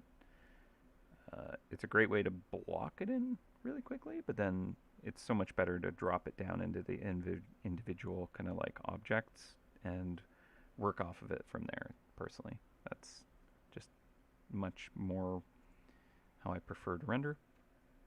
So that is yet again confirmed, but now I'm gonna kind of like really be like, all right, stop trying that. I keep trying it, so there's something maybe there, and I think it's just kind of like I want the tool to like be able to do that and not get in the way of what I'm doing. Like just drop that down into the layer. Like if I could merge it against the layers it's exposed against somehow, but like it converts its pixel data down onto the pixels directly interacting with and then doesn't flatten everything. I wonder. I feel like someone might have tried that. That seems like something that a program like this should be able to do. If someone were interested in kind of like building a tool that could do that, be pretty cool to see it. Okay, well, anyways, I'm saving it. And I need to stretch and kind of like ungoopify my brain. I feel like I've kind of gone in enough circles on this that I need to kind of step away. But let us kind of review what we got done today, because it was actually quite a lot. So we'll go to all, and let's just enjoy this time lapse. So obviously the sketch portion was not something that you all got to be a part of. Potentially my next stream, I'll make sure that we get to like create a character from the floor up, like sketching the design. I like having people's influence to kind of like really shape that. There are some ideas that I want to take and add into this. I'm just kind of like a little too just unable to move well. My shoulder is definitely starting to get to me. But I like the idea of, yeah, like having like the keychains or belts or like keys or whatnot, just kind of like added detail layered on. But like I think I need to like fix the exposure and the color range and the lighting that I'm not quite happy with yet. And I just need to like play with some things. I know I'm gonna find it pretty quick. It's just right now I'm looking at it. I'm like, I know what it is, but I can't think of what it is yet. But yeah, I did have like thigh belts in this concept here, which were pretty fun. And then I kind of got rid of them, but I might actually bring them back because it can really kind of show the like angle the knee is kind of like pointing towards, stuff like that. I think the feet spread out is more zany, which is good energy for this character. So I think I need to slide the feet apart more. Maybe not to that extreme in the sketch, but like right now that stance is kind of like stiff feeling, and like the balance of them, that lean back for doing the finger guns. I think I just want that foot slid under them more to kind of like keep that weight balanced. Yeah, the green haze, maybe partying in the mausoleum. Yeah, I do need fresh eyes on this. That's exactly right. It's like I can tell what, like I know when I look at it fresh, I'll be like, oh, I know exactly like what I don't feel is right about it. It's just kind of like when you're looking at something and too close to it, it's hard to identify that. So it's good to be able to step away and kind of return to the project after a bit of a break. But yeah, and I think it might be that like I pushed a little too hard on just kind of like doing this green, and it's just not the right exposure. Even the light, the yellow, like maybe after this replay, um, well, nah, I'll do it. I'll do it another time. Just kind of playing with the color of the light might be worth exploring.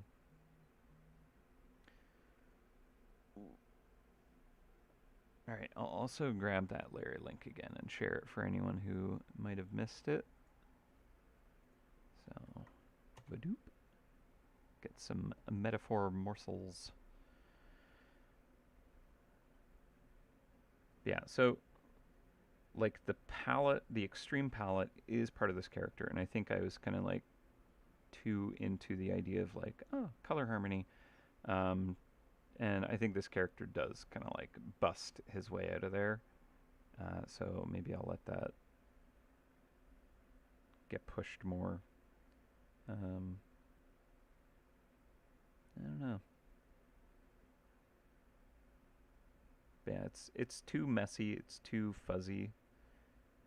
There's definitely a lot of kind of like blurry slop that like I know I would prefer some crispy, clean edges, and that going through and duplicating all those for each object is going to let me get in there to the degree is just uh, not not there mentally today, or at this point of the day rather. It's 4:30 and I've been streaming since 11, so I think I'm going to solve that later time. All right. This is nice here. It's a little more focused. Perhaps I did overdo it with the kind of like red exposure and the kind of like cyan light afterwards, just further kind of blurred that. Um, a rim light like that is supposed to kind of create more definition rather than kind of like obfuscate it, which I feel like it kind of does a little bit of that. So those are just kind of like my parting notes of kind of like, okay, I think those are things that I can tackle pretty quickly and change it dramatically. But I don't know why, but I'm like, I want to just try something real quick like. Let's see what happens if I do correction layer. Level correction with that gradient map. Gradient maps are really neat. This is also one of those ways that you can kind of like really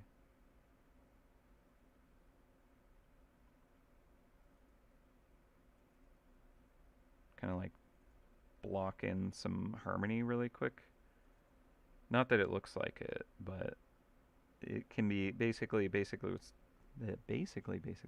what's happening is it's looking at kind of like the values and it's taking this gradient and applying those colors to that part on the value map. And you can kind of like choose if you want it to attack like different kind of parts of it. It's a really interesting thing you can do. But night sky green. Let's go sunset purple. And then let's drop that opacity down a lot. And do it as like a color. So this is kind of reaching more into the contrasting of the environment color. Like, so I'm kind of like, right now I feel like my greens are like super saturated, and this kind of counters that and balances that. It kind of neutralizes it in a way that I think feels better. But again, this is one of those things where it's like it's affecting the whole piece. It's above the whole piece and kind of like attacking it. So doing work under it is a pain in the butt. So I'm kind of like, this is cool if you kind of like come in and do this right at the end of a piece to kind of like harmonize it a bit. But it's kind of a pain to do it in the middle of it.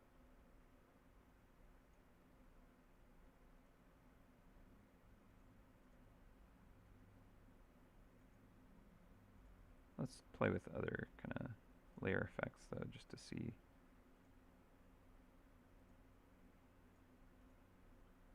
Add glow.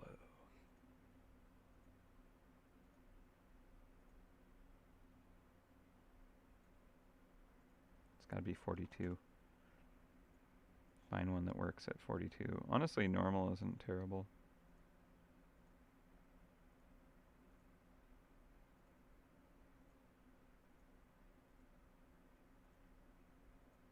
Yeah, it's more of a color thing. So like hue, color, saturation even might be.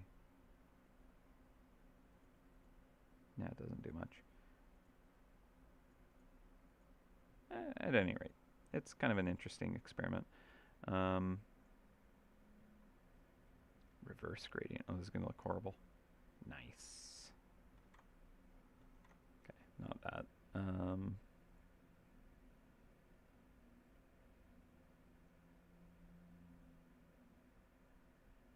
Level correction can be a good one for kind of like doing color harmony, where you can like pull out a range of a color. So like if I want to kind of like push reds, I can kind of like bring up from that side or drop it down and like remove reds. You can also kind of like adjust where those kind of levels are, like the histogram of it, which is kind of cool.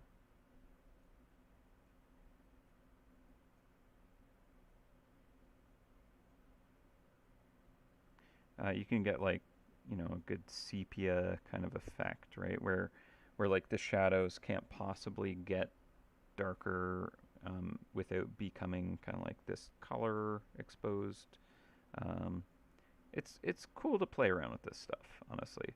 I did actually do a lot of this in the Sunken City. I would kind of like finish the image and then I'd come in and like duplicate the image and kind of do a level correction and then like offset those, and it would create this chromatic abrasion where basically, because underwater our eyes are not fish lenses, like fisheye lens, which fishes have a different shape of eye that work underwater but don't work in air, right? Because I mean the material is just the way light passes through. It's different densities and stuff. It warps light. So because we see differently underwater, like things like the wavelengths get kind of like bent and stuff like that. So like at the edges on cameras that aren't kind of set up for it, you'll get like, you know, like a blue tint edge and a red tint edge on the opposite side because they're just kind of like slightly kind of like shifted and not landing exactly right. And so to kind of like make everything look underwater, I kind of replicated that effect using layer kind of like effects like that after the whole image. I didn't render those in because that's tedious and difficult to kind of modify. But once it's done, you can come in, do a bunch of really like nice kind of layer exposure harmonizing things. So like ultimately I could do all the work, get it kind of close to where I want it, and then come in and like tweak using these kinds of layers and stuff. And that's a great valid way to do things. But okay, I'm cooked, I'm rambling, I'm heading out, and I hope you had a good time hanging out with me. Thank you very much. No, it is not a fan hanging off his shoulder. It is his duplicated head, because he is so narcissistic. He has actually cloned himself into his own body. Sweet. All right. Well, as always, thank you so much for hanging out with me, being a part of the process. I know I was not necessarily being like, hey, give me feedback, tell me where to take this. Um, but yeah, I hope you all, you know, got something out of this. I hope you're enjoying the new area if you've made it there. And I shall catch you all next time. It should be Dave next week. We did swap. It was potentially going to be Dave because of the new release, but he had stuff he wanted to get done. So I think you can, you know, give you more chance to like experience the new area too, which would be nice to have, you know, interesting conversations with him next week, I'm sure. Um, but for now, I'm gonna go and try and kind of like make my shoulder normal feeling again. And I'll catch you next time. So until then, take care of yourselves, take care of each other, and I will see you later. Bye for now. Bye.